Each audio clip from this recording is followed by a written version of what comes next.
My love of Spitfires came as a small boy going to air shows with Dad. Working on Spitfires is a huge responsibility, and the same applies at work.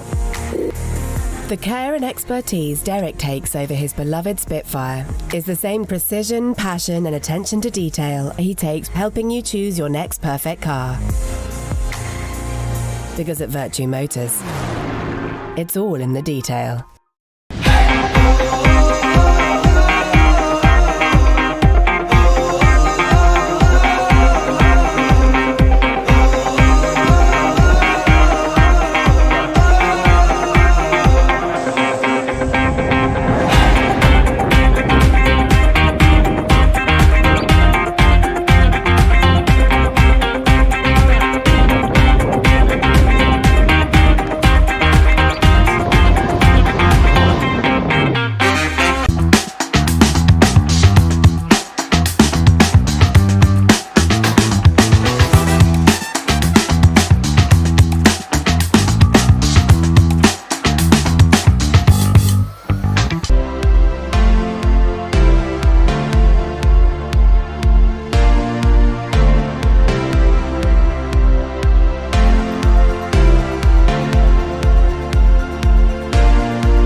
We've always been good at designing niche products for consumers. So our thinking was, if we can use the same design skills on products which have got more volume, we'll be more successful. The big issue was the plan to do it. We set a figure of a capacity to make 250,000 pieces a year. That's an ambitious target, that's our figure. So we then worked with the machinery designers to make the washing machines. Number one in this product, it's got to be reliable. A washing machine has a lot of hard work to do, and it's a very important part of most households. So reliability was a big issue.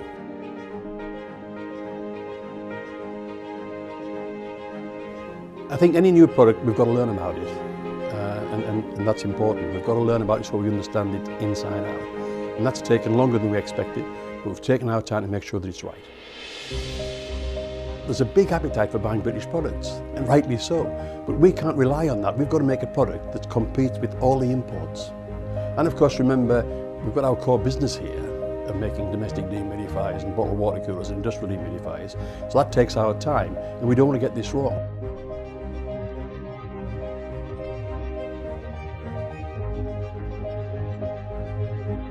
We've done 120,000 hours of testing washing machines here to make sure that it's absolutely reliable and does the job.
Good morning, welcome to Chesley Street for day 3 of Durham against Middlesex in the County Championship. It's a beautiful sunny day. Play will be getting underway in about 18 minutes time, and we will be on air with the preview in about 5 minutes time. You can hear from Michael Jones, the Durham opener, who got 206 yesterday as Durham made an impressive total of 421 for 7 before they declared to give themselves 16 overs last night to try and bowl at Middlesex and get a few early wickets. Middlesex, though, closed the day on 43 without loss. So we'll be with you for the build-up in about 5 minutes time.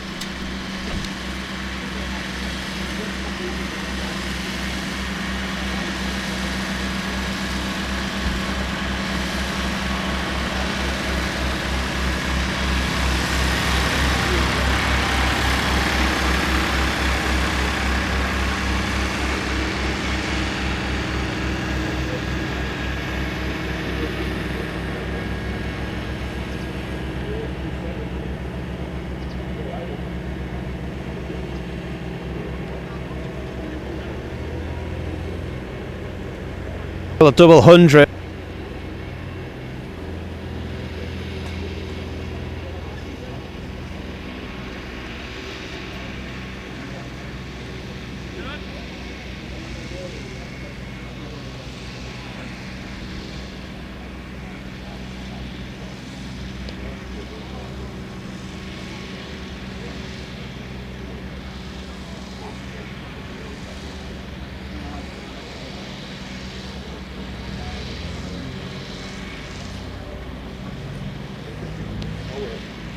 One, two.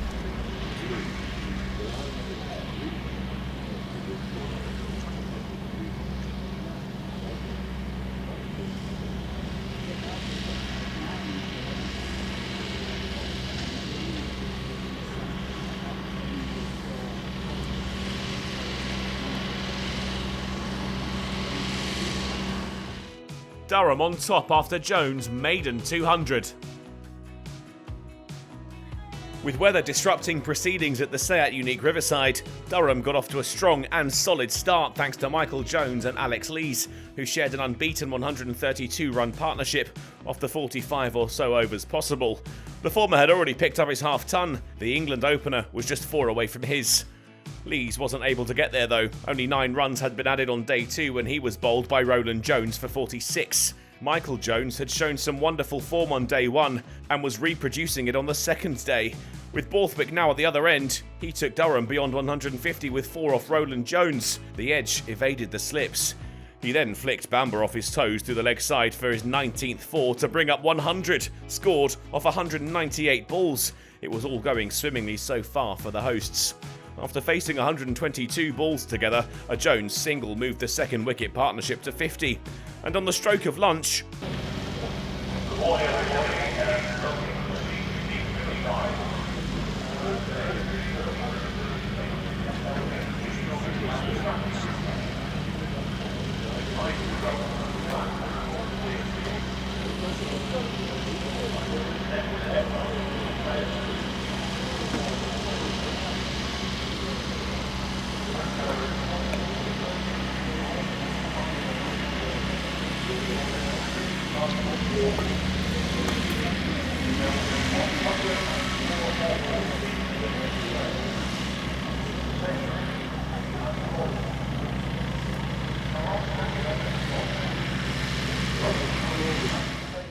Durham on top after Jones' maiden 200. With weather disrupting proceedings at the Seat Unique Riverside, Durham got off to a strong and solid start thanks to Michael Jones and Alex Lees, who shared an unbeaten 132-run partnership off the 45 or so overs possible. The former had already picked up his half-ton. The England opener was just 4 away from his. Lees wasn't able to get there though. Only 9 runs had been added on day 2 when he was bowled by Roland Jones for 46. Michael Jones had shown some wonderful form on day 1 and was reproducing it on the second day.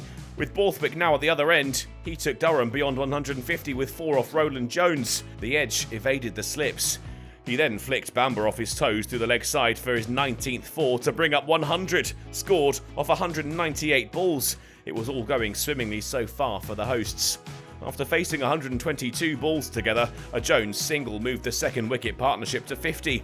And on the stroke of lunch, Borthwick took them to 200. Bonus points added, they headed into the break after a good start to the day. Middlesex had to endure more Durham dominance with the bat after the break. Little encouragement for the visitors as Borthwick picked up his 50 with a drop-and-go single. The shot took the value of the second wicket stand to 100 in the process. The score was up to 248 when Borthwick chipped a catch straight back to Yadav, out for 55. Finally a second wicket for Middlesex. Maddinson joined Jones in the middle, his eye in early with a boundary off Yadav to move the score to 250. But there was little he could do when some top fielding in the deep from Yadav saw him run out for 17. Jones responded to the loss of another partner by smashing the cover off Yadav's delivery for 6 to move to 150. And he did it again to the very next ball.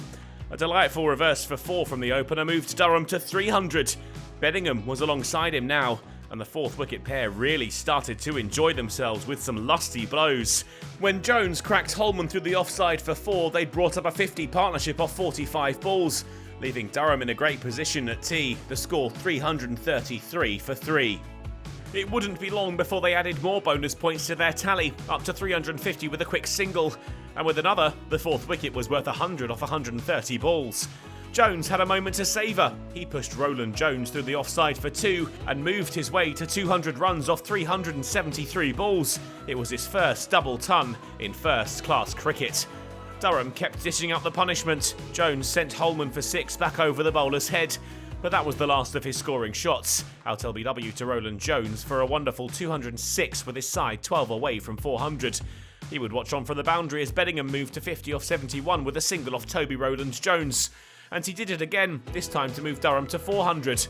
They'd been given the hurry-up, a declaration imminent, and Bedingham was trying to find the ropes when he was bowled by Rowland-Jones for 62. They were up to 418 when Rain was bowled trying to reverse Holman, and Potts too fell trying to clear the ropes, caught by Simpson off Roland Jones. The ball sent so high, even the camera operator lost sight of it. With that, Borthwick decided to declare the total an imposing one, but not overwhelming, a sporting decision influenced surely by the time already lost in the match. It had been Michael Jones' long knock that had given the lower order the chance to try and pile them on, and Middlesex found themselves at the foot of a bit of a mountain, despite Roland Jones' best efforts for his 4 for 67. It was a patient start from Sam Robson and Mark Stoneman, boundaries few and far between in the early stages. But they began to find their fluency, and with it the score started to move towards 50. It was up to 43 at the close, steady stuff from Middlesex, the deficit down to 378. Durham would be much happier without the disruptions. Their first innings was productive, but time isn't on their side. They'll need to produce something special with the ball if they have designs on a win. Middlesex certainly won't make it easy for them. Michael, double 100, cracking knock that. You were out there for an awful long time as well, but you must have enjoyed it. I did really enjoy it, yeah. It was nice to spend a bit of time out there in the middle. And it's just nice to be playing really, and contributing. Some good hundreds as well, 141 for the first wicket, I think 107 for the second, and then 114 for the fourth, so a real platform that you've given Durham in this game. Yeah, definitely, yeah. It's nice to get those partnerships going and build on those. It's always good fun, to be honest, batting with those guys at the top. So yeah, as I say, just nice to contribute really. A little bit frustrating that the weather closed in on you last night, because you and Alex Lees were going along nicely, but you were able to continue that partnership this morning. And then when Alex was out, Scott Borthwick came in and he put a few runs on, and then David Bedingham as well. Yeah, that's it. Yeah, it was a bit frustrating with the rain yesterday because I thought we were going nicely and scoring at a good rate. And so that sort of halted us a little bit last night, and we had to sort of pick things up again this morning, which maybe slowed the tempo of the game down a little bit. And as you can see at the end there, we were trying to be a bit more aggressive to try and move the game forward, which is what we probably had to do in the circumstance. And so, yeah, now we are where we are, and we'll try and get a few wickets tomorrow. Yeah, you give yourselves an hour to have a go at Middlesex. I mean, we've seen on this ground this year, really difficult to try and bowl a team out twice. I think you've only done it once, and already 2 days in, it's looking that kind of match again. Yeah, we'll have to try and find a way to get some wickets tomorrow, but it does look like the wicket is pretty flat, really. I mean, I've spent a bit of time out there this game, and it was a nice wicket to bat on. There was a little bit in it with the new balls. So yeah, hopefully maybe we can capitalise on something tomorrow morning while it's maybe a bit overcast. It's meant to be a bit overcast, I think, tomorrow. Early, try and get a few wickets and go from there. But it's definitely a wicket where you're gonna have to put the hard yards in, I think, to get those rewards. And what were the conversations out there? Because you obviously had a lot of time with varying partners. What was the general discussion? Not much really, because we were generally ticking along pretty nicely. So we're just having a bit of crack out there, really having a good time, enjoying ourselves, just batting, taking it as it comes, really, over by over, trying to keep it ticking along. And then towards the end, it was just more, can we be positive and get this game moving forward? And this week you've earned a call up by Scotland. I think you haven't played for them since 2019, so a nice way to celebrate. Definitely, yeah. There was a bit of confusion, to be honest, around where I was going to be, whether I was going to be playing for Scotland or playing in this game. And it was a little bit subject to fitness of Sean Dixon, who was in contention to play this game. And yeah, I've now found myself playing, which has turned out to be brilliant for me personally. And then I will go and join up with the Scotland team Friday for the game against New Zealand in 2020. Just a quick one from me. You got hit with the short ball, then you hit 2 6s and a 4. Yeah. Was I just saying, don't bowl short to me again? Yeah, I mean, I felt when I got hit, it just maybe stayed a little bit low, and that's why when I've gone to duck it, I've almost ducked into it, because it's just kept a little bit low and then it's gone me. And then I thought, don't particularly fancy doing that again if it's going to keep a little bit low, so I'll just take it on. Really, there's a short boundary this side, so I thought, if I hit it up, hit it hard enough, hopefully it'll go for 6. And the tempo innings, were you quite pleased with that? They started off quite slowly today, and I think you were on 99 for quite a while. Was that a bit of a nervy time? Yeah, it was a little bit. Yeah, I felt like I was on the 99 forever. But yeah, it was nice to get 100 and just keep it ticking along. And then to accelerate, you're showing quite a few expansive strokes later on. Was that a good feeling? Yeah, definitely. Yeah. I mean, as I said before, it was just a case of can we get the game moving forward, and so take a couple more risks, and yeah, they played off today, so it's good. Cheers, well played.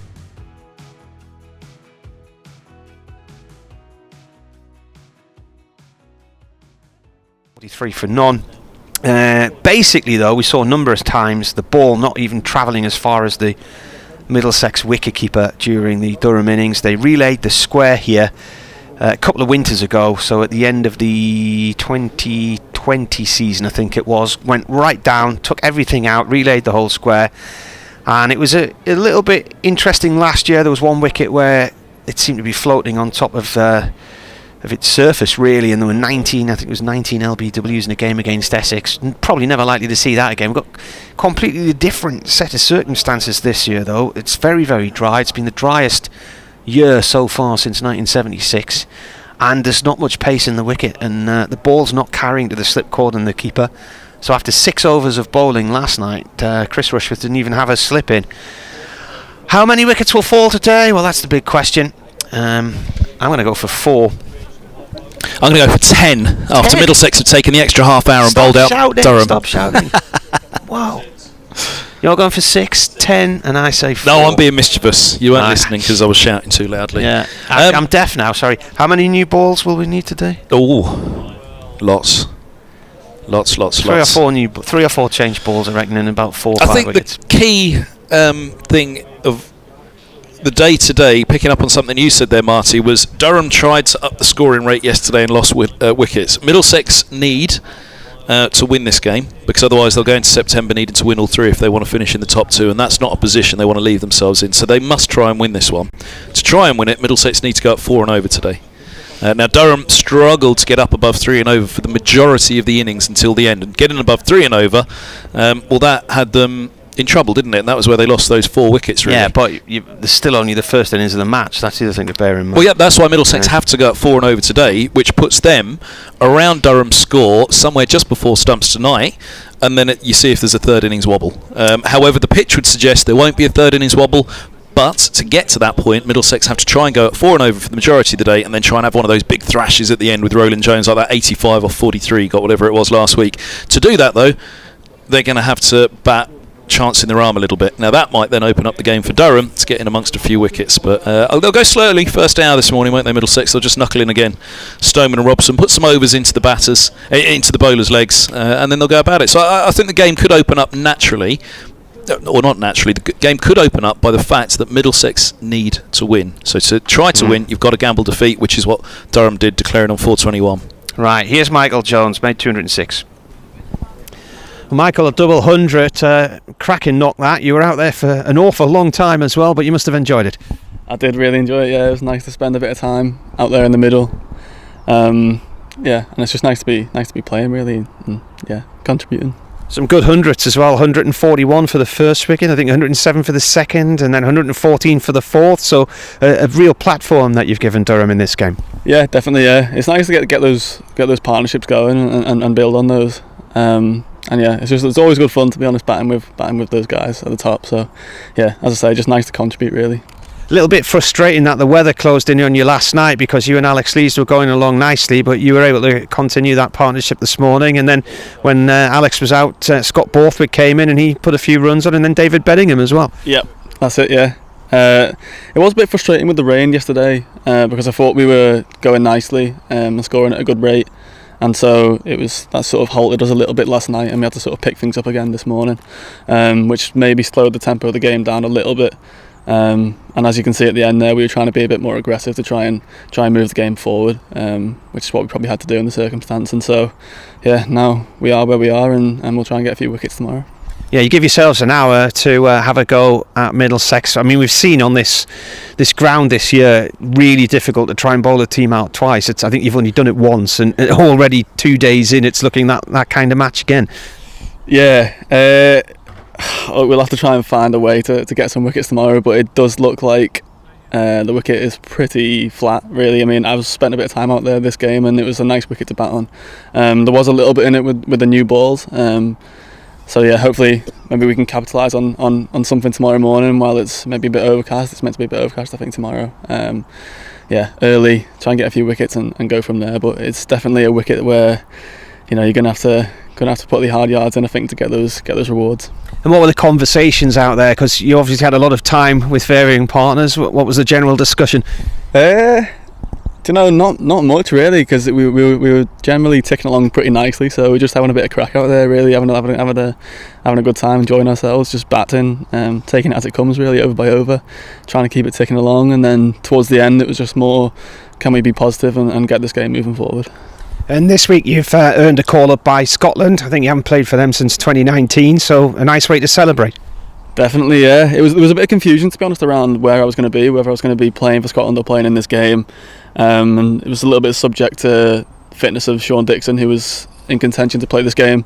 And yeah, I've now found myself playing, which has turned out to be brilliant for me personally. And then I will go and join up with the Scotland team Friday for the game against New Zealand in the 2020. There you are. That was the point where I think I nearly choked to death. I don't know what was going on. Something got in my throat towards the end of that interview, and I totally lost my voice. It was about a second or two after that finished. It's one of those, you know, where you try to ride it and then you realise you can't. Right, here we go. First ball of the day then. Chris Rushworth round the wicket from the Lumley end, bowling to Mark Stoneman, who's on 18. Sam Robson at the other end on 19. They put 43 on last night in 16 overs. And we're reckoning it'll be about another 7 o'clock finish today. 104 overs as they try to claim back 8 of the 35 lost on day 1 to the rain. So lunch will be at 1:10 again, and then tea was meant to be, was 4 o'clock yesterday, wasn't it, tea? Yes, it was, wasn't it? So tea at 4, and then hours and hours of action after that, till eventually we all go home. It has just turned 11 o'clock, day 3 here at sunny Chesley Street. Rushworth in, Stolman drives. Ball just played towards mid-on. I've just been talking to Mark's dad downstairs, actually. He's just sitting down below our commentary position. The news has begun. An update in about 3 or 4 minutes for Radio Newcastle. And I've done what I do every day, and I've forgotten to get my binoculars out of the bag again. Where's the bag? Just there, but I do it every day. We sit down, we start commentating, and I go to grab them and realise they're not there. Rushworth in. Oh, it's left alone by Stoneman.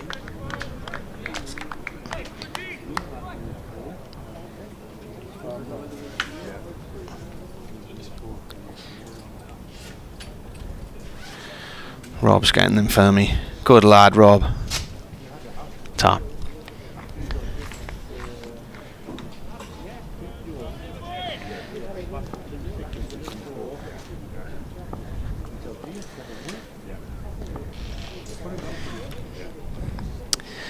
Rushworth in. Oh, playing a miss here from Stallman. And interestingly, they've got 2 slips in now, Durham.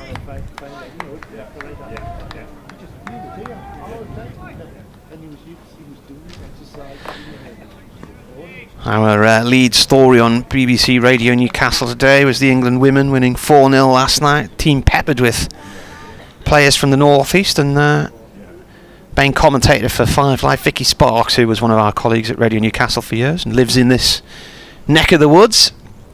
She's looking forward to commentating on the final now on Sunday. That one's left alone by Storman, who plays inside the line deliberately late.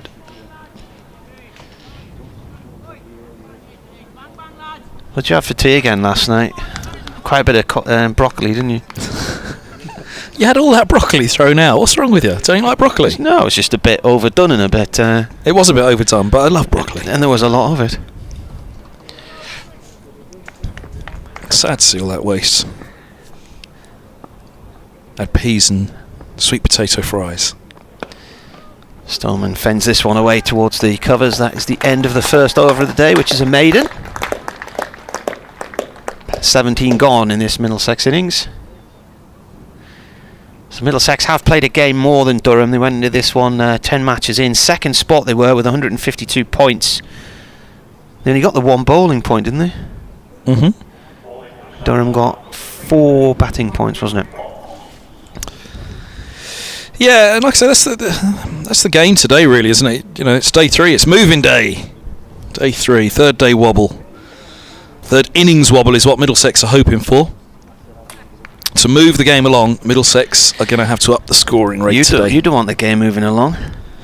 Well, yeah. How are you going to get home? There's a rail strike on. Oh, no. Oh, we don't want it moving along today. No. Even tomorrow, there are whispers about tomorrow, you know. This, what is it, train signal strike or something? What is it? Yeah, there's all kinds going on. So the signals are going on strike. Here's Potts, he's right arm over, bowls, and forward goes Robson, there's no run. Isn't this something like a scene from Terminator? The signals are going on strike. Or the signal operators are going on strike. The signals, they sound like a 4-piece from Motown, don't they? Sounds like something Dave Bracegirdle will be off to watch after play, doesn't it? Yeah. Off to see the signals. Would they be... Oh, I've got to do an update now. Hold that thought. It's a nice sunny day here in Chesley Street, and Middlesex resumed their first innings this morning on 43 without loss. The first over from Chris Rushworth was a maiden. Durham declaring yesterday on 421 for 7, and that was after Michael Jones made 206. They're going to have their work cut out, though, to try and take 20 wickets on what is yet again another docile track here in the North East. Commentary on the BBC Cricket website and via the Sports app.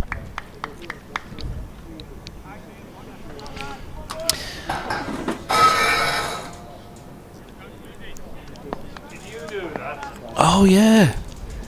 What's her name? The Walrus is on the news now. Freya jumping on the boats and sinking them. Here's Potts bowls, and forward goes Robson defending into the offside. There's no run.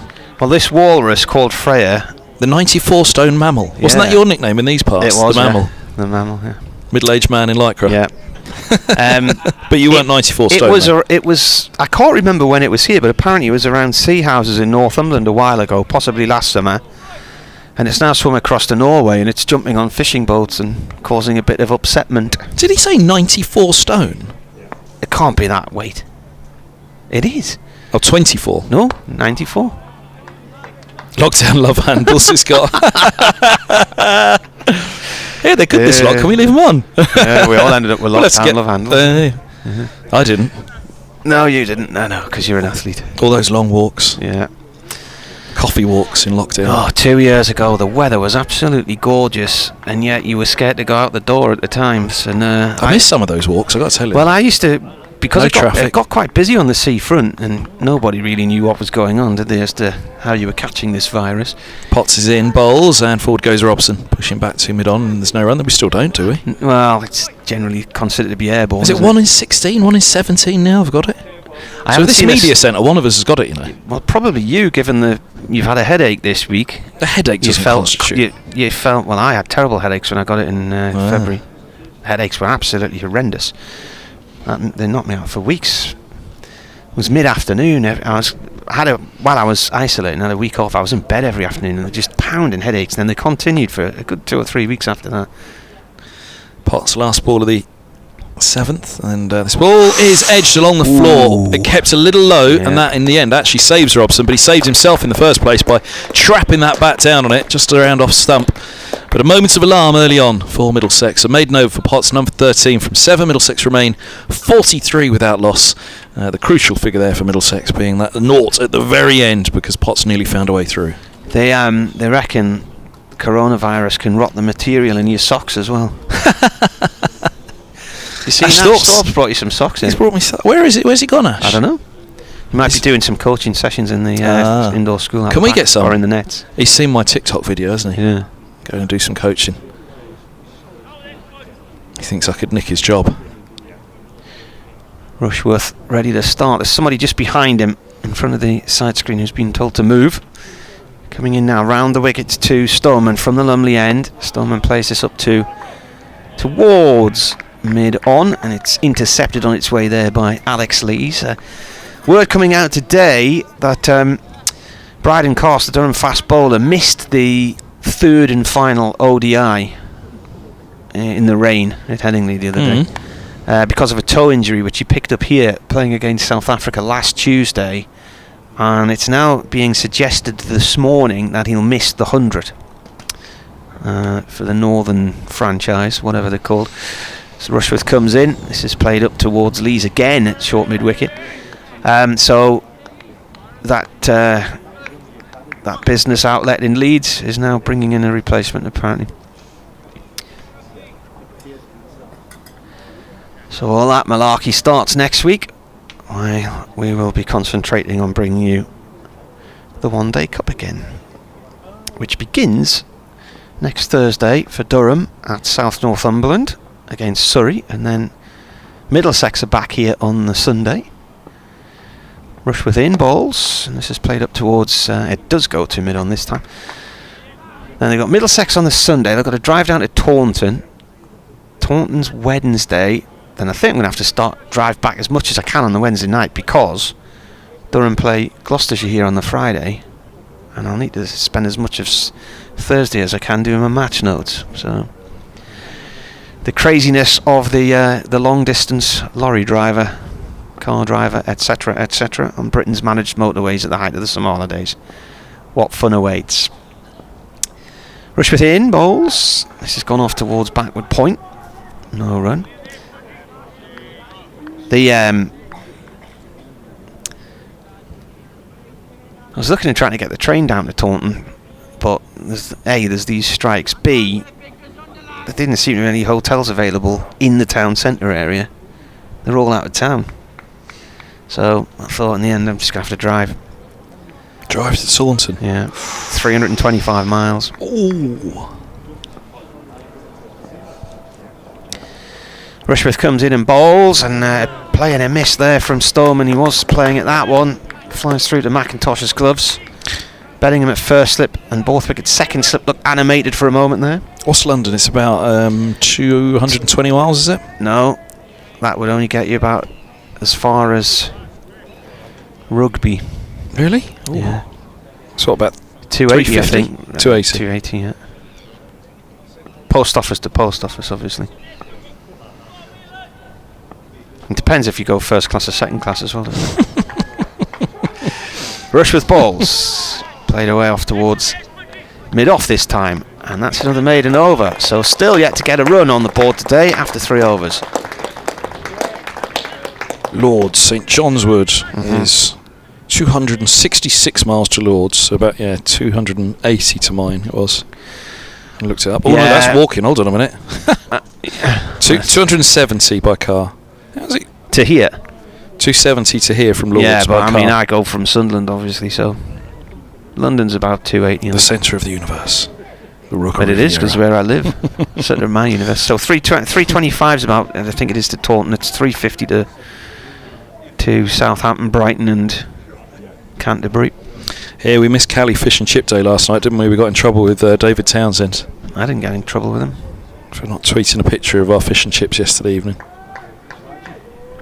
Here's Potts in bowls, and forward goes Robson, pushing back into the offside. There's no run. Technically, I did have fish and chips because I had fish cakes. Oh, well, there you go. With fries, didn't I? Oh, well done. There you go. There was a poached egg, kedgeree fish cakes with fries and a poached egg. What did you have again? Burger and chips. Burger and chips. What? It's slightly bigger than the one you bought at Camden. It was. It was. For half the price. Yes. Potts bowls and Robson goes forward, pushing to cover, and there's no run. 43 without loss. Who had that silly idea to go to Camden Lock? Well, it was canny down there, but... Canny's one word for it. Canny prices. Well, I got some noodles from one of the noodle bars there, and I asked the guy for a receipt, and he said, well, I can email it to you, so I typed in my email address. And then when I was doing my expenses a few weeks ago, I realised the email never arrived. So what did you do?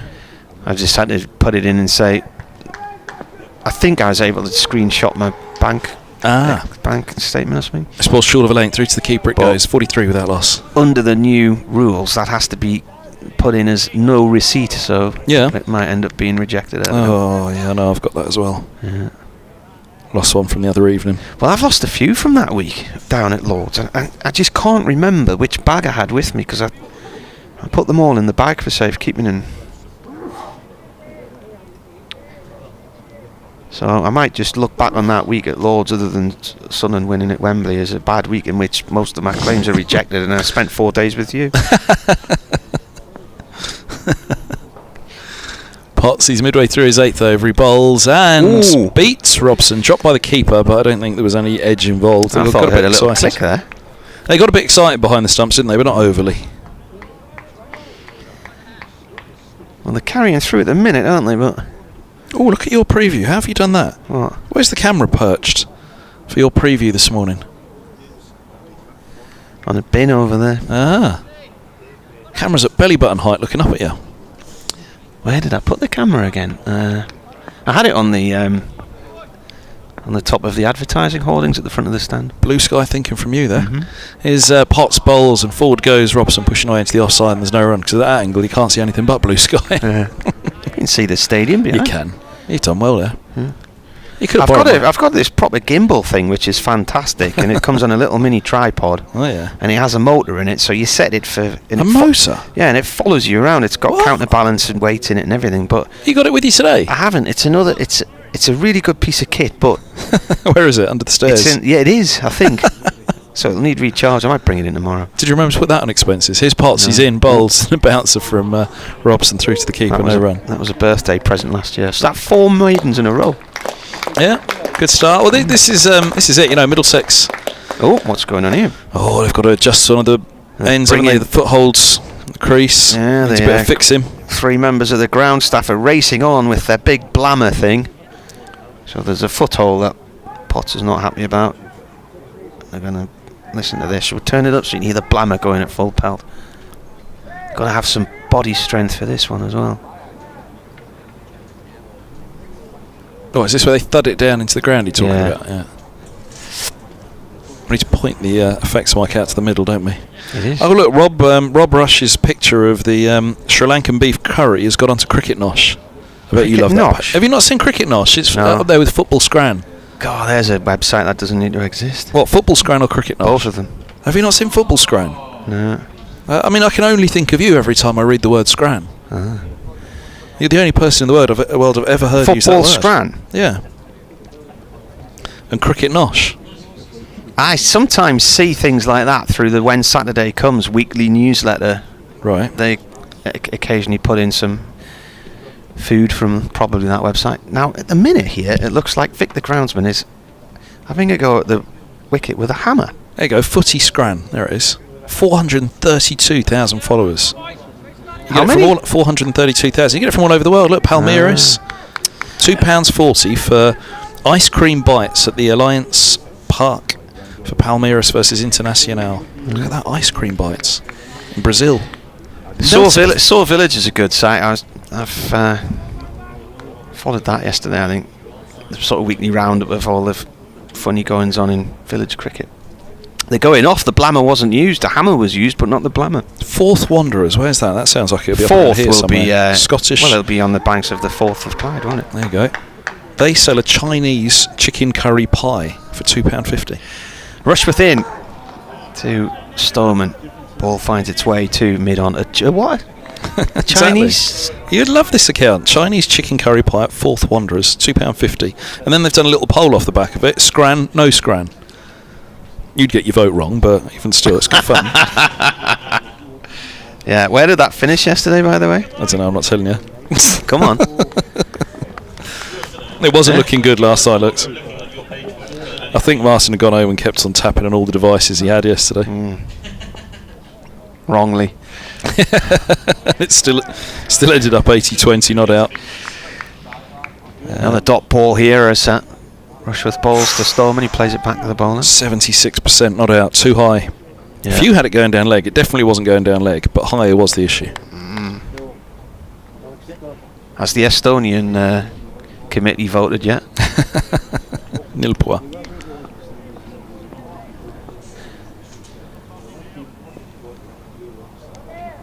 Rushworth round the wicket, bowls left by Stallman.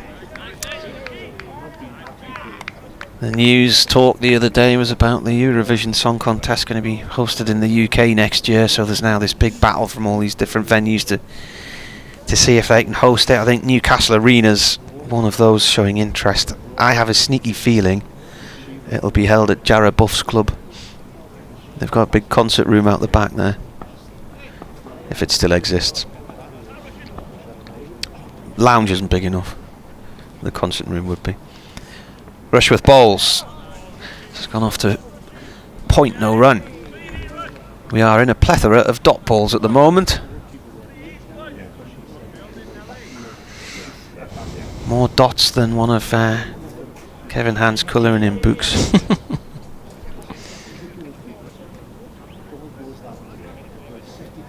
It's a very nice day. It's lovely, isn't Hardly it? A breath of wind, just a very gentle breeze. Blue skies, sun shining. 43 for none still. Oh, nearly an edge. Rushworth stands with his hands on his head and stares at Stallman. Stallman casually goes for a walk up to the middle of the wicket to do a little bit of gardening. Get a couple here, lads, says Ben Rain. He's not wrong. I mean, look, they've got them tied down nicely, haven't they? They haven't scored a run in 20 minutes. It's brilliant, this from Durham, isn't it? I mean, this is what Middlesex were trying to do. Run rate 2.1. This is why Durham wanted to win the toss and bowl first, because they'd have fancied doing this with a bit of seam movement. Rushworth in. Defended on a length on off stump there by Stallman. Another maiden, that's 5 in a row. But these two lads for Middlesex, they'll be thinking they want to be there at tea, never mind lunch. You know, the wickets were hard to come by. 7 wickets down when Durham declared, but the last 4 of those were all hitting out, really, and one of the top 3, weren't they, a run out as well? A sloppy run out? Was that one of the top 3? That was the 4th to go. Yeah, but he was one of the 3 to go, yeah. So one of those first 3, which the 3 were the genuine wickets, weren't they, really? But then the 4 after that were the hitting out ones. Is that fair to say, Marty? What was that, sorry? The first 3 of the 7 to fall were genuine wickets. The 4 thereafter were hitting out bowled, wickets. Borthwick caught and bowled. Maddinson ran himself out. Yeah, so and again, you know, of those 3, when the game was just going along naturally, one of them was a run out. Here's Potts. Yeah. He's in, bowls, and Robson eases away into the offside point. There's no run. So both of these, Robson and Stone will be looking at this, saying, one of the 2 of them will be thinking, I want to be there at tea today. A good long day out there batting. But again, they need to go a fair lick. So get in this morning, get past the opening spells of Rushworth and Potts. Second spells for these 2, get into their 3rd overs, 3rd spells. 2 slips go down, Potts comes in, he bowls, and Robson leaves alone. There it goes to the gloves of the keeper. That was one thing Middlesex did well. They kept the bat in play the whole time, didn't they? I think probably there have been a few, not easy leaps, but maybe that would be one thing. You know, 21 minutes without a run. Could they just put it that little bit fuller to Middlesex first thing this morning?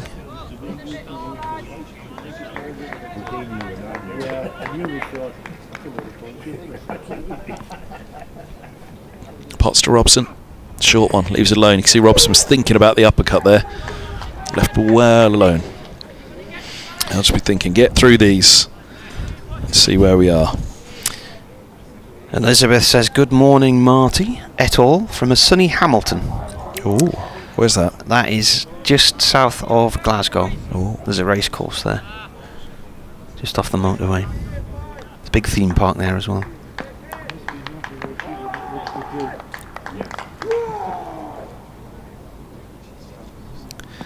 Ooh, another bouncer from Potts. This time Robson ducks down inside it. Let's it go through. Thank you for all of your commentary and banter. It is excellent distraction for me while I earnestly pack up to move our house next week. Oh, good luck. What a nightmare. We moved 19 years ago and are still happily never Still got move the again. scars. Yeah.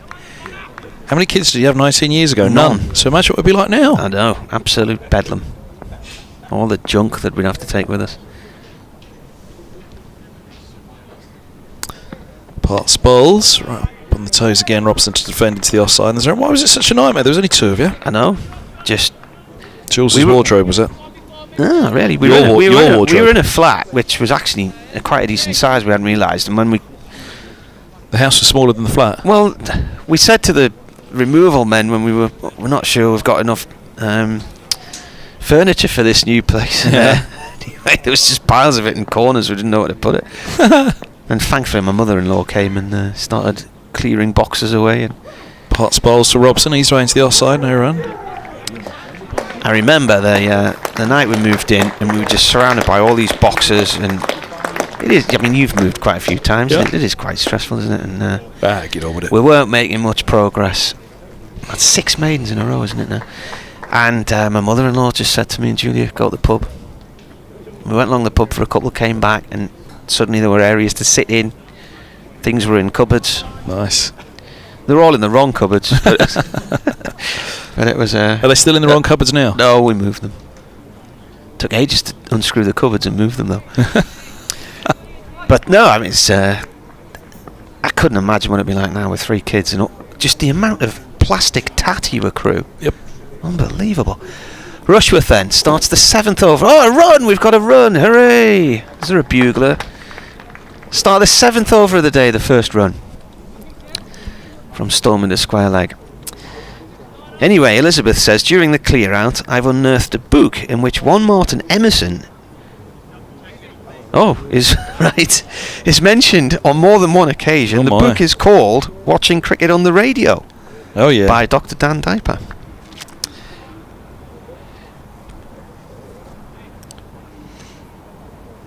Dan's the guy who listens to the commentaries and does drawings of the matches. Rushworth bowling to Robson for the first time today. Robson plays this up to mid-on. No run. She says, maybe I'll not manage a visit to the ground this season as we are having to try to go into temporary accommodation initially, but we'll definitely be there next year, hoping Durham can get a breakthrough very soon, says Elizabeth. Good luck with the move, Elizabeth. If you are wanting to get in touch with us, you can email weirdcricket@yahoo.co.uk, or it's @MartyCricket on Twitter, Kevin and BBC on Twitter, RobRush02 on Twitter. Rushworth balls, bottom of the bat, right off the toe, bounces just wide of off stump, it goes to Borthwick, second slip along the floor.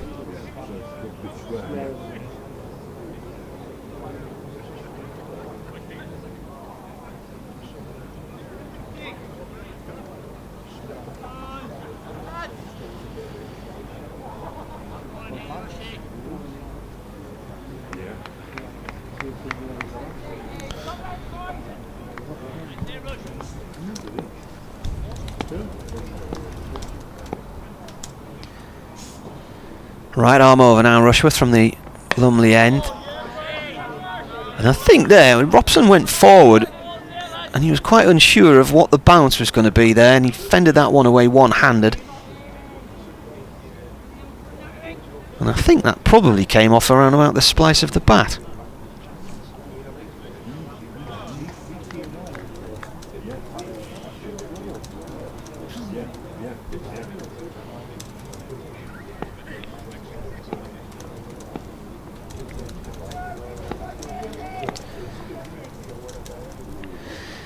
Rushworth balls, Robson plays the ball back to him along the ground.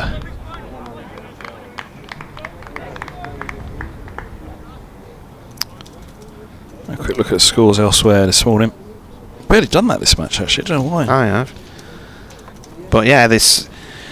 I know what you mean. There's some games where you never really. It ends up where the other commentator takes on the updating of scores, and you never really get to look at what's happening in the other games. Yeah, I've barely looked at them all this game. It has been relatively interesting, this one, as is. Ball goes from Robson to the covers. Don't know where Delilah is either. when he first came through, we always used to have him as Rab Sampson. That was DT again. Somerset 109 for 1 in reply to Essex's 505 for 9 declared. Renshaw 43, Abel 30, 234 unbeaten for Brown, 86 from Walter. Good stuff from them.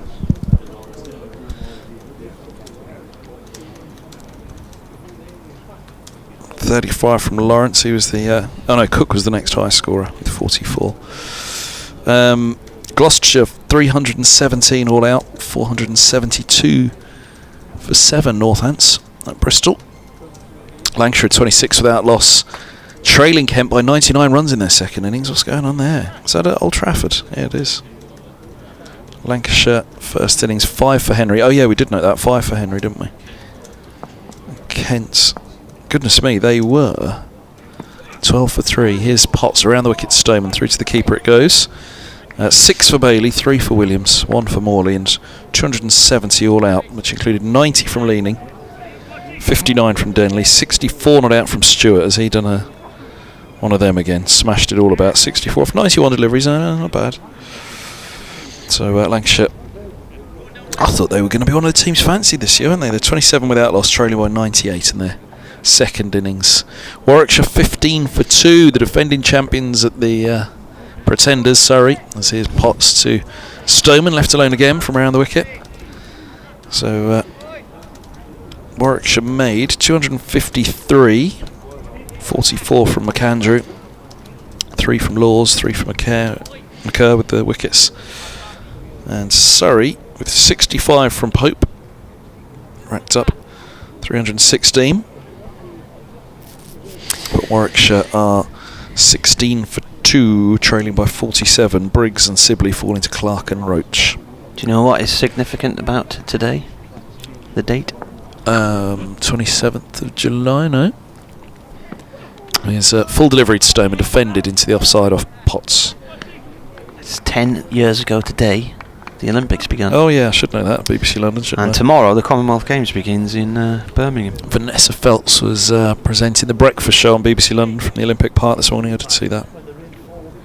Just watching the traffic going by. Aye. Is it the A12, isn't it? That circles around there? Yeah, it's the A12, yeah. Towards the Blackwall Tunnel. Potts past the umpire, he bowls a bouncer, and this is through to the keeper. 44 without loss. I got you your biggest radio listenership of the year this year when I got you on BBC London. You did well, yeah. They're still talking about that absolutely nowhere, aren't they? What was it? Nick Godwin was presenting the Wednesday night show, and he wanted every Wednesday to say where the torch was on that particular day in the build-up to the Olympics. Yeah. And it was outside your house on that given Wednesday, wasn't it? Well, it was a weekend when it came to us, but it matched with the date. That week, yeah.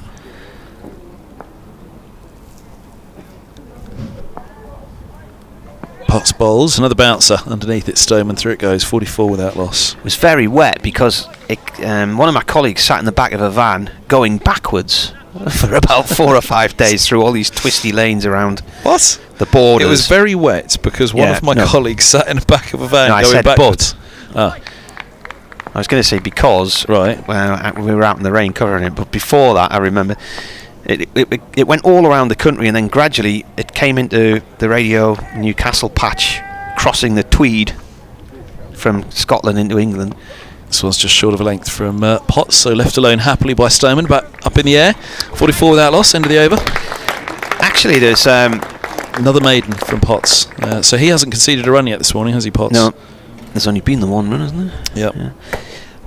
They use this new technology, which is actually now used quite widely, particularly in the world of television. So Mark Tulip, who worked for Look North as a sports presenter, was sat in the back of this van travelling backwards, looking up the road at whoever was carrying the torch during the relay at that particular time. And it went through all these twisty country lanes, right the way around Coldstream and across the Berwick, and then twisted its way down through all these Northumberland country lanes and visiting the varying towns. And I think the poor guy just felt travel sick for the entire time he was doing it. And then we were watching it on the TV. There was regular live updates on the news channel, and they developed this kit which included SIM cards from all of the different mobile phone networks. Rushworth starts a new over, and Sam Robson forward to that one on the off stump, plays it up to mid-off. The idea being that if you dropped signal from one carrier, it would quickly pick up on the other, so you wouldn't really lose the TV pictures from the van. So there were a group of reporters sitting on this little grandstand in the back of this van, I think. And now, actually, a lot of people in TV use a similar kit. So they developed just for the Olympics originally for this torch relay, and then realised they'd accidentally come across a really good idea. So Rushworth bowls, and this is played up to mid-on, no run there. So all the TV channels now use these kits. Forget what they're called, but they're just... It's probably only about the size of a mobile phone, just like a battery-sized thing. But I covered it. I'd been doing the drive time show, so it came down through past Radio Newcastle's headquarters on the Friday night, and I was standing out in the pouring rain in the street waiting to interview people. And you were given a list of runners or participants who'd be carrying the torch, and you had to try and work out how many yards they'd do and whether or not they'd be on your beat. An attempted drive from Robson there, that's gone out into the covers to Jones, no run. So I roughly had an idea of who would probably be carrying the torch going past the Radio Newcastle building, and managed to get it right. So because you got a printout of all these different people's backstories, why were they carrying the torch, who were they representing, and was it a charity, la-di-da-di-da. So I did it on the Friday night, and then on the Saturday morning it came past our house, and so our friends lived on the main road, and they did loads of bacon sarnies for everybody, so we were all having bacon sarnies in their garden waiting for the torch to come along. Rushworth bowls, played away by Robson to point, and one of my dad's friends, Stephen Betts, carried the torch through Whitburn, and when he finished, you were allowed to keep your torch if you paid 290 quid, I think it was. You would keep... Yeah. How many torches were there? Oh, there were thousands, hundreds. So this torch... Yeah, so... this is a bit like old Trigger's broom, isn't it? Yeah. Yeah. I've had this broom for 20 years. Yeah. Rushworth in, and the ball goes off into the covers this time. The torch relay. But what you were doing was you were passing on the flame. So each participant would meet the next participant.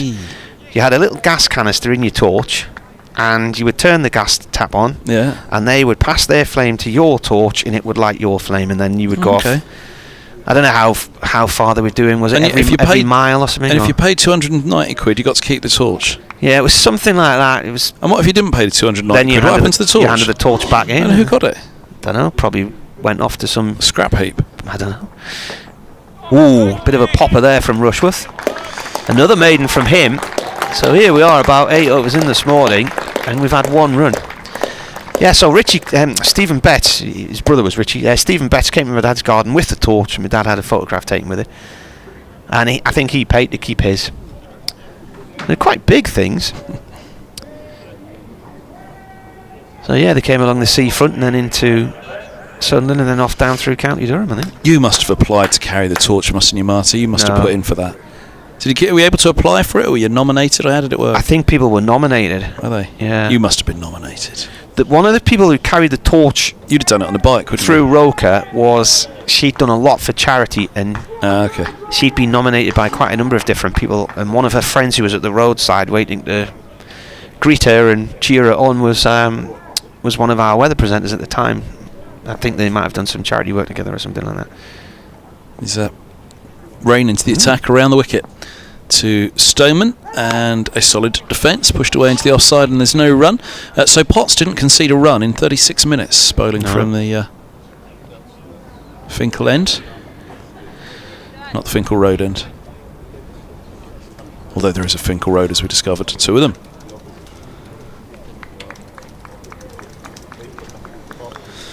Yorkshire, just finishing those scores. Yorkshire is 43 for 2. They trail Hampshire by 16 runs at Scarborough.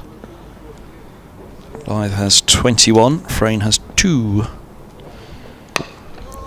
Stoneman turns this into the onside, no run off Rain.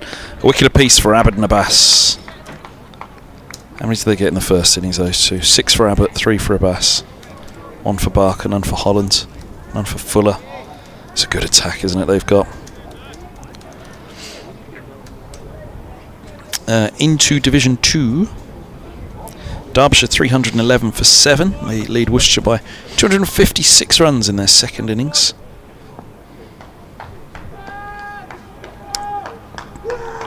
Donald Dahl has 94 unbeaten. Here's Stoneman on the back foot, turns to mid-wicket, there's no run. This is very watchful stuff from Middlesex here.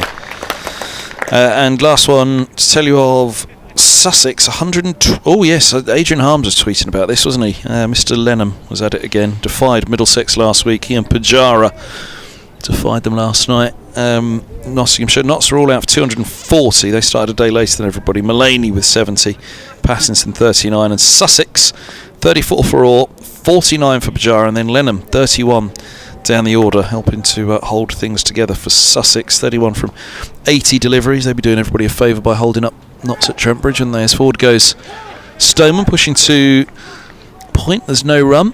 44 without loss. England play South Africa in a T20 tonight. Bristol. Scotland play New Zealand at the Grange in Edinburgh at 2:30. A couple of T20s. Test match going on. Sri Lanka against Pakistan. 89 for 1. Bad light suspended play. Pakistan needed 419 to win. They've lost Shafiq for 16. Imam and Babara together. How did our mate Shaheen Shah Afridi go in that? Oh, he wasn't playing, was he? Here comes Rain again around the wicket. Stoneman, and this is defended outside after it goes to the keeper, and there is no run. No, the bowling attack: Hassan, Naseem, Numan, Salman, Nawaz, Yasir, and no Shaheen Shah Afridi for Pakistan there. It's interesting.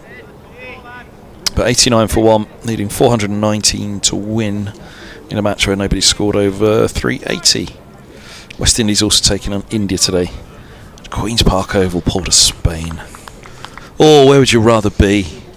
Barbados, Scarbados, or the Roca Riviera?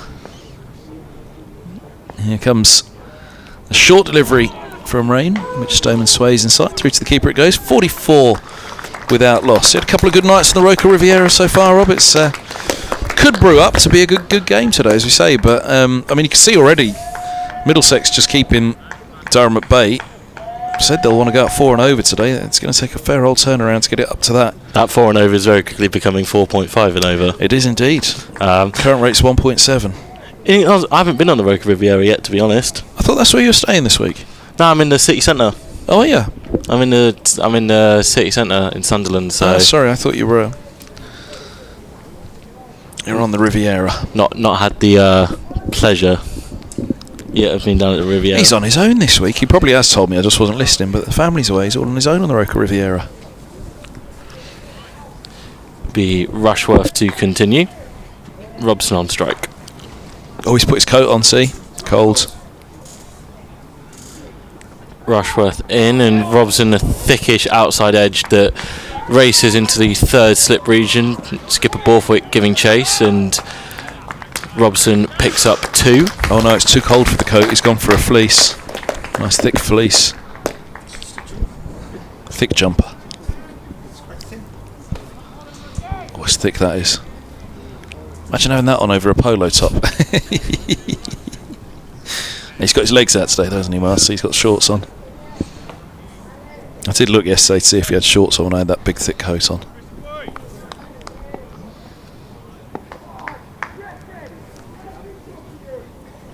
Rushworth in, and Robson plays to cover for no run. Extraordinary start here. Rushworth none for 14 off 10.2. Just that edge. A couple of deliveries ago, only the second scoring shot of the day. Robson 21 from 82 deliveries, strike rate of 25, 24 the strike rate of Stoneman for his 19 from 79. Middlesex looking to kill off this ball. Rushworth in and Robson prods forward to mid-off. Somewhere between the 20th and 30th over, they say this ball dies off.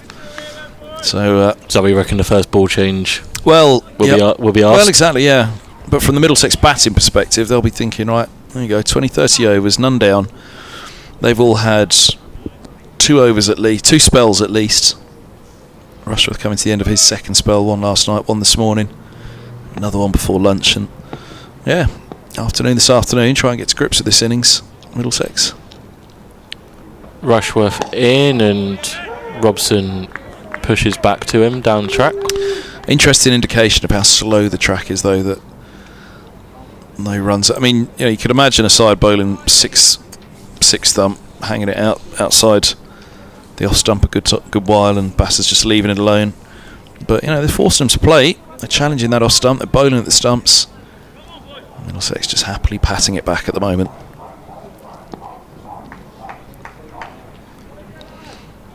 Rushworth again, and Robson drives this to mid-on. There's a good example. That wasn't a half volley, but a foolish delivery like that to Robson, timing-wise, he was having to wait on it. It's like the old coaching for kids, isn't it? You tell them, right, going to roll it to you, and you have to say wait, and you have to keep saying it, and you have to hit it as late as you possibly can. That's what Robson did on that drive to mid-on there. Wait. No time in there to really push through the line of the ball, though. Rushworth again, and Robson goes back and defends this into the onside. Just a 2 off a thickish outside edge of the over. Middlesex at 46 for none. And again, that last one, that's a big old scoring area for Robson between mid-wicket and mid-on. Clipped the ball away nicely. Ball's got to come onto the bat for that. It's clearly not coming onto the bat nicely enough for Robson to force with that shot into the onside. We've got a bit of a increase in the floppy hats today. Have we? I'd say around half of the Durham team are fielding in floppies. There we go.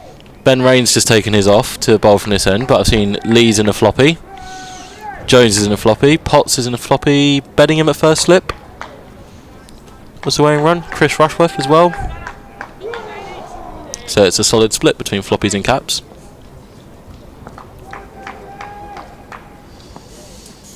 Around the wicket comes Rain, a bouncer to Stoneman, left alone.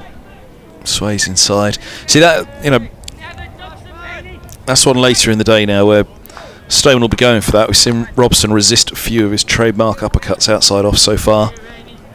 Stoneman, naturally a positive player, but resisting everything that they're pinging towards him at the moment. The short stuff as well.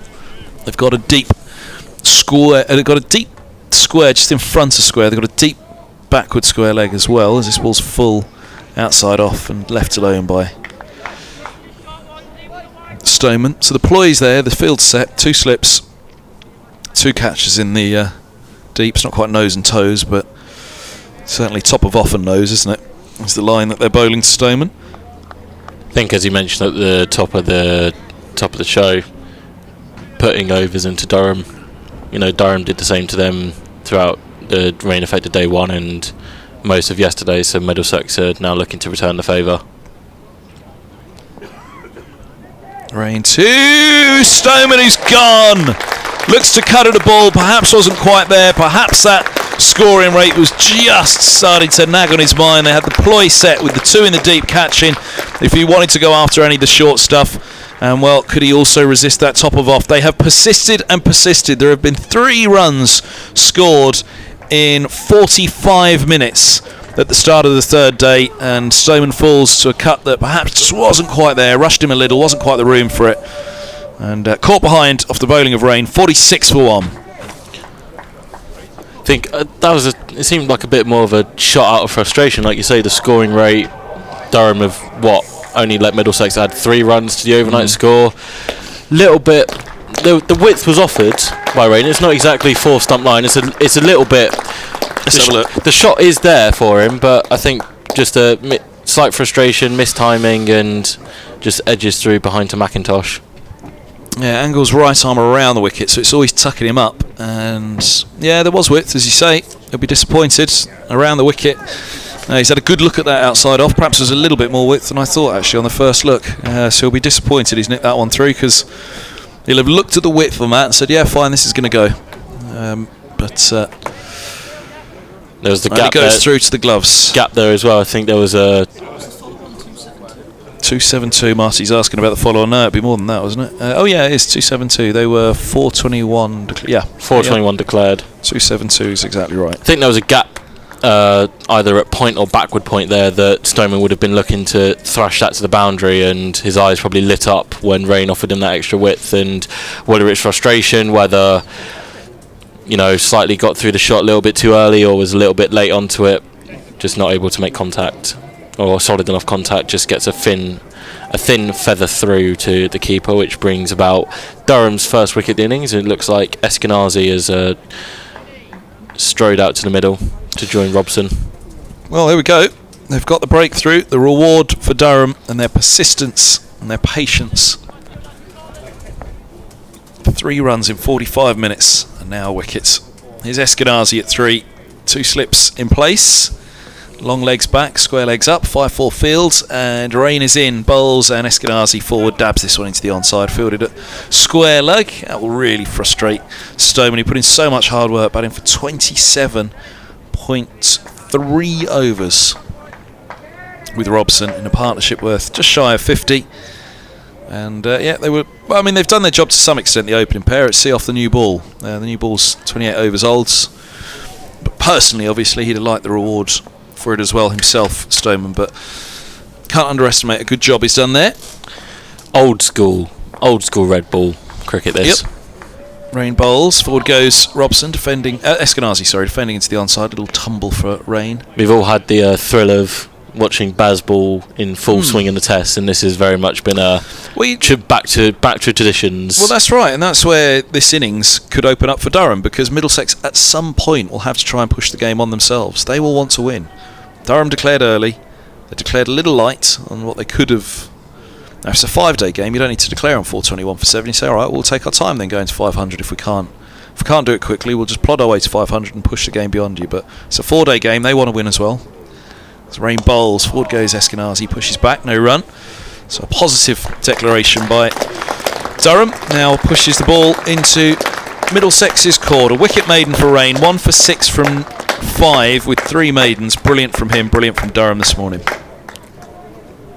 I think, as mentioned, the county game's only being 4 days long and not 5 days, maybe due to the fact as well we lost pretty much half the afternoon session and the entire evening to rain on that's day one. That's why they've got to push on now, one of the two of them, haven't they?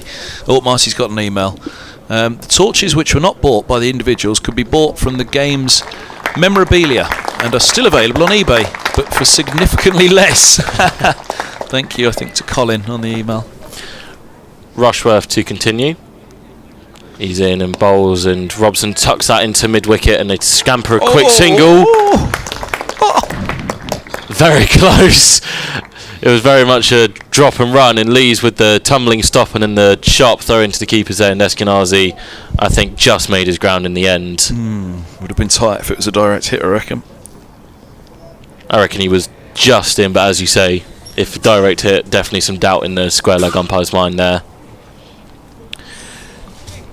Remains the 2 slips. Marcy's sneezing, he's got to put another. I'm fine, thanks today. Marcy's sneezing, he's looking for another jumper, seeing if I need one. No, I'm alright, thanks.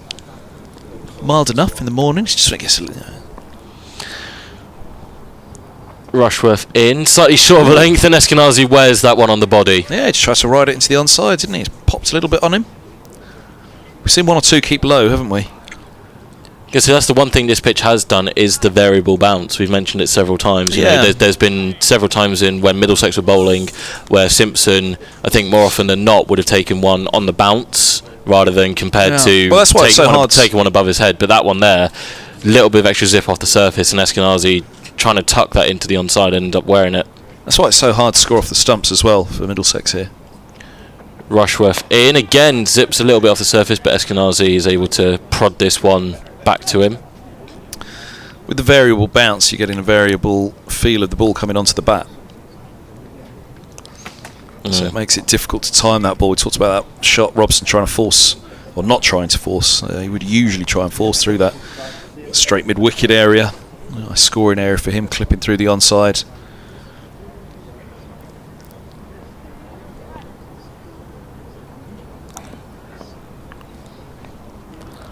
Rushworth in, and Eskenazi again just prods into the offside. Eskenazi is one that scores in varying places and angles. Will open the face, close the face, roll the wrists. It always finds an angle for a run somewhere. So it'll be interesting to see if they can tie Eskenazi down. 6 balls without getting off the mark for him. 47 for 2. 4 runs in 52 minutes.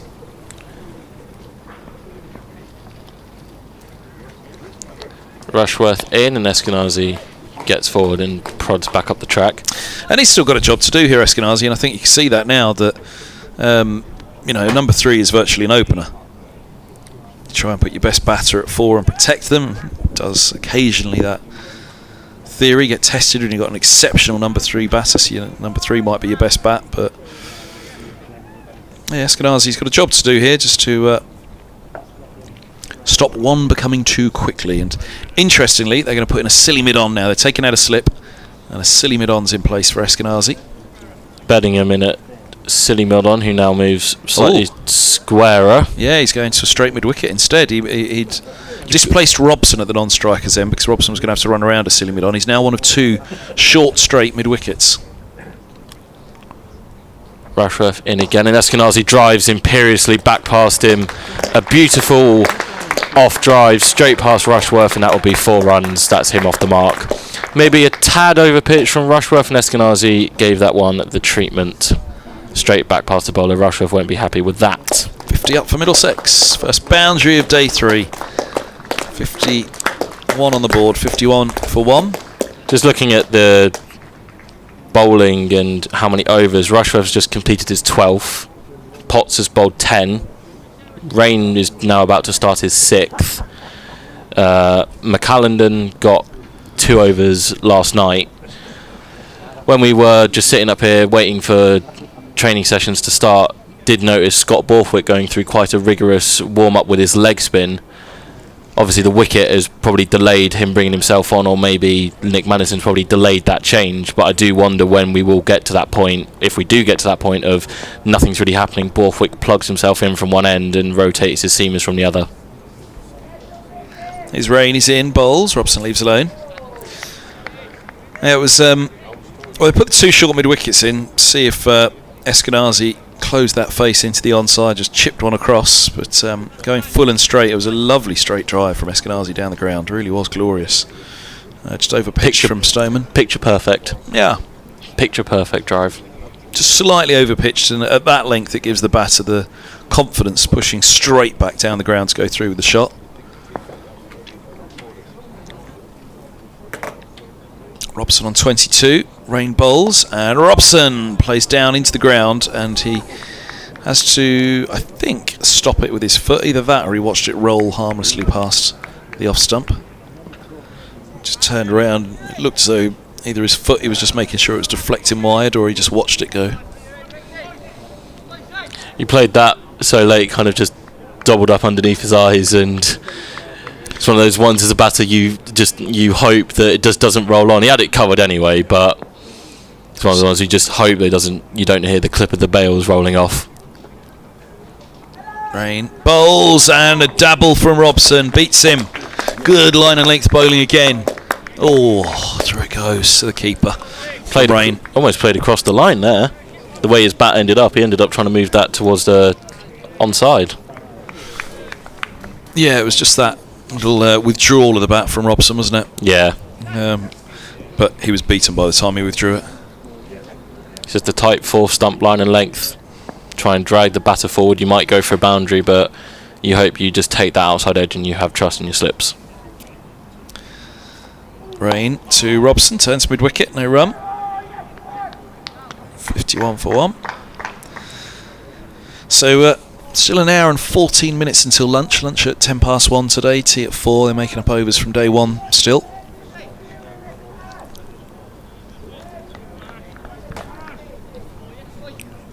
.90 overs remain, for which Middlesex would love a couple of overs at Durham tonight. Durham would love to have Middlesex back in batting tonight. Rain bowls, Robson drives, only as far as cover. Maddinson fields. Yeah, 30th over of the innings. Again, this ball should start to become a little soft now for Durham, which will perhaps allow Middlesex to bat with a little bit more time, a little bit more ease. But the accuracy of the bowling at the moment is most impressive. There's Rain. One ball left to the over, and then I'll be getting out of the way for Marty. He'll have his 12 o'clock update coming in. Rain bowls, and this is dabbed into the onside, and there's no run.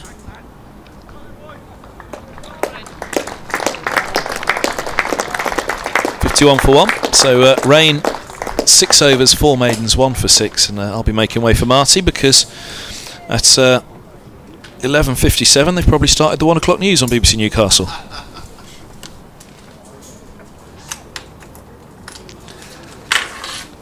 Change in bowling. Matty Potts gets a first change of ends for him, I believe, in Durham's innings. He'll be bowling from the Lumley end.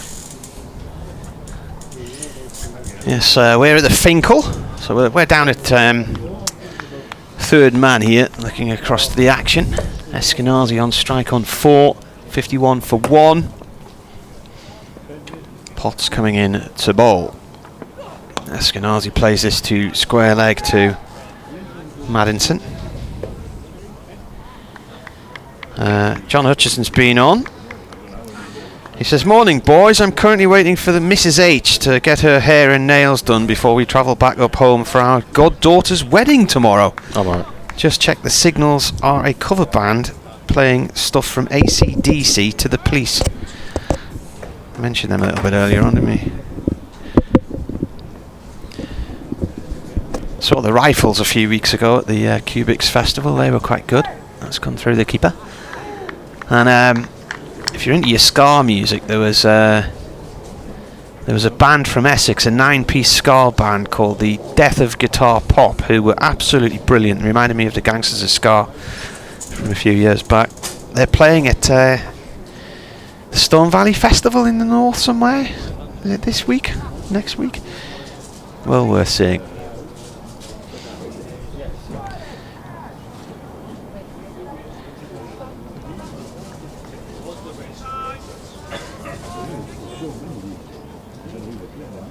So they got to 50 after 29 overs. In comes Potts. Eskenazi forward to this one. It rolls out into the covers.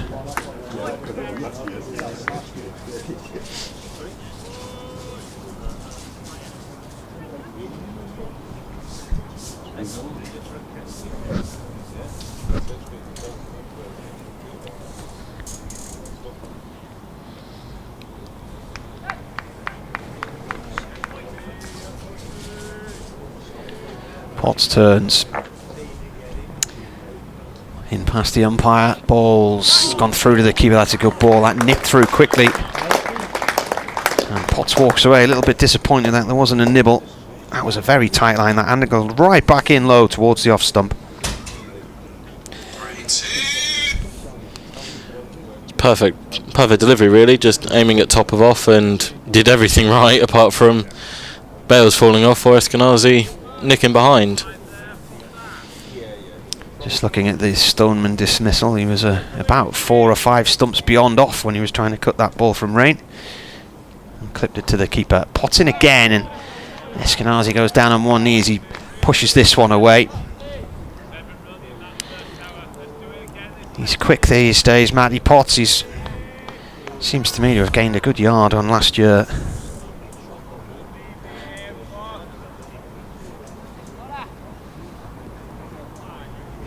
As shown by his good test exploits in the England side. Drafted in due to the barrage of injuries England have in the fast bowling department. Drafted in, immediately made his debut and immediately made his mark. Yeah. Comes in again. Eskenazi leaves that one wide of off stump. Potts wasn't actually expected to play in this initially, and then the ECB said he could. So Another over is complete. The score now then, that's another maiden for him as well. So that's 8 maidens from his 11 overs.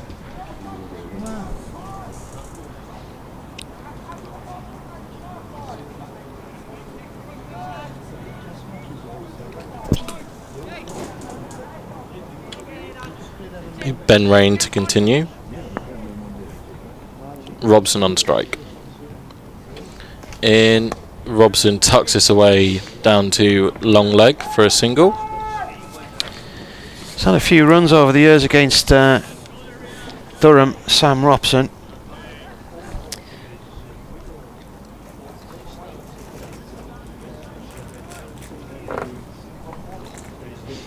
Him and his brother got half centuries against each other in the 4-day game at Lords in 2019. In going into this match, 13 matches against Durham, 646 runs. Got 84 this year at Lords in Middlesex's win. Rain in, and Robson just forward defends into cover. Got 65 in 2019 in a defeat and 178 in a Middlesex win at Lords in 2015. He's been with Middlesex since 2008 and did have that spell, didn't he, where he played for England. 7 tests for England in 2014.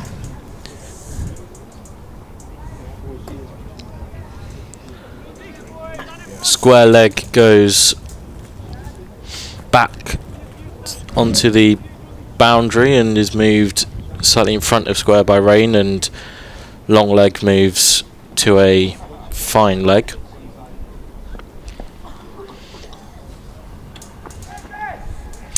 Yes, Middlesex resuming their first innings this morning on 43 for none, and they'd only actually added 3 runs in the first 45 minutes when the first wicket fell. The pressure came to tell in the end. Mark Stoneman, the former Durham man, looking to cut a ball which was wide of off stump from Ben Rain, and he clipped it to the keeper when he was on 19. They were 46 for 1 then.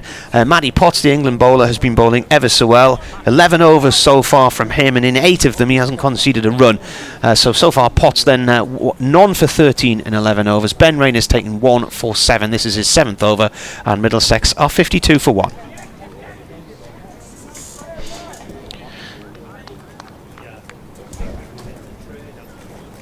Oh, McDonald's is putting its prices up. I saw someone tweeting about that they've moved their 99p cheeseburger up to £1.19. Oh, other burger chains are available. I don't really bother with that sort of stuff much anyway, but the kids prefer that side of things. I prefer the chickeny side of things, the rival brand. Well. Rain in, and Robson turns this to mid-on. No run. How many test wickets has Potts got now? 18. Best figures 4 for 13. 18 test wickets already in 4 matches. I knew he'd taken a fair few, but I wasn't. That seems almost too much. Seems too good. At an economy rate of 2.95. Because I know his first wicket came in his 4th delivery in Test cricket. He got Kane Williamson out edging behind to Folkes. Was that the Lord's test? That was at Lord's, yeah. As Rain runs in to finish the over. Robson drives this to mid-off, looked for a single but wasn't there. End of the over, Middlesex 53 for 1. I think he got Williamson out multiple times during that series. Yeah. And then obviously in the final test match from last summer against India, he got Virat Kohli out as well. Sounds like an angry gull on the roof, doesn't it? Oh, they're fighting outside. There's 4 of them. 2 younger gulls being chased by 2 older gulls. Might be the parents trying to keep them on the straight and narrow. And it will be Potts to continue from Lumley end.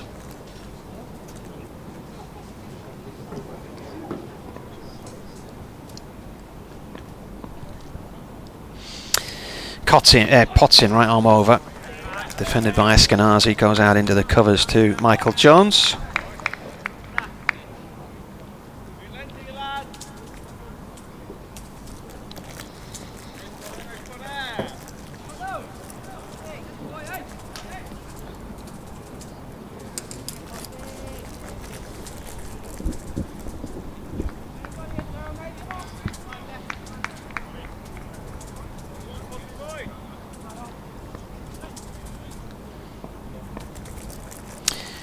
Potts comes in and bowls, and it's right on the money, but it's defended again.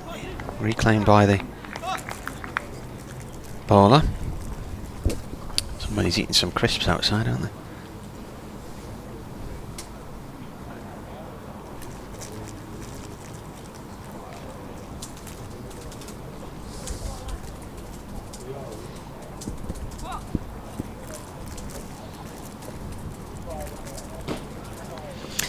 You know what flavour they are now. Where are they? That's a shortish ball which is left alone by Eskenazi. He goes down on one knee, knocks away to avoid that one. He's got the... I think that's crisps. What do you reckon it is? I do think it's crisps. It is. It's, what flavour? Well, it's blue. You got the brand? I've got the brand. Begins with an M. But they have a different colour scheme to some other manufacturers, don't they?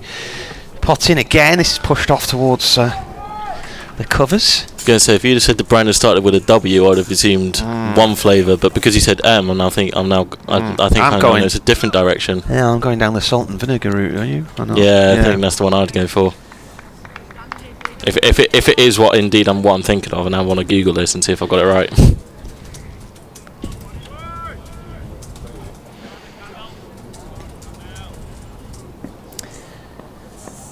Dot balls so far, 4 of them in this over. Here's the 5th ball played back to him. Oh, there's a choice of 2 depending on what it is. If there's 2, so you see. Yeah, that one there. One on the far left. Yeah, that was my first thought. Yeah. As you did say, other crisps are available from multiple different retailers.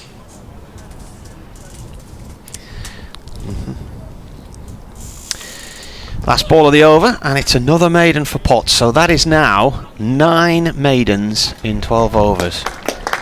Wowzers. I think you mentioned it yesterday, the fact that he... Obviously, I hadn't heard too much about him until I'd seen him tearing up here for Durham. But gone away over the summer, looks to have bulked up a little bit, put on some extra muscle, come back, and there will be a change of bowling at our end. Stanley McAlinden then coming into bowl. 2 overs last night. I think it was a tad on the expensive side, 0 for 13. It's only his 2nd game. He's 18 years old. Because him and McIntosh have been sort of very much drafted in at not at the last minute, but keen fans of the club wouldn't have expected these two to be regularly playing for Durham at the minute, but they've been given their opportunities. Well, Stanley's dad is our Cumbria correspondent for Look North. He was saying when Stanley made his debut against Derbyshire that there probably aren't many more beautiful patches of the country to be based in than to be the Cumbria correspondent, out and about and around the lakes and the fells. Does sound very good. Does sound very good. It's a big area to cover, though. Here is McAlinden in, and Robson turns this to long leg, looking for 2, but good fielding, I believe, by Michael Jones down there, restricts him to just a single. Family links are with Carlisle Cricket Club, and Stanley played for them, and he's played for Cumbria schoolboys through the age groups, then joined Durham's academy. He's played for a number of teams in the North East Premier League. Still only 18. He's even younger than me. Yeah. Jesus. Here he is. Eskenazi just turns this to someone almost more than double his age in Chris Rushworth. McIntosh is 19. I think I remember one of the match pack you did for the Notts T20 that we were on. I think the thing you put for McAlinden was his dad says he's fast. Yes, that's right. Because it would have been I think that would have been his debut if he played. It didn't get picked in the final 11, but would have been his debut if he played. Chance now here for him. in again, and Eskenazi just prods forward. No run. Trying to remember how old Bushnell is. He's not too old either. What did Middlesex finish on last night? 43? 43, yeah. Only 11 runs added in an hour and 10 minutes of play. Very good. Very tight start from Durham. Obviously rewarded there with the wicket of Stoneman. Bushnell's another academy product. He's 21 in September. McAlinden in, and Eskenazi flips it down the leg side, giving us a no ball. Eskenazi looked to turn that to the leg side but didn't get anything on it, and McIntosh took the catch down the leg side. Youth being given a chance here in Chester Street. The latest cabs off the academy rank.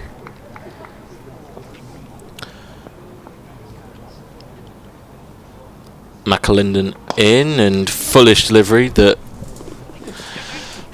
Eskenazi turns to leg. No ball, slightly overstepping his mark here, needs to pull it back a foot or two.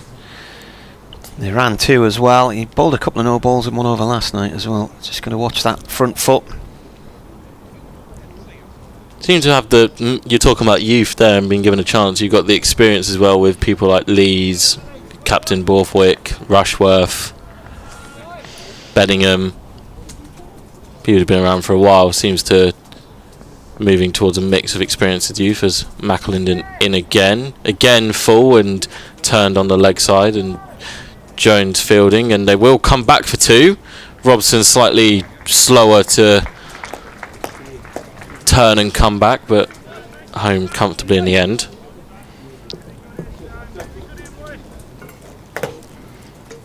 Looking on the scoreboard away to our left, they've actually got McAlinden's number wrong. They've got him down as number 10 on the digital scoreboard, but he's got 28 on his back. Yeah, he's got 28 on the scorecard as well, hasn't he? McAlinden in again, and again full, and Potts does the fielding at mid-wicket.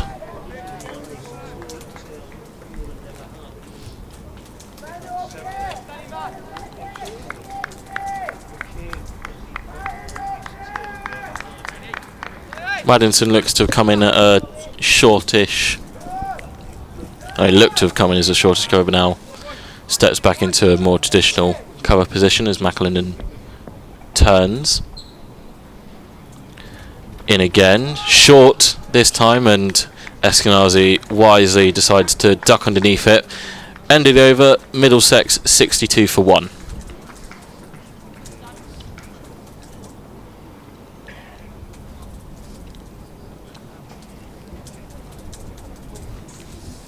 Stoneman still the only wicket to fall this morning to Ben Rain.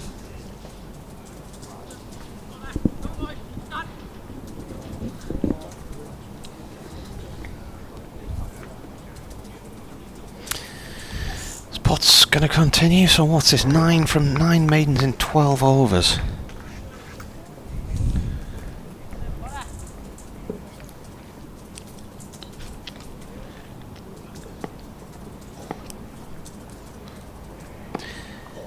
Here he comes then, Matty Potts. 2 slips in, short mid-wicket as well. Turned away back upfield by Robson.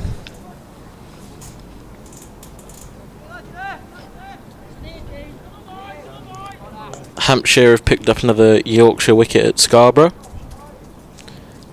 Yorkshire now 66 for 3.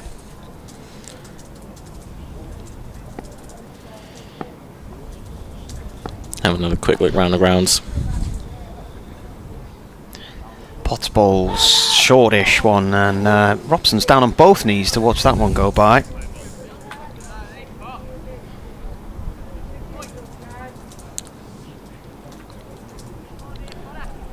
Notts are 21 for none in their second innings after bowling Sussex out for 143 down at Trent Bridge. As I just mentioned, Yorkshire 66 for 3, now lead by 7 after Hampshire took around a 50-run lead in the first innings. Somerset 141 for 1. Another ball which sees the batsman down on his knees. Somerset 142 for 1 now in response to Essex 505 for 9 declared. Derbyshire have responded from their first innings batting performance and have now racked up 336 for 9. Yeah, it was obviously just a bit damp the other day, wasn't it? They lead Worcestershire by 281. Northamptonshire still going strong down at Cheltenham, 399 for 8, leading by 82 runs.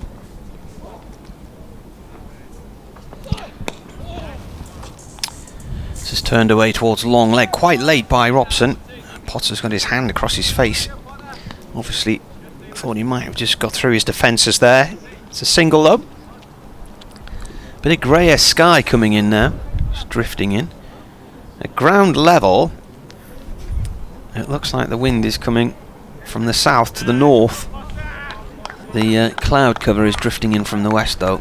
No rain is forecast. It is sunny at the moment, but it's changed its colour. It's gone greyish, dark grey in places compared to the white fluffy stuff we had earlier. That's a short ball that's gone down the leg side. Good take from the keeper, Tom McIntosh.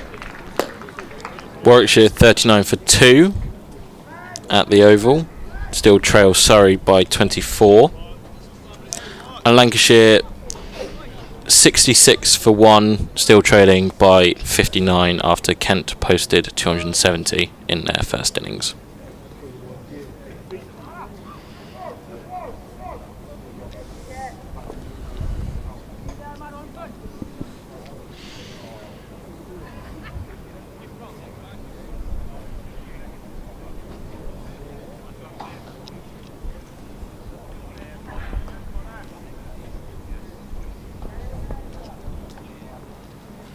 Potts from the Lumley end, another short one. Shy of catch, but Eskenazi ducked underneath that one and went high to the keeper. End of the over, just the 1 run from it.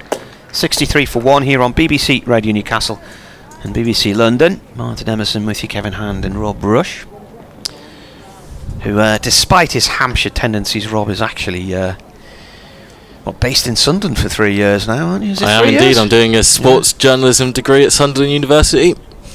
Just finished first year back in April. And then when's the new term start, in October, is it, or September? Last week of September, because the last home game Durham have against Sussex is the weekend after I move into my uni accommodation for the new year. As McAlinden continues in, and again slightly short. Robson ducks underneath. We have, because the media school is quite impressive on the campus down on the riverside, not far from where we live. Been in there many times. Very good facilities at St Peter's. Yeah, it's good. Very nice facilities. Good radio studios. They've got TV studios as well there. We do indeed. We've got we had a brand new radio studio open just after the turn of the year. As McAlinden in and slightly back of a length that Robson just pushes to point. Yeah, we had a brand new radio studio open at St Peter's fully, because we had Jordan North come up to open it. Had to have some extra work done, but we were able to fully open it and use it full time since the turn of the year. I didn't know who he was, so you're going to have to explain to BBC Radio 1 DJ. Breakfast show, is he? Not quite sure, but he went to Sunderland Uni, hence the links. McAlinden in, and there's a brief shout of the five pad on the way through there. There was a little bit of a noise. Yeah, I think, like you say, Martin probably just clipped Robson's pads as it went through to McIntosh down the leg side. But yeah, we do a sports show every Wednesday in term time, just covering the local sports. So we cover your beloved Sunderland. Covered non-league football as well. We have Adam do a non-league roundup, about 5-6 minutes long, that we play out. When my son and I are in town, I go and watch Sunderland RCA a lot of the time, along at Riot, because my mate Colin runs that club. McAlinden short and Robson ducks under. There does seem to have been a change in plan from Durham over the last a bit more few short overs stuff coming in now, isn't it? I remember for Potts last over they sent Nick Maddinson back to deep square leg, and Potts did respond with the chin music. Yeah, but the thing is, if they just keep banging it in short and the batsmen aren't going to be any then it's a lot of wasted energy. Indeed.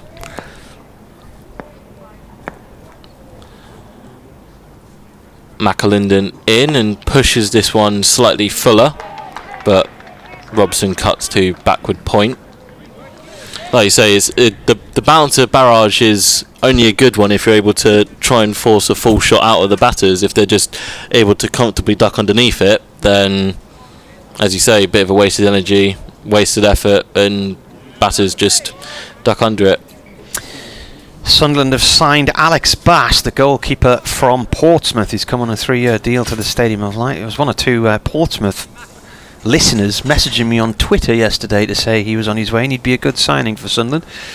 McAlinden to finish the over, turned into the onside by Robson. Made an over for McAlinden.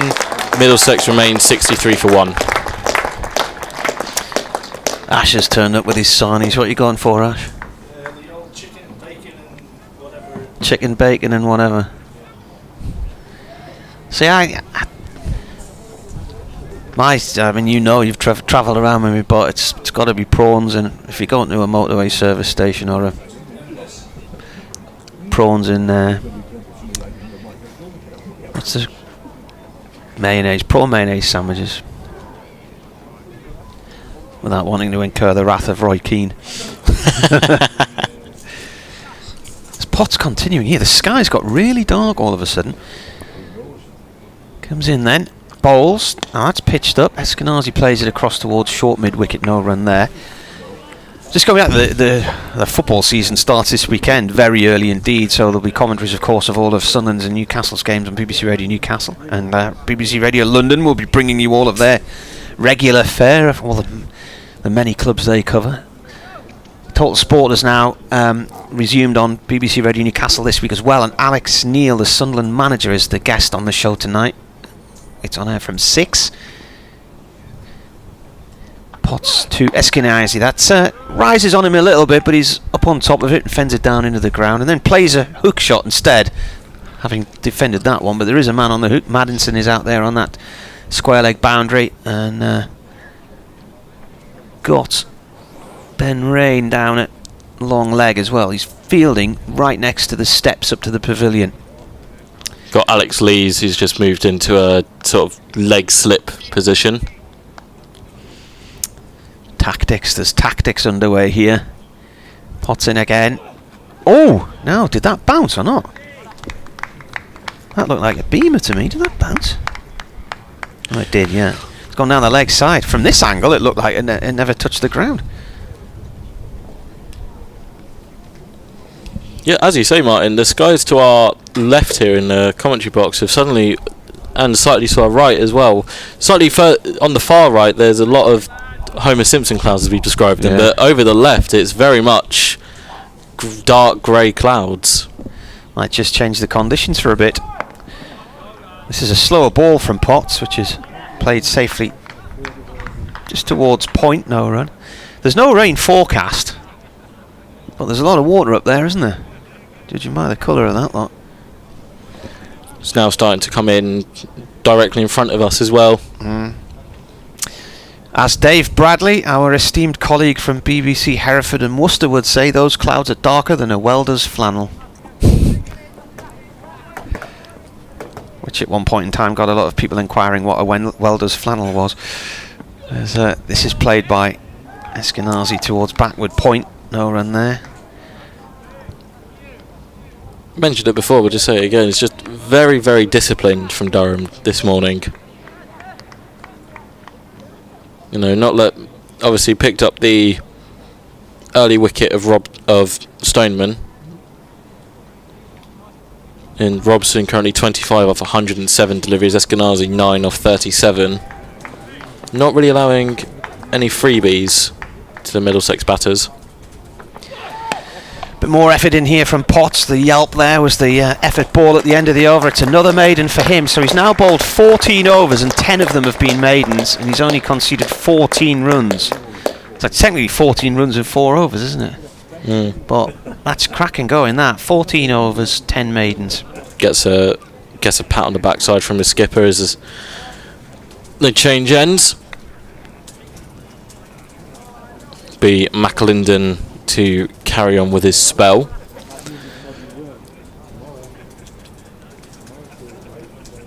On the start of things, they've just got Michael Jones down at long leg. There is a shortish square leg in, but no one immediately back on the hook. So if McAlinden does decide to continue with the short stuff and Robson does take it on, oh, here we go, first of the day. What's that? Rushworth has just thrown the ball to the umpire and asked him to have a little look. How many overs in? 37, that's about right, isn't it? Ball's not doing anything. Throw it to the umps, see if it goes through the ring. Potts after that just goes and grabs a quick drink. It's gone through the ring, I think. There you are, have it back. Get on with it. Ask another 3 times and then we might change it. Seems like 3 times at minimum. Now.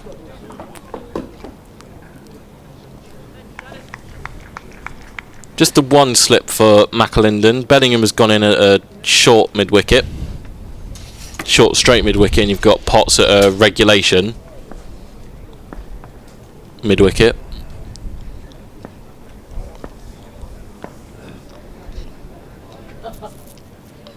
McAlinden in, slightly back of a length, and Robson just plays this to point. He's got this interesting style, McAlinden. As he hits his delivery stride, he jumps quite high and he seems to hang in the air before then coming down to bowl the ball.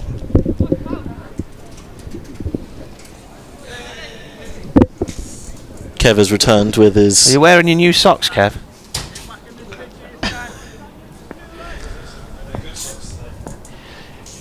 Ash Thorpe's brought some socks for Kev to wear.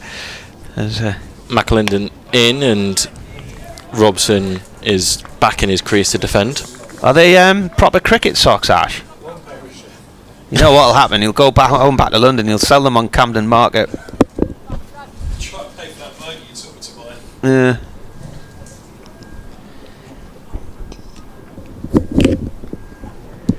It's coming up to past. We'll get Kev back in at the end of this over.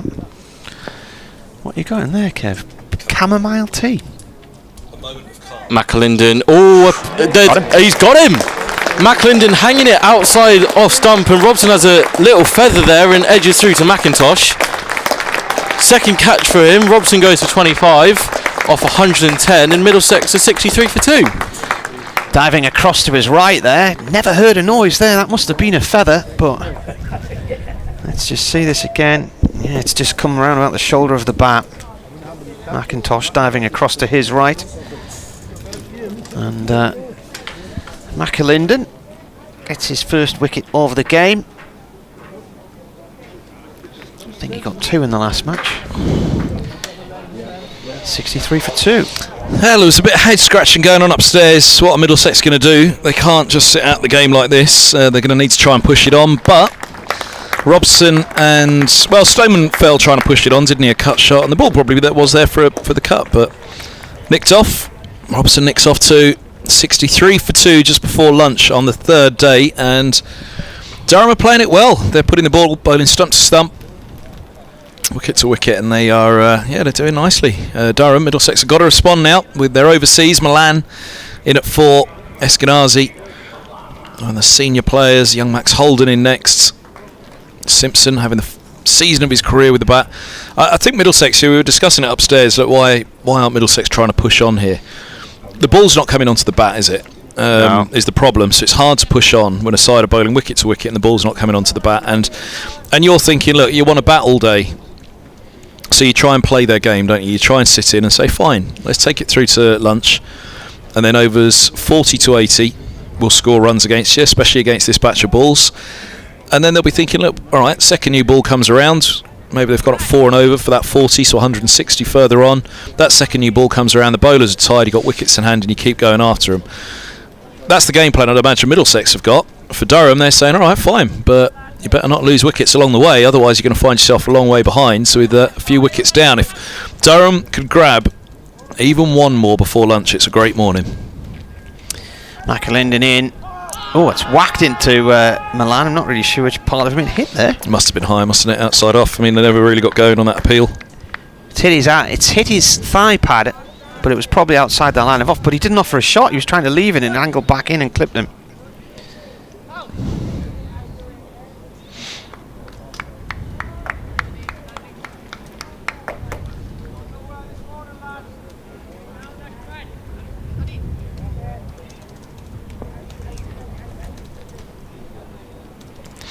They trail by 358. That's a leave outside the off stump.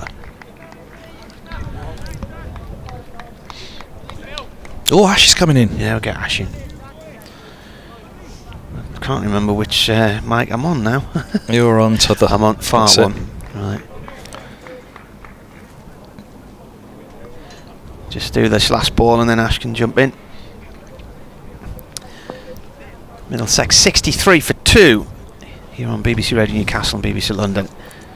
He bowls, it's played out into the covers, it bobbles away, and a wicket maiden for Stanley McAlinden, the 18-year-old. Well done him. And that wicket, former England Test opener Sam Robson, who's having a fine season and would dearly love to get back in that England side, as with Mark Stoneman. They're both gone this morning though.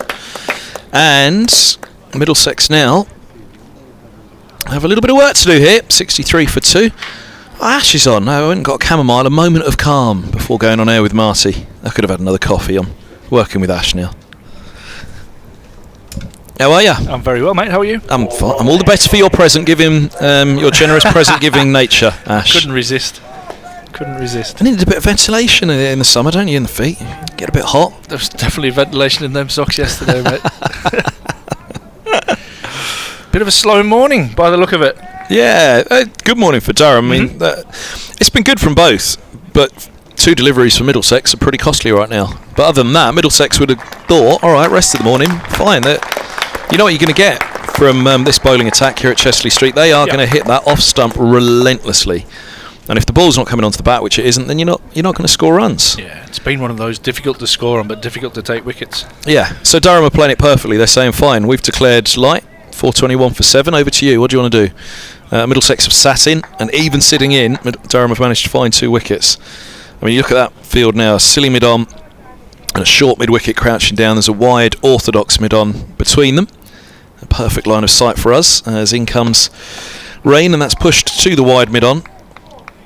No run, slip in place as well, but if anyone wants to walk into the ground now and say, tell us about this track, you just have to show them those fielding positions described there. Yeah, it does. It's very descriptive, isn't it? Bowl straight, bowl at the stumps, let the batsman make a mistake is kind of where the game is at the moment.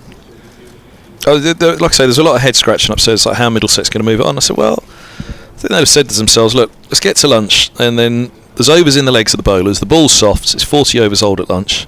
They'll have the 3rd new ball by then.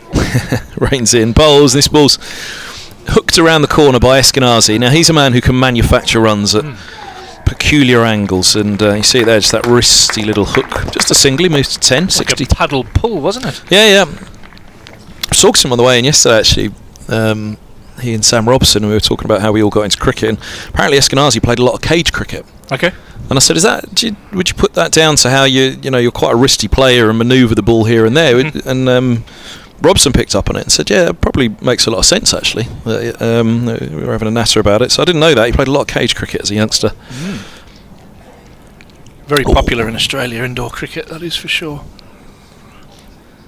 This ball's just full of a length from rain, and forward goes Milan defending to the silly mid-on. Marcy's got his binoculars out, not to look at those clouds, I'd imagine, because you wouldn't need binoculars to look at them. Some big old grey clouds coming in, which Durham won't mind at all, as long as it doesn't delay matters, but it would be nice for the bowlers to have a little bit of cloud cover. He's checking for his lunch on the way. Oh, he wouldn't need binoculars, would he? The size of that cart they'd be wheeling around. I've just seen it actually get delivered to the groundsman first, so if you're wondering why the groundsmen often disappear, their lunches they're arrived. troughing right now. This is just full of a length from Rain to Milan, and there again is another good example of it. On a track of a ball coming on to the bat, that's getting driven back down the ground, isn't it? Yeah, absolutely right. We've seen one sweet drive down the ground from Eskenazi, so a very full delivery from Rushworth at the end of a spell, and that's what Middlesex are banking on. You know, the third spells of the bowlers. Oh, I thought he was going out the window there. Look at him. He has a go at you for laying back, eh? Let's get a picture of that. Here comes Rain into bowl. He's doing some sort of meditation there, isn't he? It's onto the pads, going down the leg side. He's missed out a little bit there, Milan, hasn't he? Leg stump half volley. He's just looking for a better signal. He's looking for a better signal. Joe Cracknell listening to us on comms. Kev. Hey, Joe. Very good player. Had the pleasure of working with Joe a little bit at Durham University. Very talented ball striker. Big future ahead of him for Middlesex. He's exciting young batter. Good lad as well.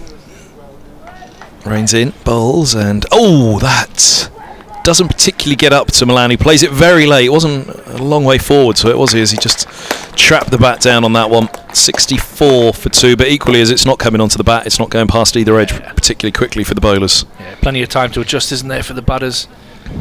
I'll be quite happy to sit in there. And what time have we got lunch? Probably another half an hour, is it? 10 past again? Yep. So a big half an hour here. Durham will be looking to try and break through, get into that Middlesex middle order, whereas Middlesex are looking to set this innings up.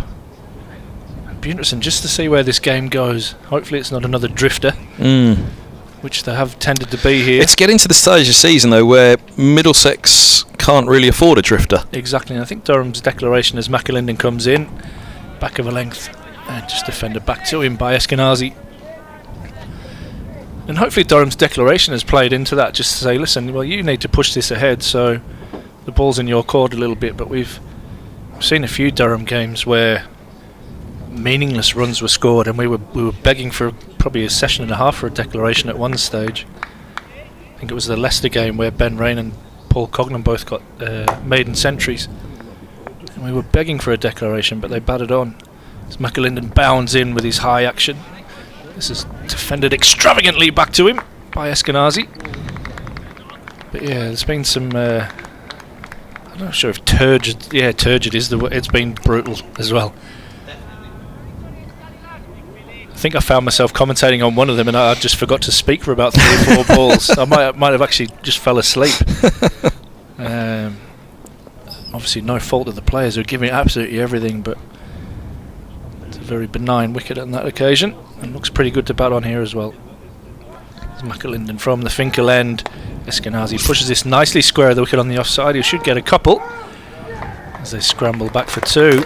And Eskenazi has to get a dive in there, and a better throw might have had him in a little bit of trouble. Oh, is he hurt? What's he doing? I think he'd be after a new pair of gloves, I reckon. He waved immediately to the dressing room. He's still on the floor, isn't he, Eskenazi? Hands up, gloves are off. Gloves are off, yeah. He's getting up a bit gingerly, isn't he? Let's have a look. I think it's a new pair of mitts, I think. Yeah. Yeah, so I think Middlesex would have come out this morning and said, right, get to lunch.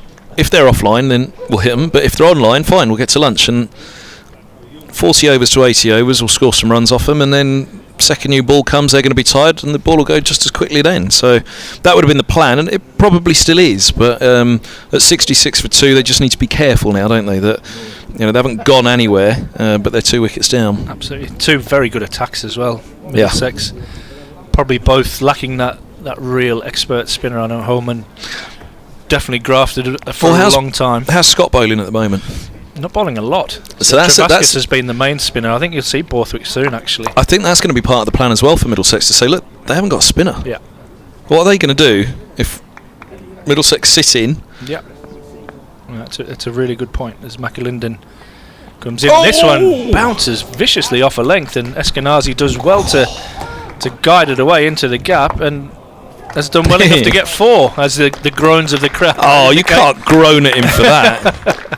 That was a real effort ball from McAlinden, and it rose off a length and probably took the glove or the shoulder of Eskenazi's bat. That's a bit harsh. About third slip, do you reckon?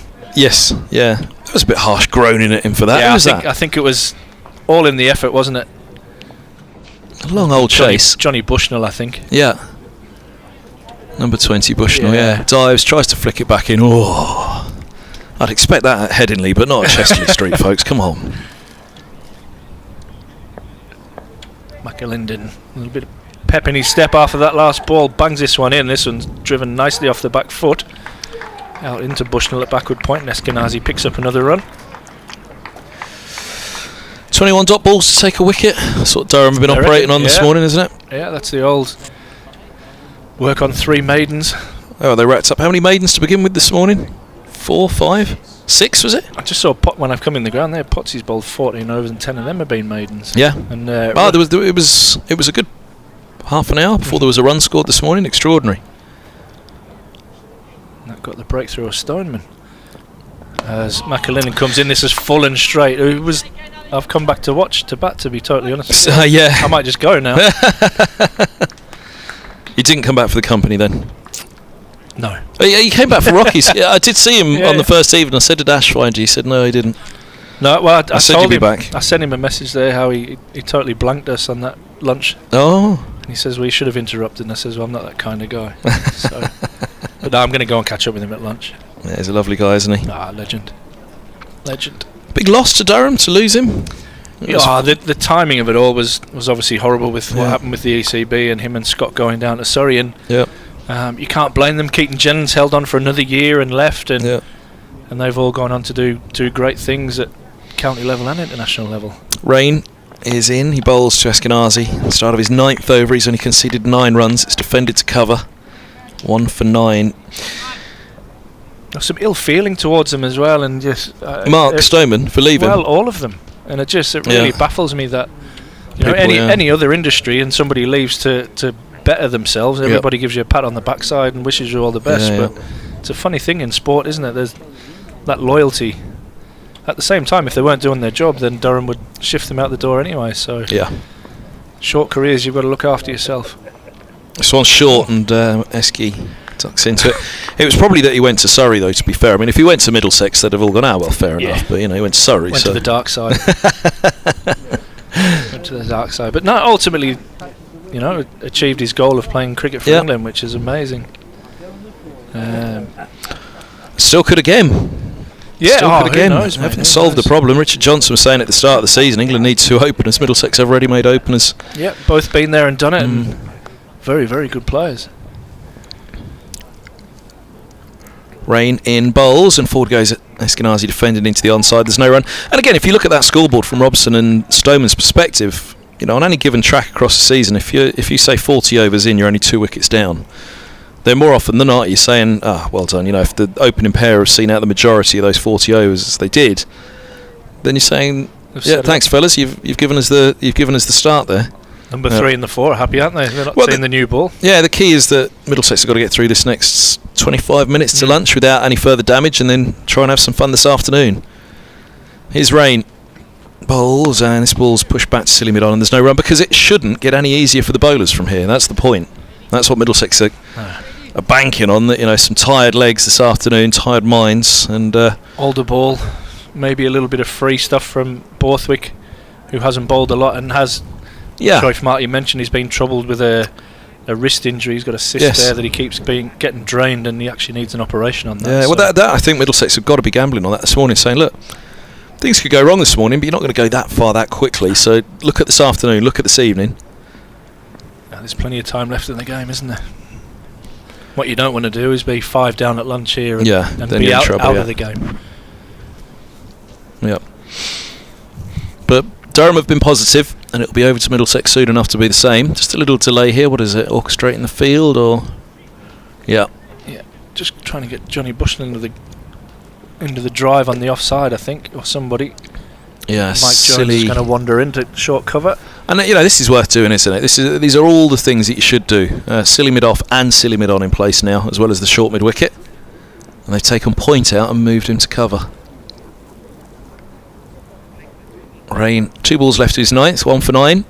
He bowls now, and that is just full of length and pushed to the silly mid off. Tells you what you're going to get as a batter, doesn't it? It's going to be full and straight, that is for sure. Yeah. There's not really anywhere else for Durham to put it at this stage. Is there a ball that's 41 overs old? Absolutely. And it's just patience. There's nothing for Middlesex to gain in these 24 minutes to lunch now, but there's not an awful lot to lose. With the run rate at 1.7 as it is, you're not going to affect that massively between now and the interval. So it's just keep it tight for the bowlers, and for the batters, can they be patient enough? Rain moves in, bowls short, and that's just hooked around the corner quite nicely. Only a single. And again, that's what they've done well. For Stoneman, they did this where it was, as I said, it wasn't nose and toes, it was nose and top of off. and they just had 2 slips in place, a deep mid-wicket, or he was around towards square, and a deep backward square. And they just said to Stoneman, right, top of off and your nose. And they did it, and they just kept it in those 2 channels. So the ploy was there for Stoneman. You want to score runs? Right, go on then, hook or pull. There's 2 of them out there. You make a mistake, we're ready. And similarly there for Milan. The 2 set back, if you want to go with a flat batted shot and try and pull it around the corner to them, by all means you can have a single. It's not easy to play a full aggressive shot on a slow pitch either from those short balls. Sometimes the short balls on a slow pitch are even harder to place. Yeah. Well, we saw Lees hit top edge that 6 on the first morning, didn't absolutely, as McAlinden is full and this one is mistimed back to him by Eskenazi. Prime example there, isn't it? Eskenazi down on one knee looking to access the covers. He was looking to give it a full-blooded drive. He saw it early enough, obviously, that he liked it. Completely mistimed. Skipper Borthwick full of encouragement, as he always is. Just loosening up a little bit there, so we might see him before lunch. There's McAlinden again from the Finkel end to the right-handed Eskenazi, and this one's short and wide. And it's ballooned bizarrely to cover. I'm not really sure what's happened with that one. It was a short and wide ball, and it must have just got stuck in the pitch. But Eskenazi, normally very good on the short ball, has mistimed that horribly to cover.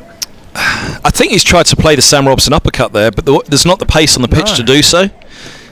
So he's ended up through the shot too early, and he's dollied it straight into the covers, hasn't he? I think we're all gathering around there to look for a replay. Robson resisted this many times this morning, short wide outside the off stump, and you can see he was thinking about it. They've just missed the replay. Marty's going to hate me for it, but we're going to have to scrub back on the stream. Nick Maddinson taking the catch in the covers. But Stanley McAlinden picks up his 2nd wicket of the morning, probably on the back of some really tight bowling from his little cartel. I'm just having a look at the replay now. It is short. Oh no, next we've got the ball before. Is it 41.2 it felt it was, isn't it? Ready. Oh, no. So apologise for a little bit of quiet here, but we're just going to study this replay. And it's come right off the toe of his bat by the look of it, and just ballooned to Maddinson in the covers. A little bit of a cheap one, but probably a reward for all the tight bowling this morning. Well, exactly that. The short and wide, and the Stoneman one, I didn't realise quite how wide the Stoneman was. So I thought he was tucked up around the wicket, and actually it was pretty wide. I thought he's just kind of, the resistance has failed for him. He's cut at one that wasn't there, but actually it was quite wide. Okay. And he's nicked off through to the keeper. The bowling right arm around the wicket as well to the left-hander. So again, like Eskenazi, he's probably felt, I've seen it early enough, it's wide, this is going to go, and he nicks off through to the keeper on a cut shot. Eskenazi has seen that early, short, wide, field up on the offside. He's gone for the Robson uppercut, but the ball's just not coming onto the bat to do it, really, to get that bat underneath it. Robson plays that shot an awful lot now, the uppercut. So here's the moment, 72 for 3, and now it's a big 20 minutes through to lunch for Middlesex. Right. I'll just check my watch there, it is 20 minutes. Eskenazi going for 18 there, caught by Nick Maddinson in the covers off McAlinden as he comes in, and left-handed Max Holden on strike, and McAlinden right on the money here. And that one's just defended back down the pitch for no run. This is pressure now, isn't it? All right, it's a slow pitch. The ball's soft, but the bowler's got their tails up now, and Middlesex, it's just what pressure does, isn't it? Yeah. Middlesex were hoping on day 4 that they could put the pressure on Sussex, go close or just beyond the Sussex first innings score. If they could, that was their plan today, and then knock over a couple of early Durham wickets, and there's pressure on. Absolutely right. McAlinden pulls this one into the pitch, and Holden comfortably ducks underneath it. But 72 for 3. You could argue, well, you've gone into a shell, and now you've got out playing a couple of shots, which the ball wasn't there for. I don't think that's an argument. I think their ploy was right. I think you sit in for the morning and take the afternoon and evening when you got wickets in hand. Yeah, I think he's just looked to put a bad ball away, and and his execution was poor. which can happen with a build-up of pressure, like you say. A lot of dot balls. As McAlinden comes in, Holden defends this one back to him for no run. He decided early this is going. Oh, yeah, but then by the time it got to him, I don't think he knew where it needed to go. Yeah, he was because through it, he was through it, and it was like, Yeah. Which all sounds so easy. It happens in a flash, but there's that moment out there where you're then caught in two minds at the very end, but you have to keep going through with it. Absolutely right. If he could replay the shot again, he'd have left it well alone. Yeah. Bad balls take wickets. It was a long hop outside off. It was. McAlinden, this one's tucked off his hip by Holden. Have a bit of mash action somewhere. Oh yeah. There it is, over the back of the pavilion. End of the over, a wicket maiden as well. McAlinden, 2 for 29 from 7, 3 maidens. Bounced back well, hasn't he, after an expensive start? Cover point, yeah. It was. Sorry, Ash, what were you saying? Marcy was checking on the wicket. I've got no idea. Sorry, McAlinden had a little bit expensive to start with and has pulled back nicely. Well, that was interesting as well, because he's going at 4.1, isn't he? And the innings is 1.7. But that happens as well, though. Yep. You know, not everybody has to go at 2.5. One of your bowlers can go at 4 if... And that's a luxury having the other 3, isn't it, being so tight that they've bought a wicket from a, like you say... And again, Middlesex will have had that in mind. So look, be careful of the others and try and score off McAlinden. Here's Rain, bowls to Milan, halfway forward again as he defends into the onside, just letting the ball come onto him, but it means that he's backed up right onto his stumps as he waits on that ball. I mean, we did see that a little bit in...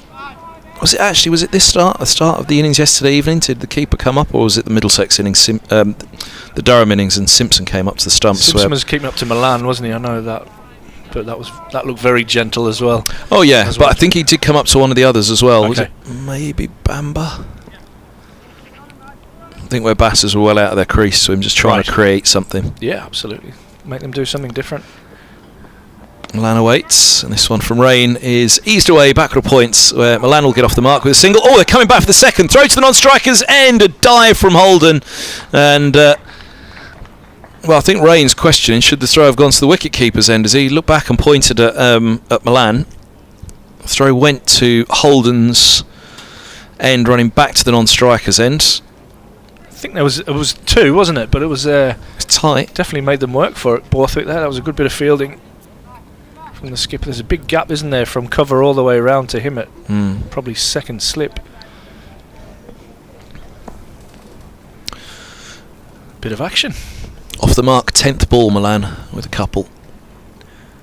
Rain's third ball of the over to him is a bouncer, which he hooks over the top of it and hooks it away for 4, and that's nicely done. It was banged in short, but it was banged in fast as well from Rain, just to see. Well, go on then, here's a quick one, let's see how you do with this. And he pirouetted nicely on that for 4. It's a gorgeous shot. There's not a massive gap out there between the 2 deep square legs. Well, I think that's again what Middlesex would have thought about. They'll have thought, alright, this is a slow scoring ground, but there's a very short boundary on one side, of which if Middlesex are well set and in, and you got batters to come like Simpson and Roland Jones, we saw what they did last week.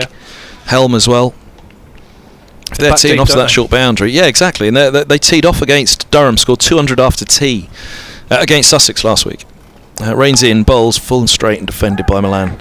To get them to, 485 in reply to Sussex's 523. They scored the best part of 200, if not just a little bit more, after tee on that third evening. So they really went after the Sussex attack, took it close, and then 38 behind, took a couple of Sussex wickets early on that final morning. And fair play. Sussex battered out the day. Young Archie Lenham, who's done it again today, or yesterday evening at Trent Bridge against Nottinghamshire.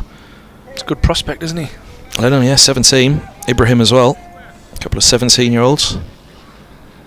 Just having a look at this field, and I reckon Rob's really happy with the floppy hat ratio of the Durham fielders. 3 of them in the mid-wickets now. I was going to say this. Or catching on the onside. There's a silly mid-on, short mid-wicket, and a shortish square leg around to mid-wicket, and a slip as well, crouching down. So he really is going to be keeping this on the stumps as Rain is in, bowls, and forward goes Milan, opens the face and picks up a single through points, 79 for 3. There's a lot, as you said, there's a lot of area between slip and cover. Yeah, it's good batting that, just letting the ball come right under his eyes and letting it hit the bat rather than him pushing at it. For someone like Milan... he wants pace on the ball, doesn't he? Well, used to pace on the ball. But that's a scoring area for him, though, even if the ball's on the stumps. Yeah, yeah. As he said, he's let it come right under the eyes. It's beautiful batting, that. It's been good for young Max Holden to bat with Milan as well. And a decent season, Holden. He's another good prospect, isn't he? He is. Young left-hander. Around the wicket comes Rain to him. Last ball of his 10th over Rain. And bowls. Good line and length. Milan's Holden's riding behind this defender. No run. 13 minutes to lunch. And 79 for 3 is the score. Ash Thorpe alongside myself, Kevin Hand on the mic. BBC Newcastle and BBC Radio London together here at Chesley Street, where a lot of people were scratching heads this morning and overnight thinking, where's this game going to go? There are still many places that it can go. Middlesex would have said to themselves, 2 down at lunch, be alright with that. 3, they've just got to be a little bit careful. Yeah, they don't want to go losing another one now as Matthew Potts comes back in. I think we just heard John Murray in our ears there. With last night's Euros games being looked back on BBC Newcastle. Impressive performance, that. Did you watch it? I did, yeah. I was with Mr. Emerson watching it, actually. Sorry about that. They're trying to forget it. As Matty Potts from the Finkel end bowls to Milan, and this one's full and straight and pushed back down the pitch for no run. Oh, we've lost Q now. No, we haven't. It's still there.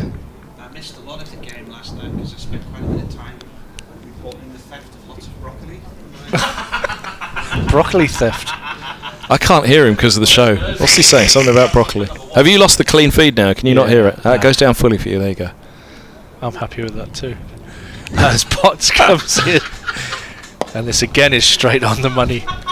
Defended back down the pitch. The broccoli. There's a broccoli thief. Yeah. Well, this fella, I mean, he hasn't heard of the cost of living crisis. There's a whole bowl of broccoli thrown out last night in the restaurant. What? I said, give us one of them. He's rubbing it on his feet. Cuddling up to it.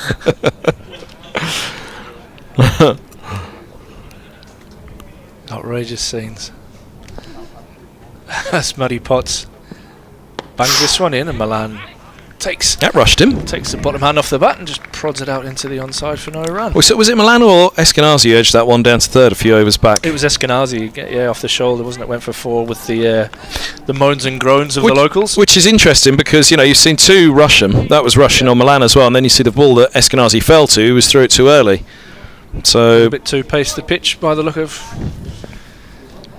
that, and I think that goes hand in hand with being difficult to score, doesn't it?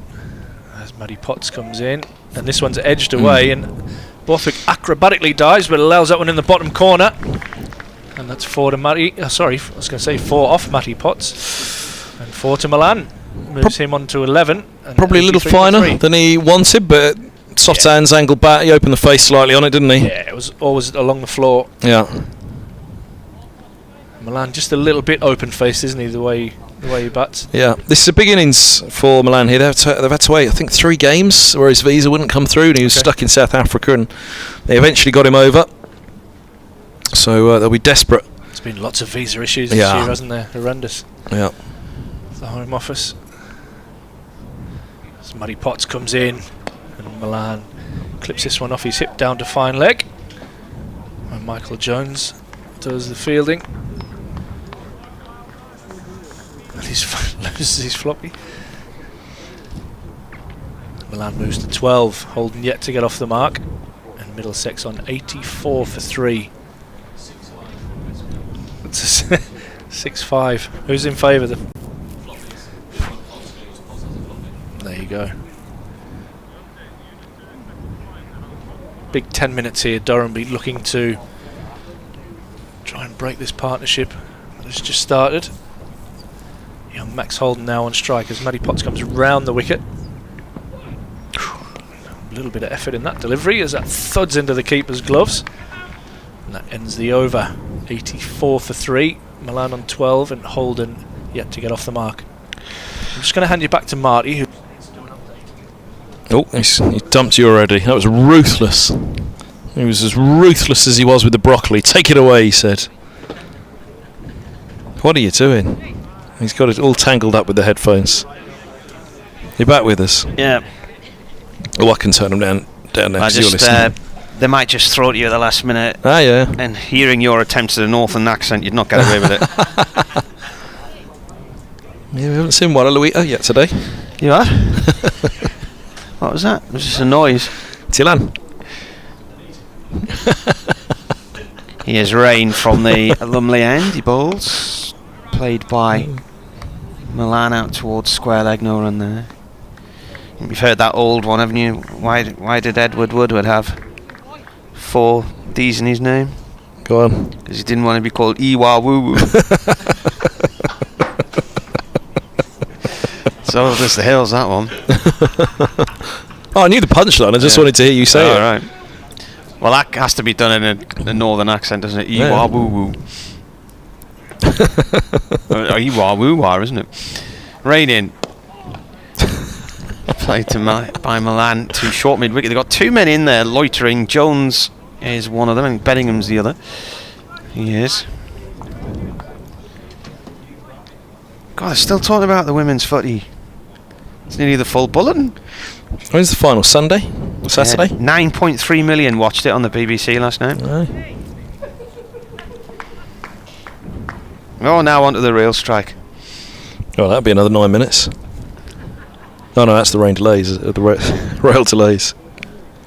I wonder when the bus replacement strike is. Rain in.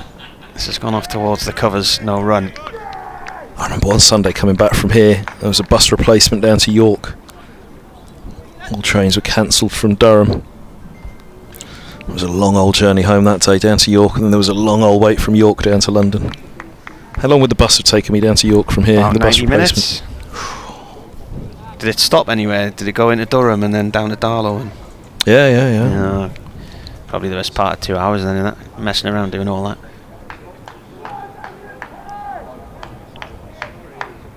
Rain in. Again, it finds its way to Jones at short mid-wicket. Nothing could compete with your journey where you've slept the night on the floor of the bus after a one-dayer here, floodlit one-dayer. That wasn't a popular one. Got back at Lord's 6 the next morning. Yeah. And you hitched a lift off a milk float or something, didn't you?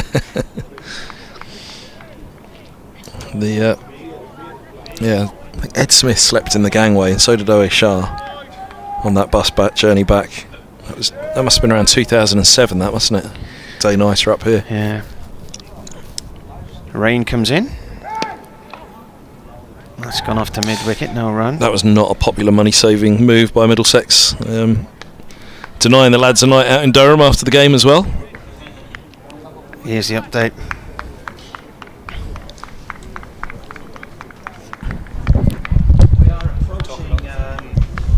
We're approaching lunch here in Chesley Street, and Middlesex 84 for 3. There was 45 minutes this morning where they only managed 3 runs before Mark Stoneman was then caught behind off the bowling of Ben Rain for 19, and then young Stanley McAlinden has taken 2 wickets. The 18-year-old got Sam Robson, the former England batsman, for 25, caught behind before following that up with the wicket of Stevie Eskenazi for 18. He was caught in the covers by Nick Maddinson, and both of those wickets came in wicket maidens. So we've got about another 4 or 5 minutes to go to lunch here.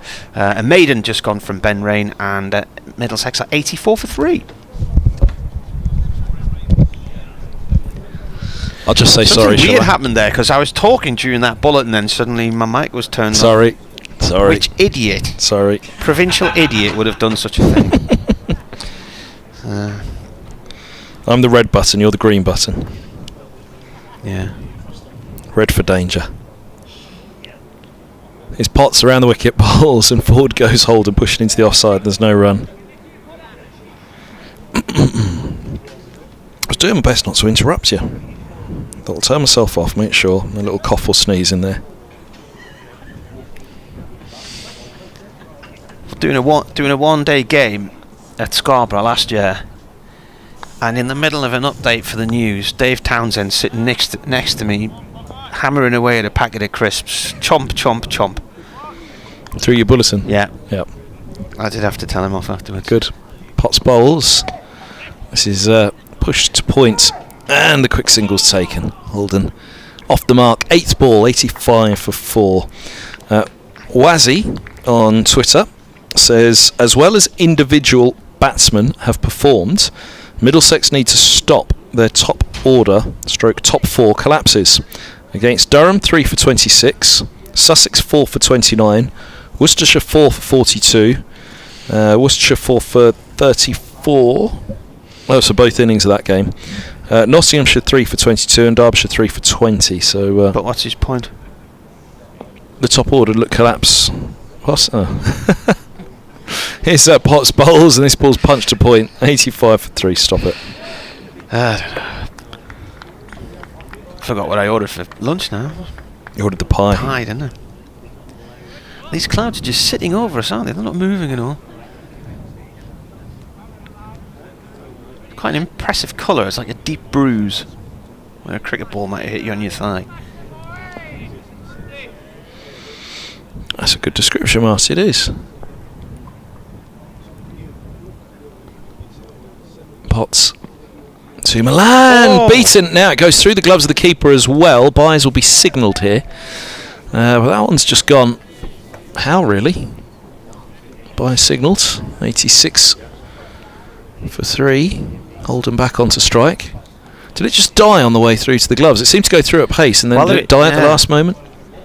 Possibly a bit of a wobble, but just took him by slightly off balance when it came to him, wasn't he?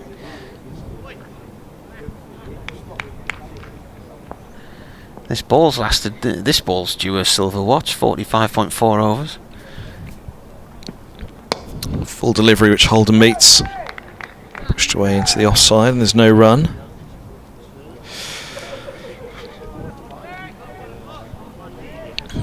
If it does go a little up and down this pitch. Oh, where's the bruise? Oh, whose is that? Oh, what part of your body? Ashthorpe's worn one on the backside. Nasty. Well, when I knocked myself out... He has just shown us a picture of the bruise, not his backside, I should tell listeners. When I knocked myself out and I fractured my eye socket in April, I then developed this huge bruise right down my thigh, down past my knee. Potts bowls, and this ball's clipped into the onside by Holden. Quick single straight to the mid-wicket. There's no minute in place, and just one. 87 for 3, end of the over. And I couldn't understand it because it was basically my head that got clobbered and took all, took all the brunt of the force. So I thought, how's this massive bruise appeared on my leg? And then it was pointed out that I lay on the pavement for 2 hours waiting for an ambulance, so it must have pulled. Yep. There you go. 2 hours for an ambulance? Well, in the end we gave up and I got a lift to the hospital. Really? Yeah. Deary me. Head injury as well in 2 hours on the pavement. Well, yeah, I think initially when the 999 call was made I was unconscious, so they were on their way, and then when I recovered and they rang back, I came round and they rang back and they diverted their resources elsewhere for another case.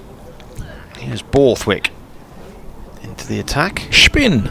Bit of spin just before luncheon. the last over before the luncheon. And the Borthwick into his attack. Yeah, Steve McLaren.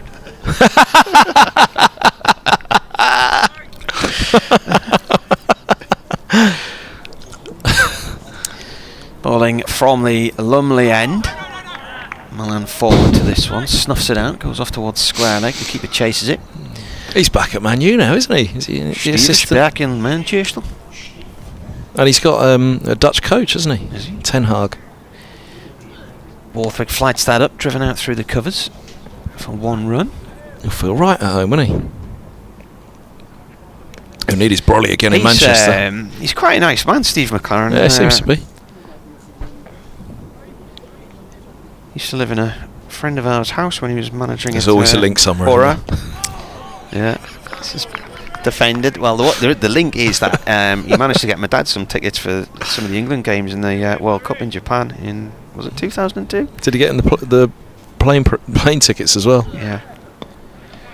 This one goes off to mid-wicket. That'd cost a bit. Your dad went out there for it. He didn't get him the plane tickets, did he? No, I know, but your dad's obviously has paid a fair old bit to get out there. Oh, yeah.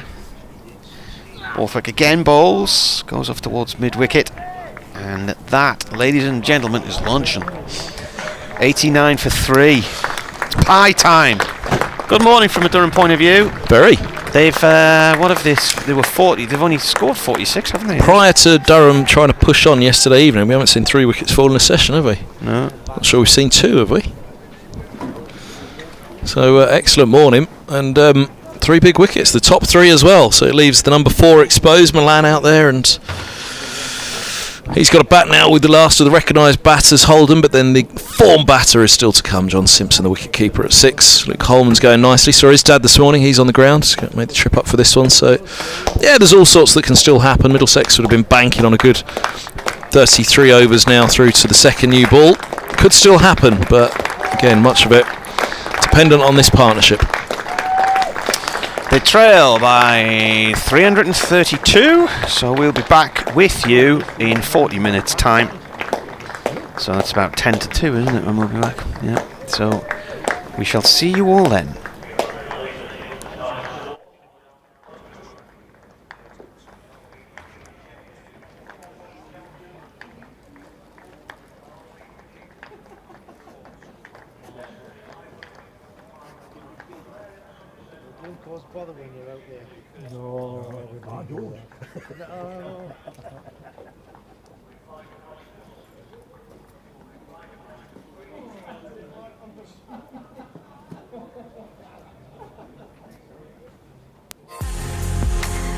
My love of Spitfires came as a small boy going to air shows with Dad.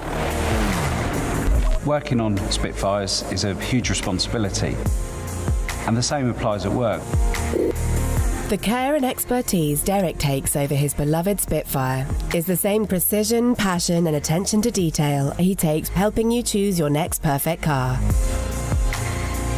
Because at Virtue Motors, it's all in the detail.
We've always been good at designing niche products for consumers. So our thinking was if we can use the same design skills on products which have got more volume, we'll be more successful. The big issue was the plan to do it. We set a figure of a capacity to make 250,000 pieces a year. That's an ambitious target, that's our figure. So we then worked with the machinery designers to make the washing machines. Number one in this product, it's got to be reliable. A washing machine has a lot of hard work to do, and it's a very important part of most households. So reliability was a big issue.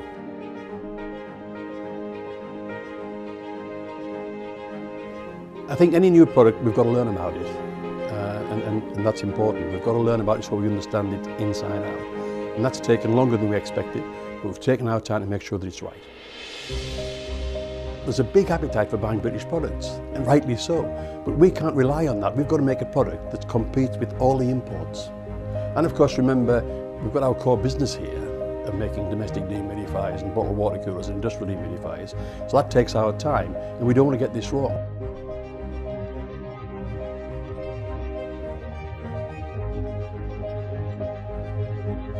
We've done 120,000 hours of testing washing machines here to make sure that it's absolutely reliable and does the job.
Oh, yes, Potter!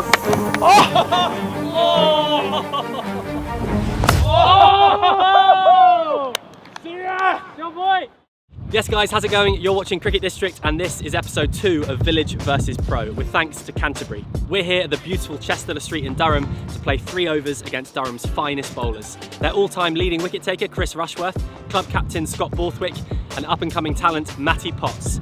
Can't wait to get started, I'm pretty nervous. Let's get going.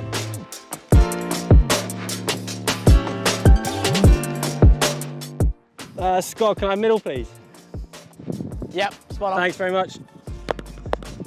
Right, Village vs Pro, episode 2. Let's take on Scott Borthwick, Durham captain, leg spinner. Oh, I run. Oh, bowled. Obviously then alright, one in the covers. Have one or a dot? It's a dot. Alright, if I'm a point, it's definitely one.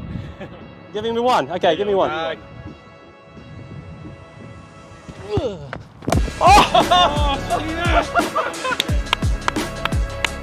Hey, were you not watching the one with Rashid Khan? Favourite shot? That's a hell of a shot. Like it was a full toss. Yeah, but he made it a full toss. Absolutely middled it as well. It's not going to spin when it doesn't bounce, mate. Right, third ball, 5 runs on the board.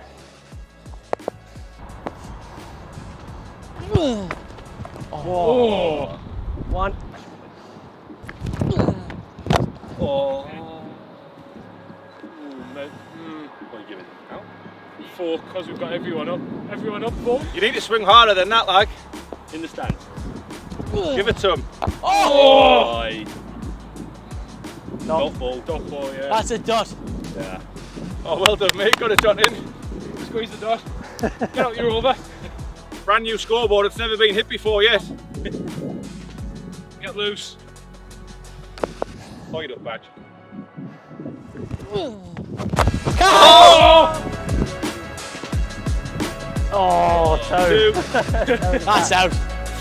Oh, failures. Good. Yeah, well played. Thanks very much. Very well played. Great reverse sweep shot that.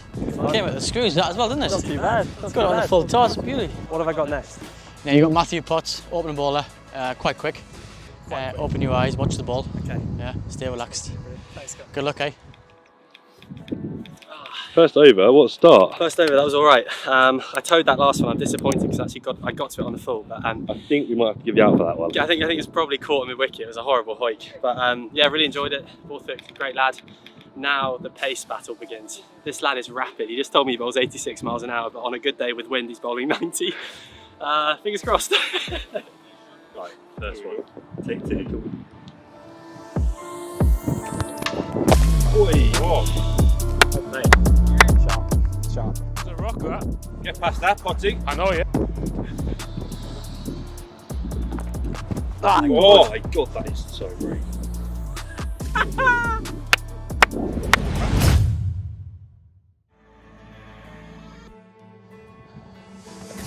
Oh, yes, Potter! All stayed out of the way, Toby, that's good. Yes, well played, Toby. Matt, I don't think you enjoyed my attempt at the ramp. No, nope. No, okay. Come on, Toby, come on, watch the ball, watch the ball, wait for it, wait for it, wait for it, watch the ball, watch the ball, watch the ball. Oh! That was the one, top bowled. Toby, is this the fastest you've ever faced? But yeah, by about 50 miles an hour. Oh, on the glove.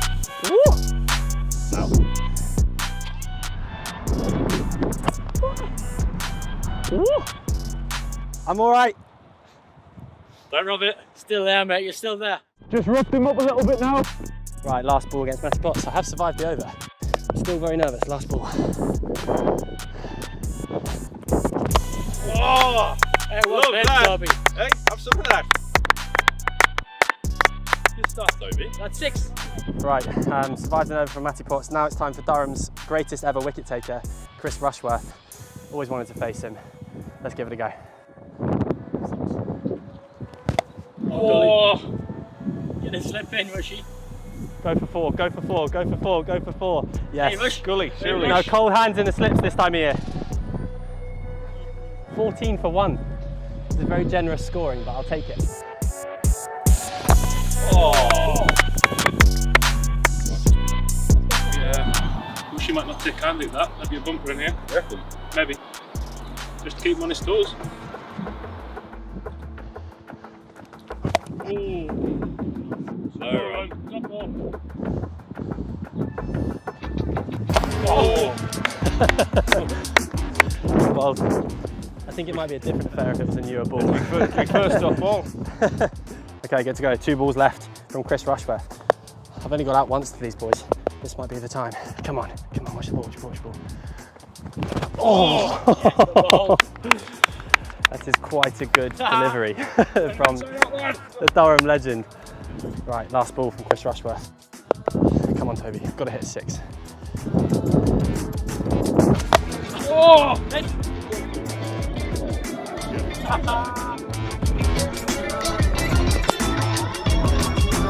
All right, that was amazing fun. I reckon they took it very easy on me. Otherwise they would have probably broken some ribs or something, but thanks to the boys. Time for Jack to have a bat. Oh, I'm nervous.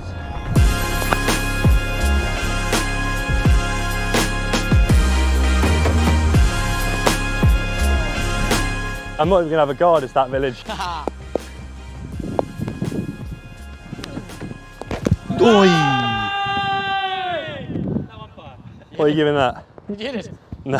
That's close, I reckon. Oh. That's close. We'll put it in slow motion now.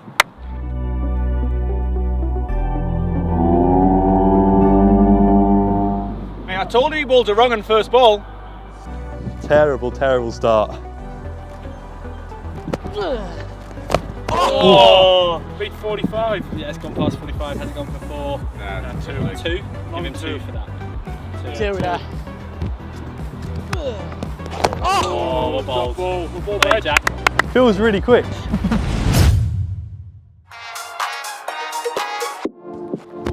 Let's go.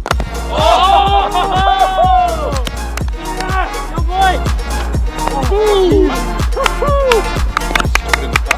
That's a hell of a shot. It's gone a very, very long way. We'll be taking that. Oh! Come on. Well played, Jack. Top ball, maybe. Oh, hello. Oh, top ball. Well bowled. Jack's second over here against Matty Potts, mid-80s. Let's see what happens. Very, very nervous. Oh, runs! That is so quick. Oh, runs!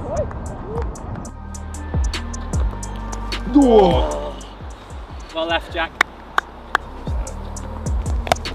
Oh, Catch him. that is so How out. was that? How many slips do you have? 2 in the gully. Nah, wide. Not out. Oh. Well bowled. All we've got to do is just stay in. But he's just so quick. Oh. What a take from the keeper. It's a nice over, Potty. Get over this. Oh, Runs. another 4. It's a good bat over. I just can't see it.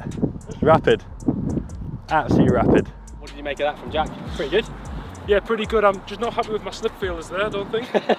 Slip fielders have cost me a few diving over them, letting them go for 4. It's early April, their hands are cold. Early April, but I'll give them a scolding when we get the change rooms. Oh, That's a game. Well played, that's Jack. quick as well. Third man, productive. I just do one then. But I think I've got to try and hit him away on here. Come on, got this. Oh!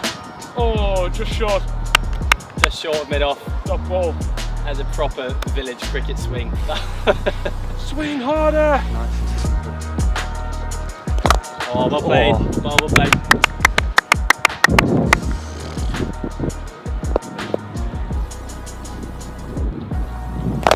Oh, well played. Oh! How was that missed? Last ball of Village versus Pro, with thanks to Canterbury at Durham. Chris Rushworth, County Championship legend, bowling at village cricketer Jack Meacher. Last ball. Last one, nowhere near as many runs as Toby. He did incredibly well, but just, I want these stumps intact, actually. I want these stumps intact, actually. Oh! Middle stump out the ground. That is a beauty from Rushworth. Thank you very much for that. I enjoyed it a lot.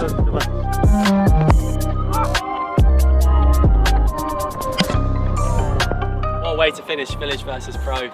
These guys have been absolutely awesome. Thank you so much to Canterbury for sorting out today. It's been amazing. Looking forward to the next one. See you next time.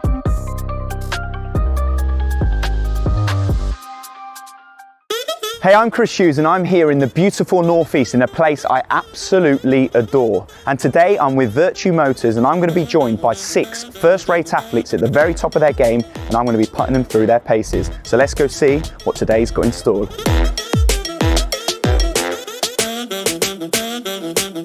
So this is where we're going to be putting our 6 athletes to the test. The Beacon Elite, home of Sunderland AFC's Foundation Elite charity. It's an amazing complex, so let's go show you around.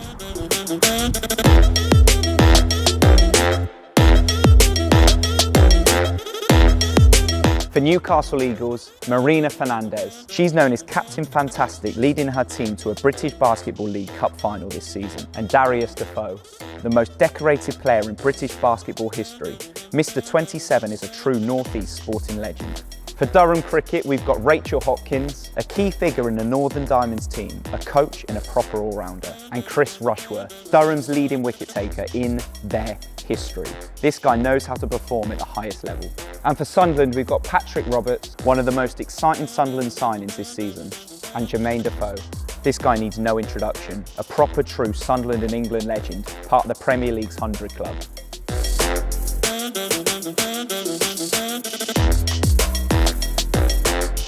So we're here on the 4G pitch. This is on the roof of the Beacon Elite, and this is where we'll be having the football challenge. Over there, we've got the speed cage. Let me just show you how it's done. Let's see if they got that in the locker.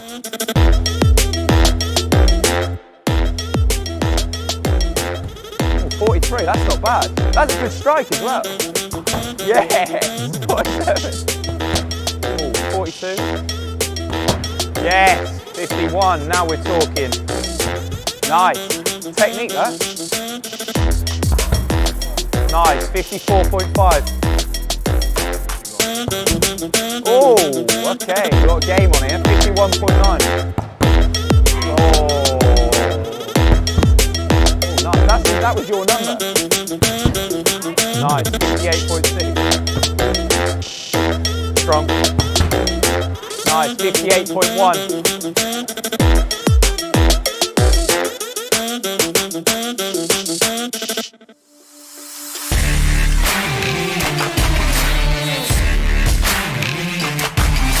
So the cricketing challenge is up next. It's very simple. The ball will be fed out and the players have to retrieve the ball from each of the 3 stations and aim to hit the wickets with the ball. If they do that correctly, the team who hits it the most times will win the challenge.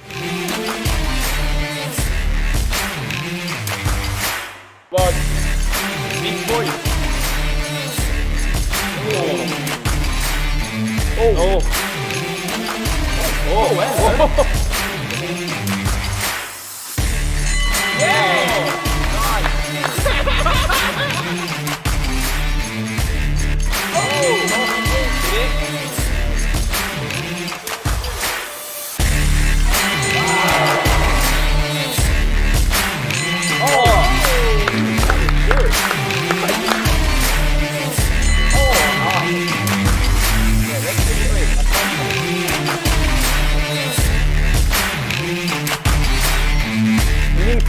Nice!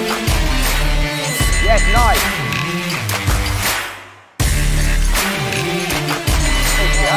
Oh yeah, okay. Okay.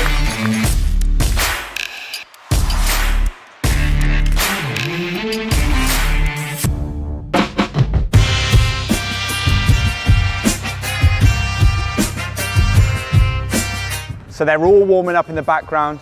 You can see them behind me. We're going to be throwing 3 free throws each and 3 3-pointers. Let's see who comes out on top. Oh,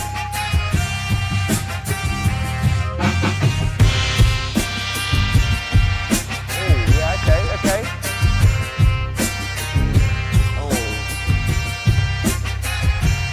Oh, okay. You're all warm, aren't you? Oh, that's the one. Oh, nice. Nothing but net.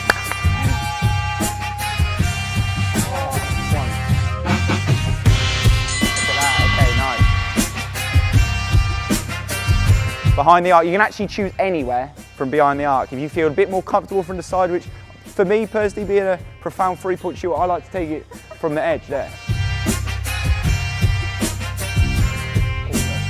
Oh, not bad. Nice form, nice form. Oh, nice, that was nice. Don't mind it, good technique. Oh, yeah.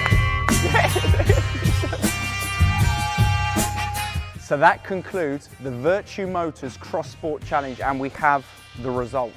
In last place, Newcastle Eagles. It was a good effort. In second place, we have Durham Cricket. But the winners on home soil and taking away the trophy is Team Sunderland. Congratulations, guys.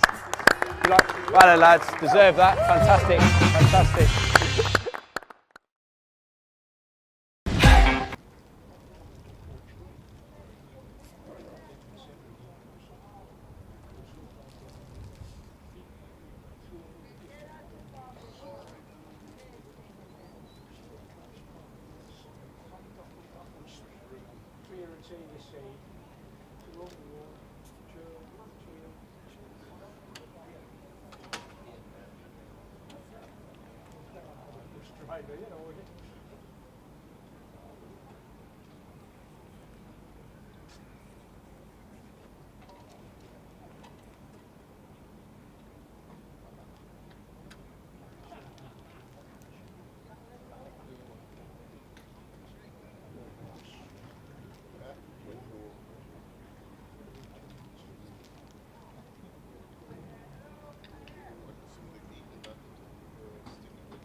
Welcome back to Chesley Street then, the afternoon session on day 3 here, Durham against Middlesex. Middlesex 89 for 3, it was a good session for Durham in the morning. 46 for 3 it ended up being from a Middlesex point of view. The 3 wickets to fall, 1 to Ben Rain and 2 to Stanley McAlinden, both of his wickets coming in wicket maidens. Matty Potts has bowled an absolute load of maidens. He's bowled 10 out of 16, he's got the ball in his hand now and he's starting the session in the afternoon from the Finkel end. Bowling here to Peter Milan, who's on 13, Max Holden at the other end on 3. The men to go today, Stoneman for 19, caught behind off Ben Rain. Robson for 25, also caught behind, that time off Stanley McAlinden. And then Eskenazi looked to cut McAlinden, short ball, and he mistimed it really and just popped it out to Nick Maddinson in the covers. He went for 18, so they were 72 for 3 then, and they were 89 for 3 at lunch. Martin Emerson with you, Kevin Hand and Rob Rush, and the boy Ashthorpe is with us as well. This is played away, runs down to vacant third man. The pub opens very early in the afternoon session. Orders being taken at the bar. It's still got a lot of dark cloud sitting right on top of us. We've been for a walk around the ground. It's quite pleasant. Feels warm. When the sun comes out, it is quite hot in that northwest terrace just in front of the health club, but the sun's gone in again at the moment and it looks like this cloud could be sitting over us for a while. It's not forecast to rain though. 93 for 3 Middlesex. Potts comes in and bowls, and forward comes Milan and plays that to point. And how did lunch work out for you, Kevin? Would you like to see? Look at that for a seed. For a what? A wicket? Away swinging Yorker. I think that looked like an illegal throw to me.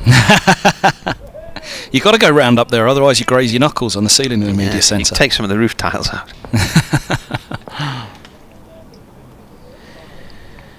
Potts in and bowls.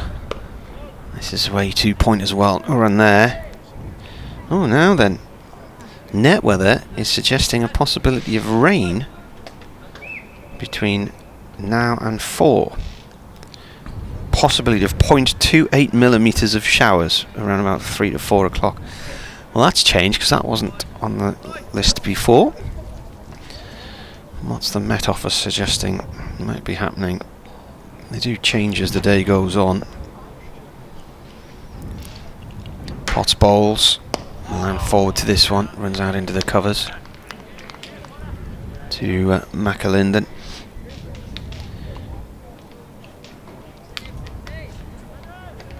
Met Office isn't forecasting any rain.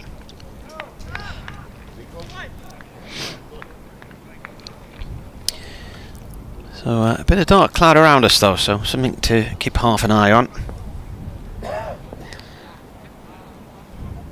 The wind is currently 5 miles an hour from the south. Max is left alone outside the off stump.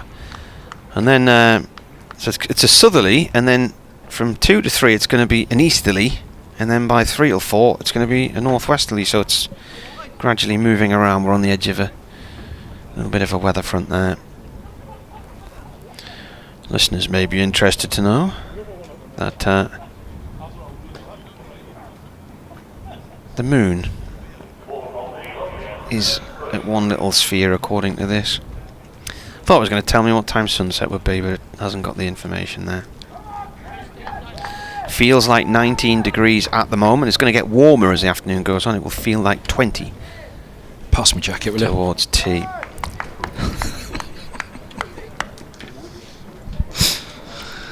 Did you like that little Twitter one? Me trying to wind up Marty on air. Have you even seen it yet? It's probably not come through to you. If you search it. Bracers liked it. Got a retweet and a like I've from not Bracers. seen it because I blocked you last night. You still haven't given us the result of the poll on the LBW. I did. 78-22 or something. Absolutely comprehensive victory then. Rushworth around the wicket. Bowls and Holden drives through the covers. Lovely shot. 4 runs. His first boundary moves to 7. 97 for 3. This is the afternoon that Middlesex will be hoping for. Take on that short boundary. Ball into, 49th over now. That was a loosener. Wasn't the best of deliveries, was it? Well, it was, but Middlesex have got to get after them. They've got to put anything away. And if Durham remain on the top of off, then Middlesex have somehow got to try to knock them off their line and length here, because they bowled a beautiful line and length this morning. Talking to some of the Durham members on the far side of the ground, and they said, what on earth are Middlesex's tactics here? Rushworth bowls and goes past the edge of Holden. Through it goes. That's a lovely response from Rushworth. Around the wicket to the left-hander. There's a bit of grey sky overhead. Is that aiding a little bit of movement? Max Holden prods away at the surface. Why are they going along so slowly was the question. And I said, well, we had discussed it on air. Well, they're 3 down at lunch, having not taken any risks. So, you know, I think their plan's always been clear. Get through the morning and go after lunch and after tea. But they've got to get through, got to get themselves in after lunch under grey skies as forward goes Holden, defending to extra cover, no run. Yeah, they've got some serious batters still to come. In Simpson, Holman, Roland Jones last week, that magnificent 85 that brought the game to life against Sussex. They'd lost 4 early last week, 4 in 10.1 overs they lost last week against Sussex, having seen, and that was, they put 103 overnight, Robson and Stoneman, then lost 4 in 10 overs after Sussex had racked up 523. So they're up against it again here, 97 for 3, as Rushworth bowls short onto the thigh guard. It falls away backward a square on the leg side. On the offside, no run. That wasn't a bad shout. He's jumped back into the crease there, and it looks like it's wrapped him around off stump. Do we need another pole? I think we do. But I don't know if that one will get put on the highlights reel. I was sitting here thinking there's nothing. Let's have another look. I was thinking no, there's nothing in this, and then watching it again. Here we go. Oh, hello. He'll get him this ball instead. Rushworth's around the wicket to Holden, who turns this into the onside, fielded at mid-wicket, there's no run. How do you get rid of that bit? This morning, the first wicket fell, I think it was 46 minutes into the day's play, and only 3 runs had been scored, and by the end of the hour it was only 15.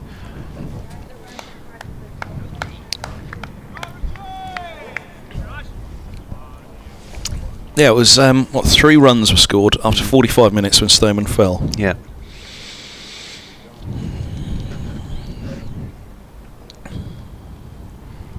Rushworth bowls, Holden is forward, defends.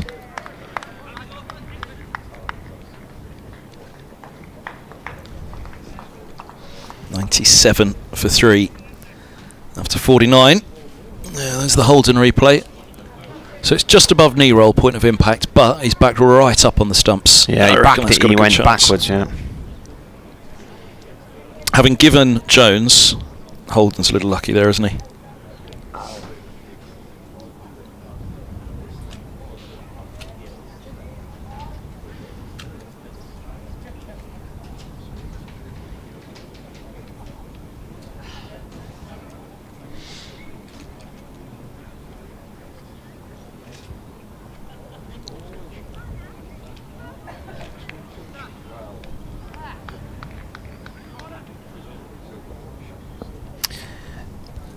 Potts to start a new over from the Finkel end, right arm over.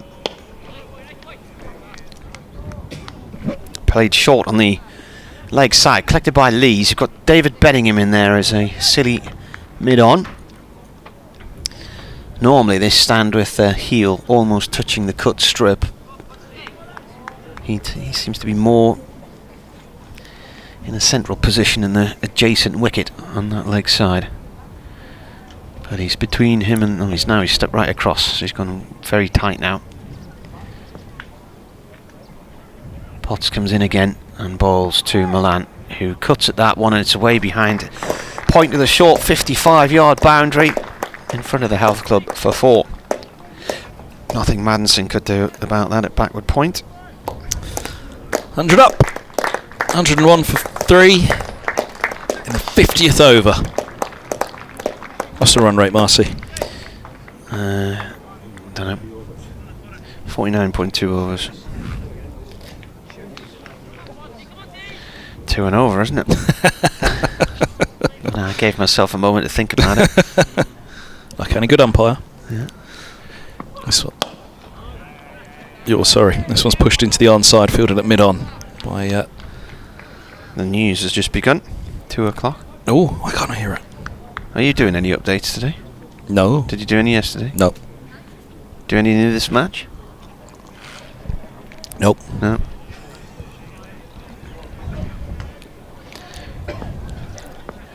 If I edit that down, basically what I got there was no.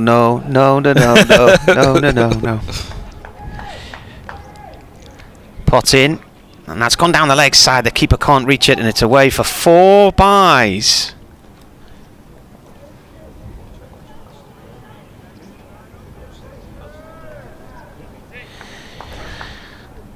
$105 for 3. Run rate is actually 2.1.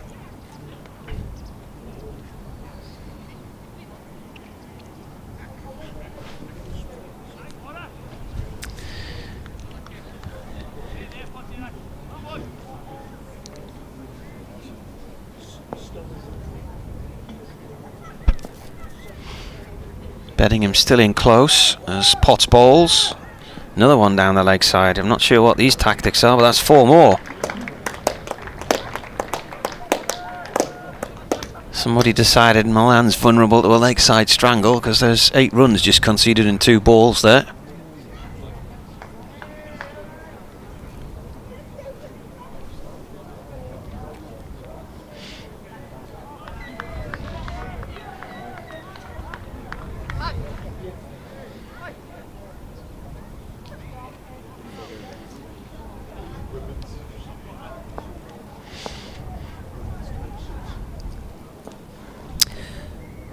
Milan waits, he's on 25 now, and there's another 4.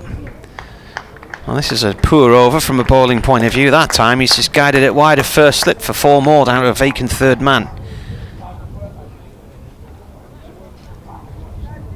So you've had 16 runs from that over. From Matty Potts, very uncharacteristic of him because he's been going along so well. He's bowled 18 overs now, 10 of them maidens, and he's now conceded none for 37, but 16 of them came in that over.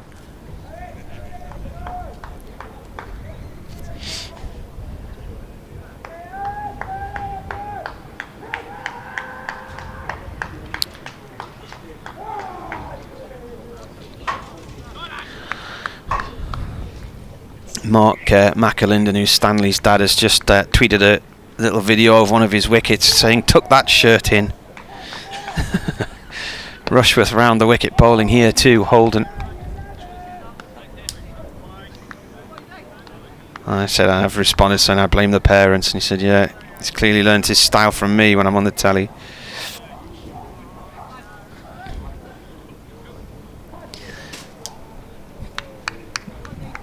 Can't be far off this update now. We're hearing about a burger chain putting their prices up again.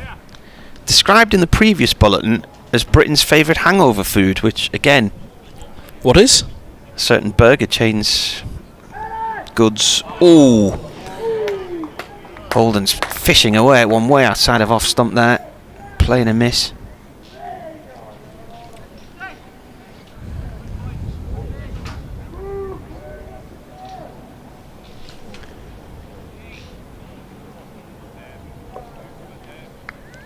How have we not seen this video from you on the Roker of the whales and the what else have been spotted? Dolphins? Lots of dolphins on the Roker Riviera these days. There's 3 of them swimming out the back of our house the other day. Come in chasing the fish. This has gone down towards fine leg for 1.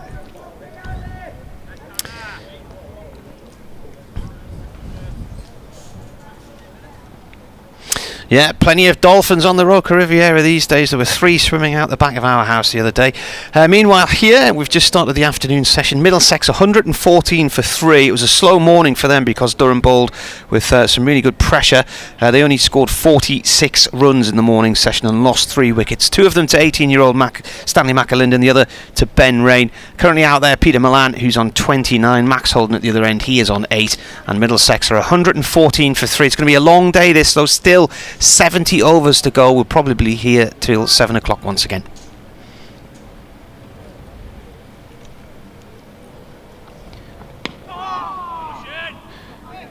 New over. Is it a new over? No, it's not. It's the 4th ball of this over. Dot ball as Rushworth bowls to Milan. Yeah, the numbers of dolphins that have been coming down the coast the last few years have grown quite substantially, and they come in and they chase the fish in between the piers, but you wouldn't normally expect to see them as far up the river as we are. But a few weeks ago I filmed them. There was 3 of them swimming around out there. The river's so rich with fish these days. There's Rushworth Bowls again. Back in the 80s, I don't think just about anything would have survived in there. There was so much industry with the shipyards and whatnot in the pit. And the gannets have returned. I was watching the gannets yesterday morning, diving for fish. That's the press box, isn't it? Joe's biscuits come out. Yeah. They're magnificent birds as well. Huge wingspan they've got. I have to go easy with them up there. They're seething from another lunchtime lesson. The problem with you is you don't pace yourself, do you? You know, it's a marathon, not a sprint. I know you prefer a Mars bar to a marathon. Rushworth in. This has gone off towards mid-wicket, no run there. Durham are looking for a few Snickers now. Yeah, clever. I see what's it you did there. Didn't quite work, that, did it? No, it did. Like that. Yeah. Just whisper yourself down, Marty. Just whisper it. Careless whisper from you. Do they still exist? Whispers, yeah, I think they do, yeah. Remember when I was a kid and they came out, Cadbury's brought them out and they were a massive success, and then they withdrew them. Whispers? Yeah. Did they? This was about 1983, 84, something like that. And I remember being on a trip somewhere, and on the way back there was a big advert at the side of the road, Whisper is back. We were all excited. I tell you what, I bet they're a fraction the size now of what they were back in the 80s. There's Potts around the wickety bowls and holds and defends on the back foot, nice into the onside. Double decker, that was always my favourite. I end up with a load of them at Christmas because the kids don't like them. Double deckers? Yeah, they churn them out of their selection boxes and. Oh, send them my way. I love those. Do they have a little bit of coffee in them or something? Do they? I'm not particularly keen on coffee, but I can just about get away with one of them. Potts, 19th over. Bowls. Oh, now that takes off and takes the edge and flies through the vacant second slip down to the vacant deep third, where it'll just about be hauled in. And not sure if that got his shoulder there. Leg buys off the helmet. Buys, yeah. He swayed backwards and the ball's followed him. Yep, he's just tried to sway inside the line of it, and it's either taken the... Well, it must have taken the shoulder rather than the helmet, because otherwise the physio would have to be out there having a look. I think he just dropped the shoulder. I think he just dropped the bat in time. It's just gone over the bat was horizontal. If you'd imagine he was playing a cut shot, but then didn't go through with the shot. He was just swaying the top of his torso backwards. Then it's gone over the top of the flat bat, hit his shoulder, and flown down to deep third. 116 for 3. This one's short onto his hip, and Holden rides it into the onside. I think there were 2 noises there. A little inside tickle onto his hip guards. And yep, no leg by signal to 117 for 3 it is.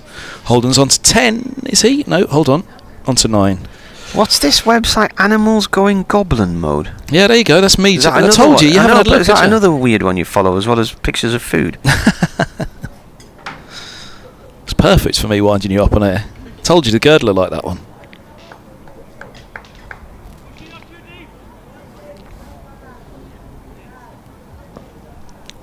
Here, I'm doing wonders for Durham Cricket's TikTok this week. 52,000 views that batting the other day.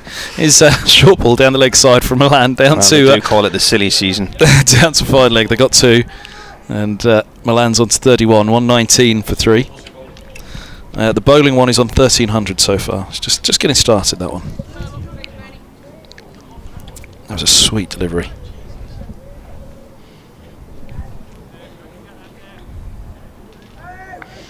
Is that the end of the sweet jokes? We're gonna call that a wrap.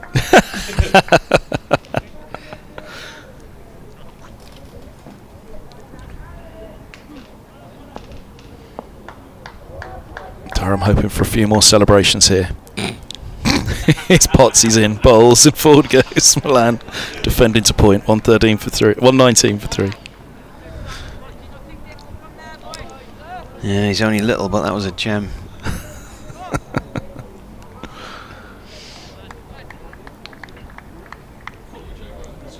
Oh, clever. Quality joke right up your street there, see that?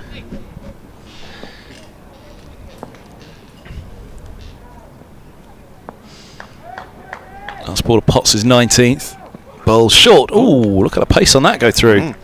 Land ducks underneath it on 31. Holden has 9. 119 for 3. Middlesex going along at a run rate of 2.3 that have hoped to be positive today, but they've been betwixt and between. He's not having it, is he? He's not having that one. Ah, that was clever. Yeah. It was a joke about between bars.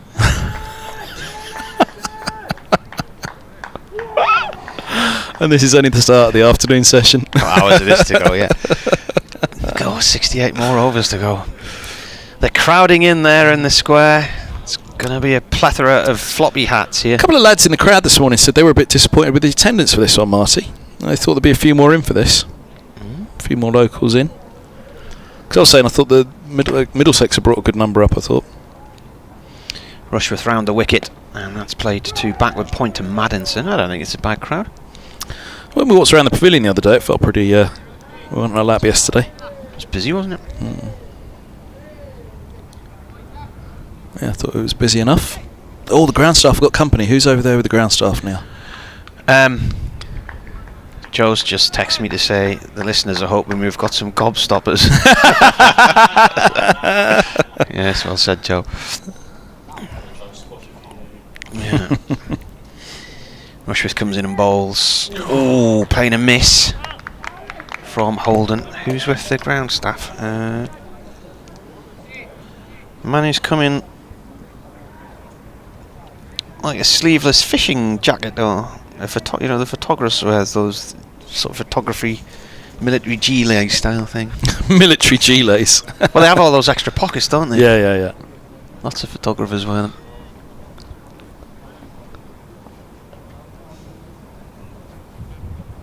Rushworth round the wicket from the Lumley end. It's short, it's pulled by Holden down to McAlinden at long leg. Just out our window, really. 1 run. If you've got any observation on Kets, get in touch. We're cricket@yahoo.co.uk. On Kets? Yeah, Kets, sweets. Oh. You never heard of I Ket? never looked up that word for you last night at the hotel. The one you've forgotten again now. Yeah. Well, not forgotten, it's just, I have to learn it. It's a new word, never heard it before. Rushworth in to Milan. That's played behind point. He's going to get 2 here. They're ticking now, aren't they? That run rate up to around 2.4. Bushnell, the man who fielded that one. 50-run partnership, there you go. partnership. How many balls? 68. That's what they'd be hoping to go about. 4 and over for this session.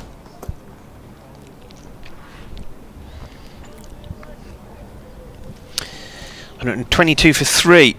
50 runs in 11 and a bit overs. They keep that up through the session, through the rest of the day, then they'll be thereabouts of where they wanted to be. In comes the bowler, that's pulled, and Maddinson takes a low diving catch to his left, and that is the end of Milan for 33.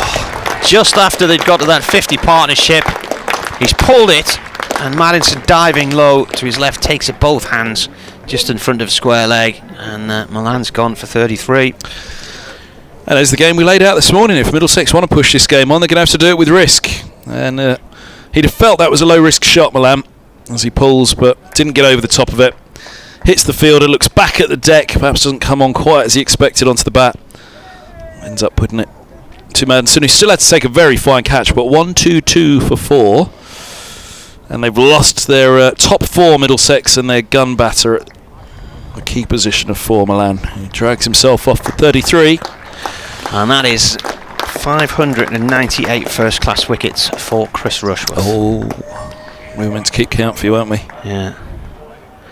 How many overs? 52.5.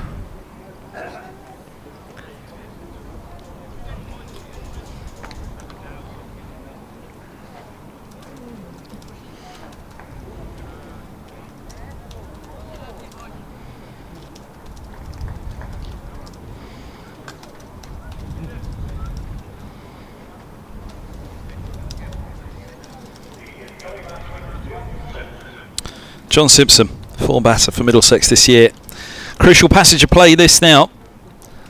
Middlesex just after lunch losing their 4th wicket. They lost 3 in the morning session, lose 3 in the afternoon, and they will be in trouble here. A long way behind the follow-on. They won't have completely given up hope, Middlesex. They found themselves in this position last week against Sussex and got to 485. Need much the same again. Well, I said there might be 4 wickets today, maybe 5. Didn't think there'd be much more after that. There was no sign really that there'd be lots of wickets. You said 10, didn't you? What did you say? 10, yeah. Well, we're at 4 now. I was talking about 10 Durham wickets as Middlesex took the extra half hour and declared, but there we go. I wonder what was in that broccoli last night. Rushworth bowls and Simpson pulls this to square leg. And that is the end of the over, so he went for 3 runs in it but got the wicket as well. What's Simpson done against Durham other than taking 9 catches in the last match? He made 58 in the Middlesex win at Lords in 2015. That's his best. He's from Borough. I wonder if he played cricket at Rameh. He's played minor counties for Cumberland. Does he sound like he's from Borough when you talk to him? Rushworth? Well, Simpson. Simpson? No. Borough. Berry. Berry, yeah.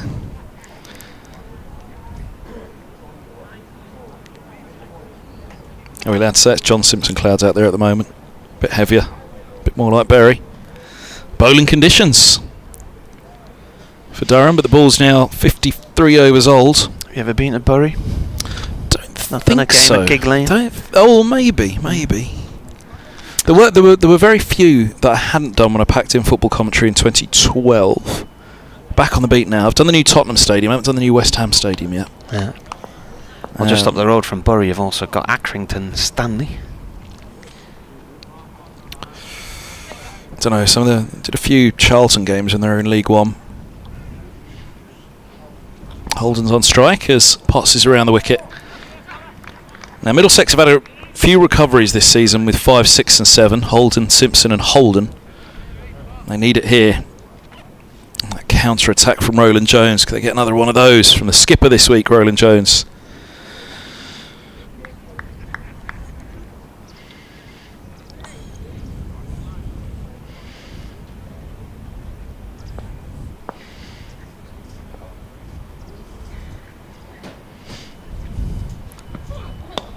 This ball's clipped away, backward square on the leg side. By Holden for a single, he moves to 11. 1, 2, 3 for 4. That there's another big bank of cloud just moving in very slowly on top of us now. The flags are absolutely still. This is going to take some shifting. I wonder if we might end up seeing the floodlights on at some point. Do you think, Kev? Yeah, maybe. There's enough broken cloud around, isn't there, at the moment, to suggest we're all right. Where do you look for around the ground at Lords? I have a little look around. I know there's the stairwells in the pavilion. Look through the back of the Warner stand now, that restaurant, into the Middlesex room. If you've got a good line of sight into those rooms, you know the light's a bit bad and the lights are shining through. Looking at the health club over there, there's a couple of lights. The stairwell and the health club, you can see the lights on in there, and the members' room in the pavilion. Fairly obvious. Simpson's on noughts from 1 delivery. Potts is around the wicket, and the left-hander is deep in his crease, turning to square leg, no run. Lumley Castle not illuminated today by the sun, or not at the moment anyway. Still a splendid sight. I've never been up there actually. All the years been coming up here. Ventured across. Went there for a wedding with my wife a few years ago. Some friends got married there. It's nice. And then the last time I was in there, Jason Gillespie went in with him and his Jason Gillespie? Yeah, and his pal Swifty. This one's just full of length and an inside edge from Simpson. Looking to drive, it goes past leg stump. They have a single. Simpson's off the mark. 1, 2, 4 for 4. Swifty's now a umpire referee, because he did the Middlesex game against Durham, didn't he? He did, didn't he? Yeah, that shocked us when we walked in the tavern and saw Swifty. Yeah. So we went up there, and Adrian Harms was here because Durham were playing Sussex, and the the Sussex physio was with us as well, and in the bar there's a library bar, really nice. Oh yeah. All these old books on the shelves. In the library bar. Mm.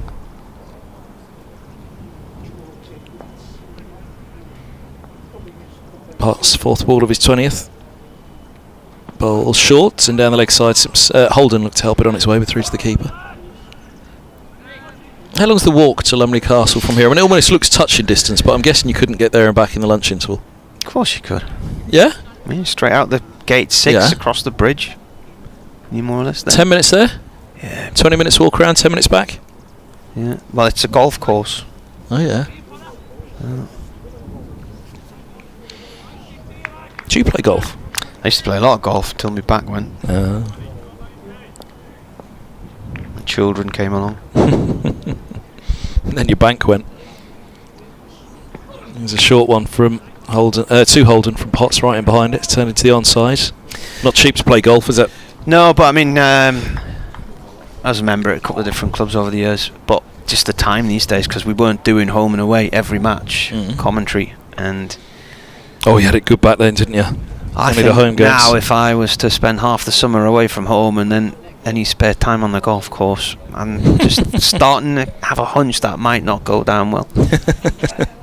Your missus will be going back to Lumley Castle for a wedding, won't she?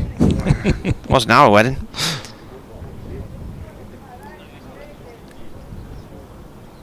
You got married here, didn't you? No. Stadium of Light? No. Benamadna? Rushworth's around the wicket to Simpson. Bowls, and this ball's pushed back into the onside. No ball called. 1-2-6 for 4. We got married at the Glass Centre in just along from where we live. No, we got married 2001, I think. 2000, something like that. No. Went to the register office in Sunderland, and you could get a list of all the places that were licensed to host weddings. There were varying country house hotels and the odd castle here and there, and then we looked and saw, the Glass Centre, that's not far from where we live. So we went to see the manager at the time, and he was a really good lad. We had it there. Rushworth comes in and bowls round the wicket. This is played towards mid-wicket, no run. There's a little pod that hangs under the roof of the Glass Centre, so we got married in the pod. That was the licensed bit. You could only get about 50 people in there, so then we invited a few to come along and join us after we left the pod.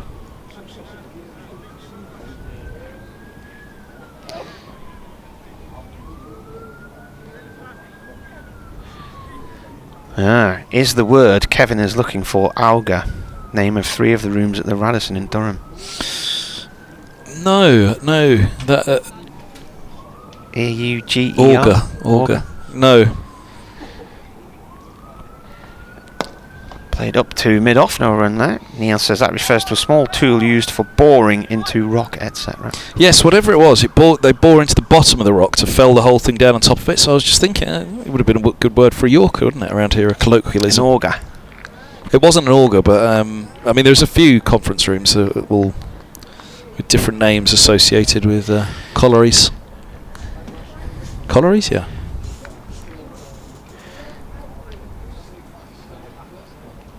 Third ball of the over, he started with a no ball. This is a dot ball as well, just goes up to mid-on. Curving or something like that it was. Take out the bottom of the coal face.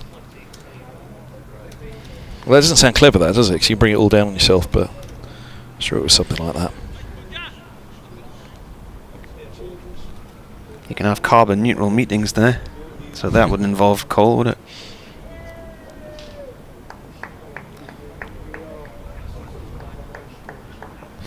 Rushworth in. Forward comes Simpson, plays it short on the offside to Beddingham. Yeah, that was it, curving. I've remembered it well. The cutting made at the bottom of the coal by the miner. Curving. Darren will hope to get a few curving in below the bat today. Oh, I had one curving in up at the bat upstairs, didn't I, actually? TikTok on the Durham Twitter account if you want to see it. That was a curving ball. Swinging Yorker. Rushworth balls. Where's that gone? That's gone out past square leg and it's heading towards the castle boundary, and it's going to get there, is it not? Bushnell dives in and manages to keep it away from the rope just, I think. Good stop. They run 3. Simpson, who was on strike. It was Holden who was on strike. No, it was Simpson who was on strike, yeah.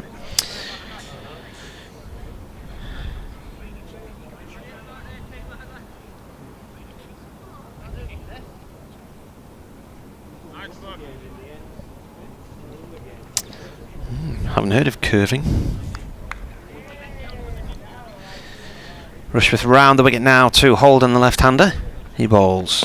Forward comes the batsman and defends. It just runs on to the offside. Yeah, each room had a nice little definition of why it was called whatever it was to do with collieries along the whole way We there. need a definition. No, each room had a nice little definition of what it was. Curving, I just told you what it was. The cutting made at the bottom of the coal by the miner. Undercutting the coal horizontally, usually by hand, curving.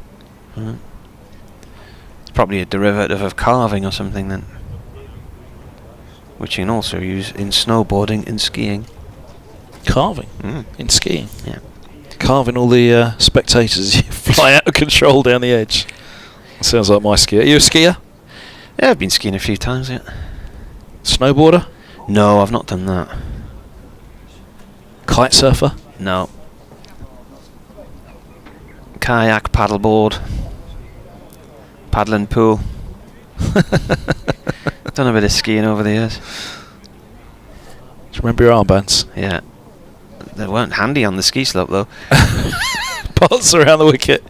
This is hooked down to long leg for a single. Simpson's onto 5. 130 for 4. Cushioned your blow. Cushioned your ball though. Saved your elbows.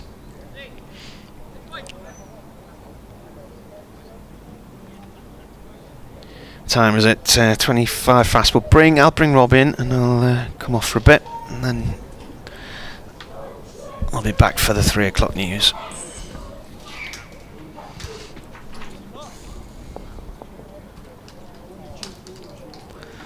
Holden awaits. Around the wicket comes Potts. Forward goes the left-hander. Sunshine breaks through again at Durham.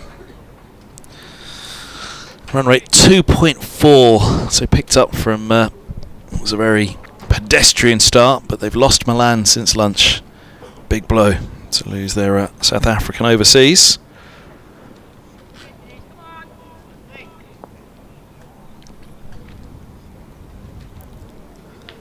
Potts again, and Holden turns to mid-wicket off the back foot. Round the wicket, persisting with these 2 short mid-wickets. There's no run. Welcome back, Rob. Afternoon, Kev. Afternoon, everyone. You recovered from your exploits in the media centre at lunchtime? Oh, yeah, I'm still basking in the glory, to be honest. Very good delivery. You see, what viewers wouldn't have known, it was a marathon innings until I came on. Lasted 3 balls. Had a little warm-up to him, a few overs back. Potts bowls, a bouncer, through to the keeper it goes, 130. What they also don't know is that I retired not out at lunch. Took the bat and retired not out. A few more cracking clips through the onside. Middlesex need a few of those this afternoon. Take this scoreboard along. Oh, it's a bit iffy, your headset there, isn't it? Yeah, just a little bit. Of course, what they don't know is that the over before I bowled a maiden to set you up nicely. Claiming it. Put the pressure on the scoring rate. Much like Durham did this morning. Potts. He bowled 3-4 maidens to start up. This ball's tickled back for a square on the leg side. Single taken, 131 for 4. It was something like that this morning for Potts, wasn't it? Like he bowled 6 overs consecutive maidens from both ends. I'm sure Potts had gone 4 overs without conceding.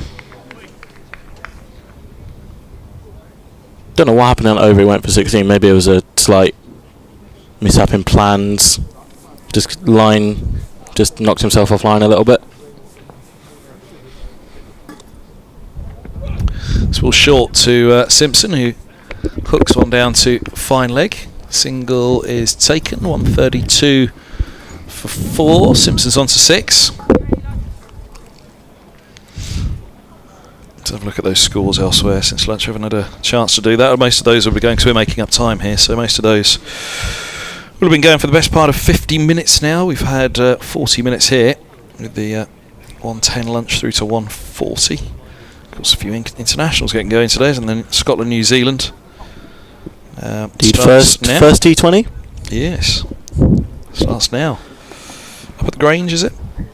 Believe it would be, yeah.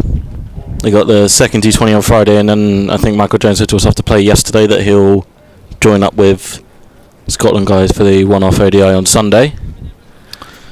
England, South Africa at Bristol at 6:30. Somerset powering on, 186 for 1. Renshaw has 79, Abel 71. They trail Essex by 319 runs at Chelmsford. Northamptonshire 459 for 8, leading Gloucestershire by 142 in Division 1 at it's not at Bristol, is it? So the game's it's going to be later Cheltenham, at Cheltenham College.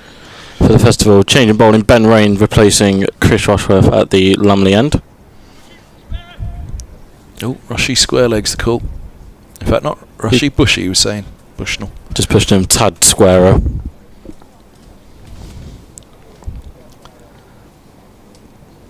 Rain in. Flicked through all three fielders on the mid-wicket side of things. Potts scrambling round and will stop the boundary. And Simpson will scramble back for 3. Simpson's bottom hand at its finest steers the ball into the onside. It's very impressive because Durham have got two very... They've got... I think that's Beddingham at short straight mid-wicket.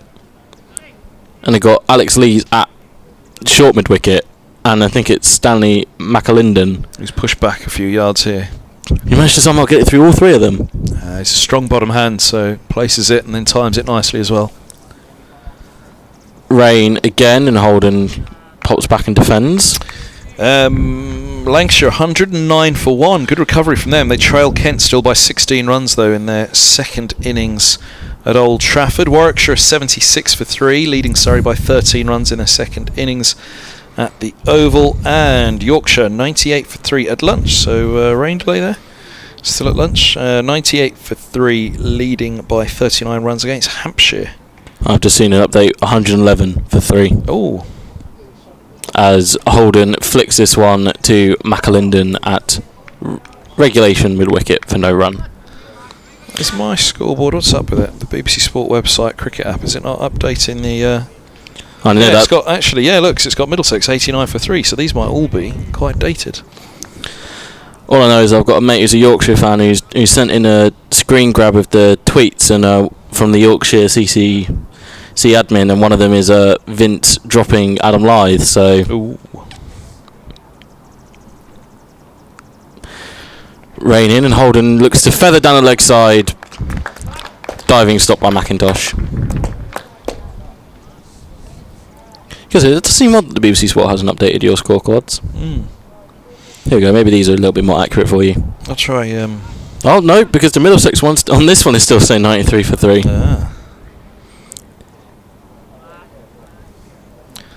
Someone up somewhere. The rail delay, somebody hasn't got to their desk yet to... Here we are. Updates. Got them now. As Rain in, and Holden just prods forwards into the covers, no run. So which one was I... Yeah, so Lancashire 155 for 1 now. They lead by 30 against Kent. Yeah, they've all moved on. Somerset 233 for 1, trailing by 272 still at Chelmsford. Yorkshire lead by 56 runs there, 115 for 3. And Gloucestershire are batting again. They are 5 without loss at Cheltenham College, trailing by 157 against Northants. Rain in, and Holden prods back up to him up the track. End of the over, Middlesex 135 for 4. Warwickshire 108 for 3, leading Surrey by 45 runs in the second innings. And Worcestershire are 63 for 4 against Derbyshire, needing 226 more to win. So extraordinary match there. Apparently there's a little bit of a ground delay is what... What's that, the Yorkshire one? No, Derbyshire, Worcestershire. Oh. There's a ground delay. Doesn't give any more information. So Nottinghamshire 105 for 3. They lead Sussex by 202. Ollie Robinson, I think, has ripped through Nott's top order again. I saw he got Joe Clark out, third ball LBW, and I believe he's got Ben Duckett out as well. He has indeed. Second time in the game, he got him out first innings as well. Need a bit more though. They lead by 202 with 7 wickets standing against Sussex, who, the rest of Division 2 were cheering on Archie Lenham last night, and Pujara holding up the Notts charge. Robinson also got Ben Slater out as well, so he has indeed ripped through. McAlinden, right arm over, replaces Potts and pushes one through outside off, which doesn't really get up. Simpson comes down to prod away at the surface. Having left alone, he had the bat high up in the air, no need at all as that one scurried through, really. That's all the other games, I think. I got through them all. I think you did indeed. Fair bit of chat out in the middle. Rightly so. You put 2 more wickets on that scoreboard now. Middlesex are in deep trouble here. So fair bit to do. Again, Middlesex draws not much use to them. So here's McAlinden bowls. Simpson eases away into the offside. They won't have given hope on their 5, 6 and 7, helping to do what they've done quite a few times this season and lead recoveries to put Middlesex into a good position. Did it down at Hove to help Middlesex along. That Division 2 table, has it gone on me? There it is. So Notts atop with 175 coming into this round. Glamorgan 160, Middlesex 152, Derbyshire 136 against Worcestershire, who have a game in hand on 127. But if Derbyshire were to beat Worcestershire there, which it looks as though they may, as McAlinden bowls and Simpson defends into the offside, there's no run. And then that pushes Worcestershire out of it probably. Similarly, Durham have got just about 1 shot left at it, and that's beat Middlesex here and try and close up a little bit of a gap with a game in hand on all of those above them. Especially with Worcestershire losing, they'd tuck in behind. No ball called? Thank you. 137 for 4, overstepping from McAlinden. 2 for 31 he's got in his 8th over now. Innings run rate is 2.4, his economy 4.2. As McAlinden bowls, and that's full, doesn't get up again. Outside off, it's left alone. How did we say Glamorgan doing? They are playing... They're on a rest week, I believe. They are indeed. They're on a rest week. So I couldn't remember what they were doing. I believe it's them and Leicestershire in Division 2 that have been given the week off due to the schedule. It's not look as though they're going to power onwards and upwards this week. Derbyshire will tuck in behind as well. So Middlesex... It's McAlinden bowls to Simpson. Short, hooked, up in the air, doesn't carry. Doesn't carry out to deep square. And a valiant effort by Maddinson coming in off the rope. Tried to get his hands under it, didn't carry. I don't think he caught that straight away. I don't think he might have. I think he might have lost it in the. Yeah, judge it up into that grey sky, just judging the elevation of it, the speed of it. Because my only thinking for that is because if you assume that he had caught it straight away in the light, it would have been a very regulation catch for him. In the end, running in deep, running in from right on the boundary, just dropped short of him. So that's the only reason I can think that maybe the catch wasn't taken, didn't quite pick it up in time. McAlinden's in, bowls, cut away hard, over backward point by Holden, and that will be 4. He moves to 16. Middlesex are 142 for 4. The deficit 279. So still a long way to avoid the follow-on. But again, just going back to what we were saying about the table, Middlesex's thoughts will be, well, 4 down, yes, but alright, if the best they can do in this match is take the draw, but they're still in the first innings here, so it's the second innings to save it if they need to. They can't give up hope fully on trying to get a partnership going, trying to get up towards stumps today yet. Last delivery just bounced off the pitch a little bit and Holden able to use that to guide it over backward point. McAlinden, last ball of the over, bowls short, and Holden goes after him out to deep square, but guided really, just a single all along the floor. Holden's on 17, 142 for 4, and Simpson 10. Bit of 12-man action. Liam Travaskis replacing Matty Potts. Was it 129 to avoid the follow-on now for Middlesex?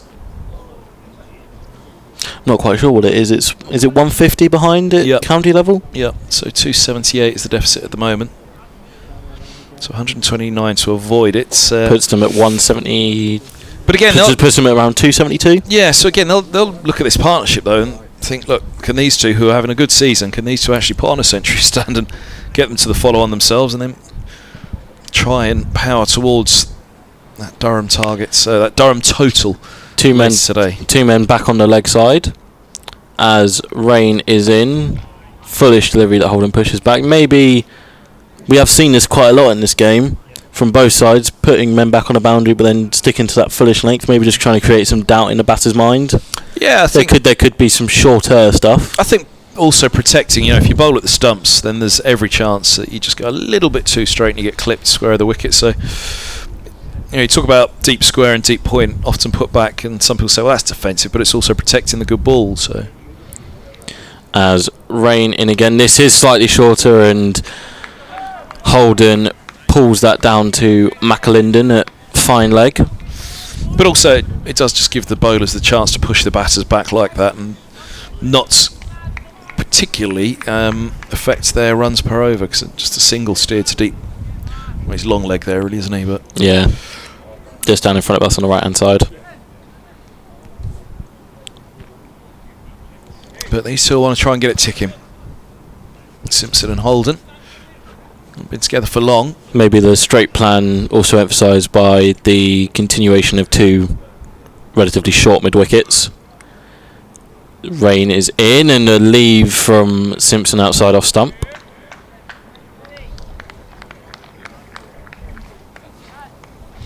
Because I think that's Beddingham and Lees in there. There's a small gap between them, but for left-handed Simpson it would be a very impressive shot if he managed to squeeze it through that passageway. Hoping the ball stops on him, aren't they?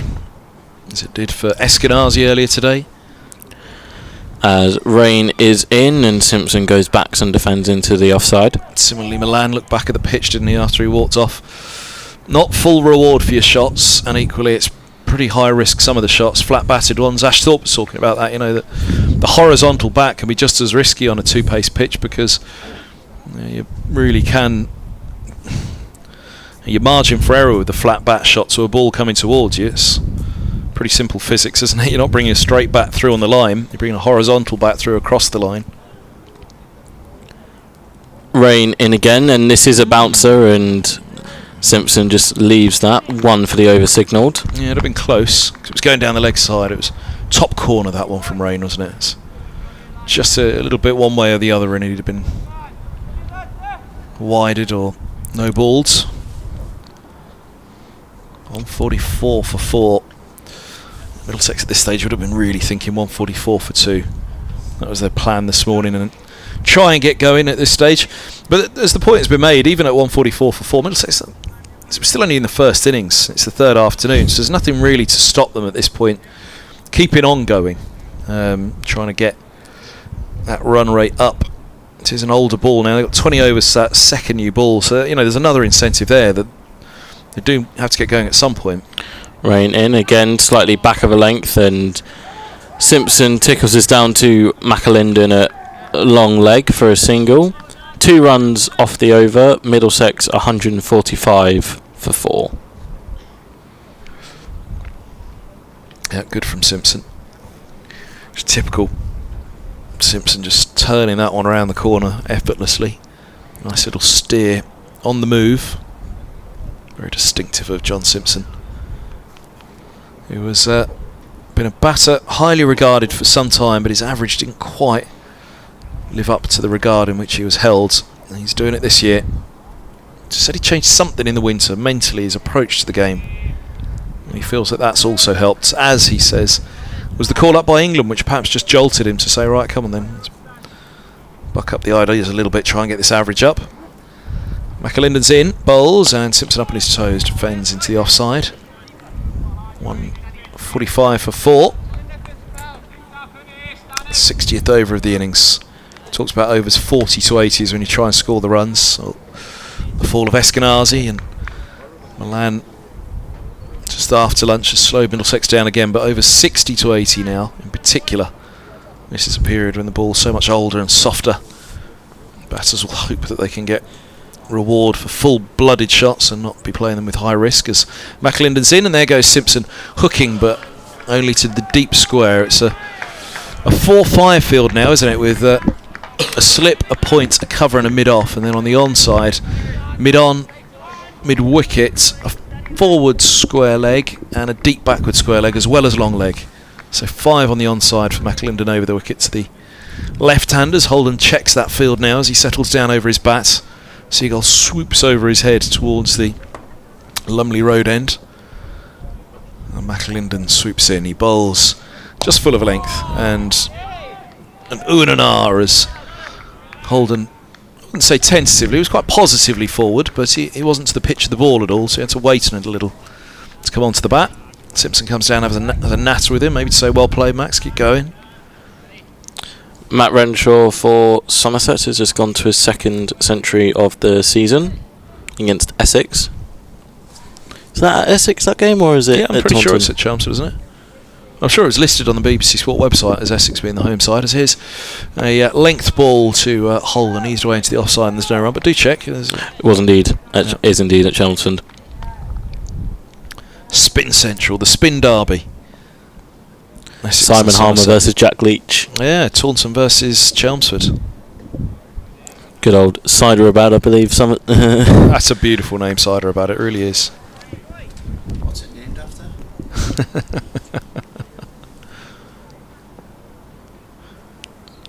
Holden's on 18 as McAlinden approaches.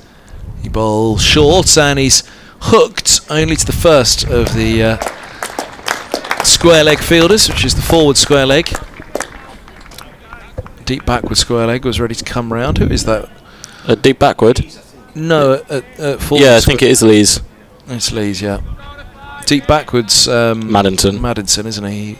Michael Jones at long leg. I think that is down there. Long leg for a double centurion.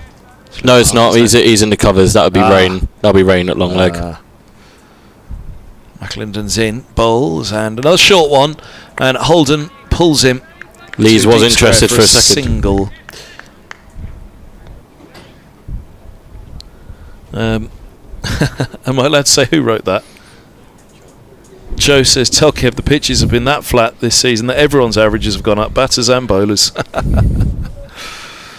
Well, Middlesex 147 for 4 though, and again that's trying to push on. It's the thing of a slow pitch, isn't it? And Joe and I, we had a good natter.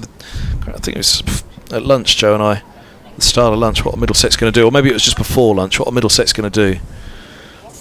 They will have to push on at some point, but I think they just wanted to be secure in this innings and put some overs in the legs, put some overs in this ball. Well, it's 60 overs old now, so they'll hope that these two, not quite in yet, 19 and 12, they're not quite there, these two, not quite set just yet. Rain in, and Holden just prods into the onside. Once they hit around, once they can get up and around 30, these two, then they'll feel right. Go on, we're in now. Batter, once they get through the 20s onto 30, they really feel right. We're in. We should go to at least 50, at least a big 50 from there.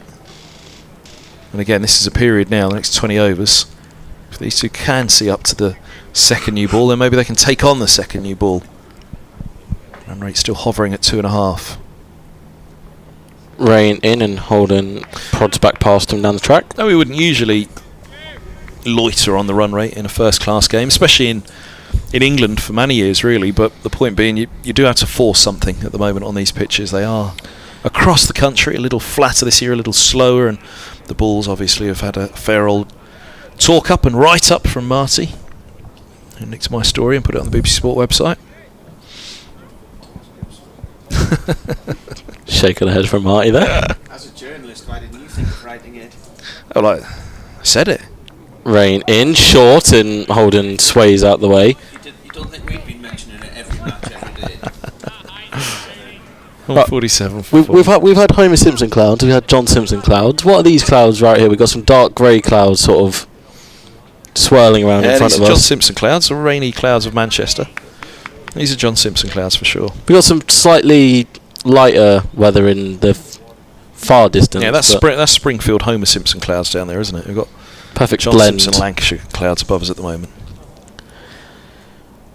Rain in and full, and Holden plays that to backward point.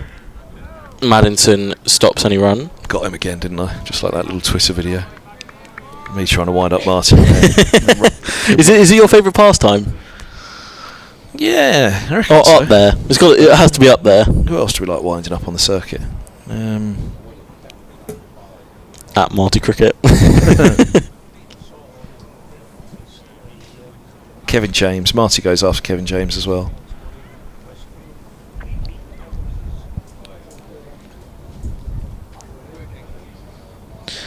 Rain in again, short, and Holden does pull this, and Bushnell does the fielding. Lees was interested for a second for a catch there, but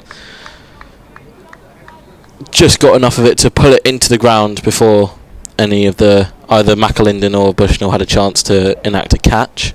Some unfortunate. I did bring you the Matt Renshaw century news. Unfortunately for his partner Tom Abel, he's had to retire out on 90. Ooh. With looks like a hamstring problem.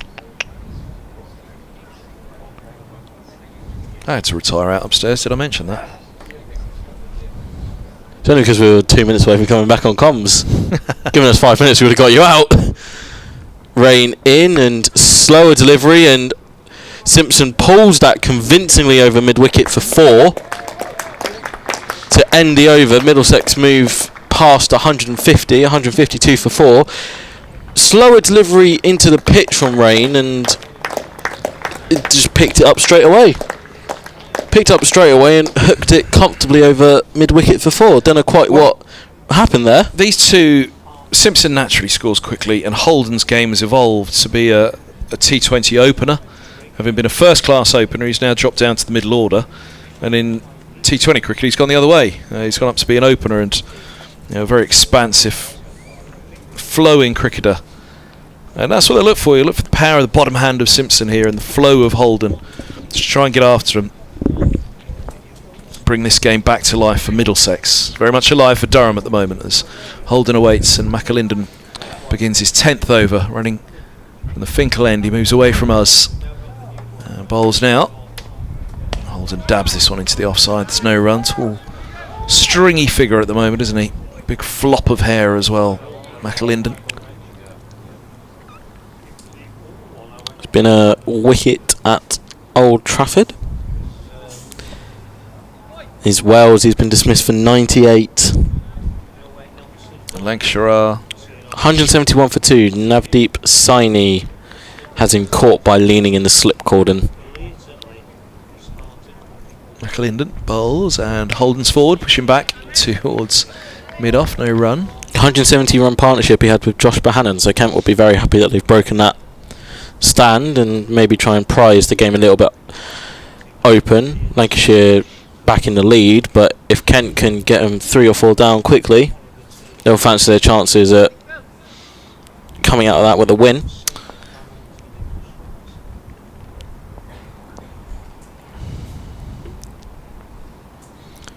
McAlinden in bowls, cut late by Holden's backward point, no run. Here's a little sweepstake for you all. What time should I book my train for tomorrow? Good luck booking one to start with. Well, yeah. 7:30, that was what I was thinking. Is that morning or evening? The only way this can finish at 10 to 5. The only way it can finish at 10 to 5 with a handshake is if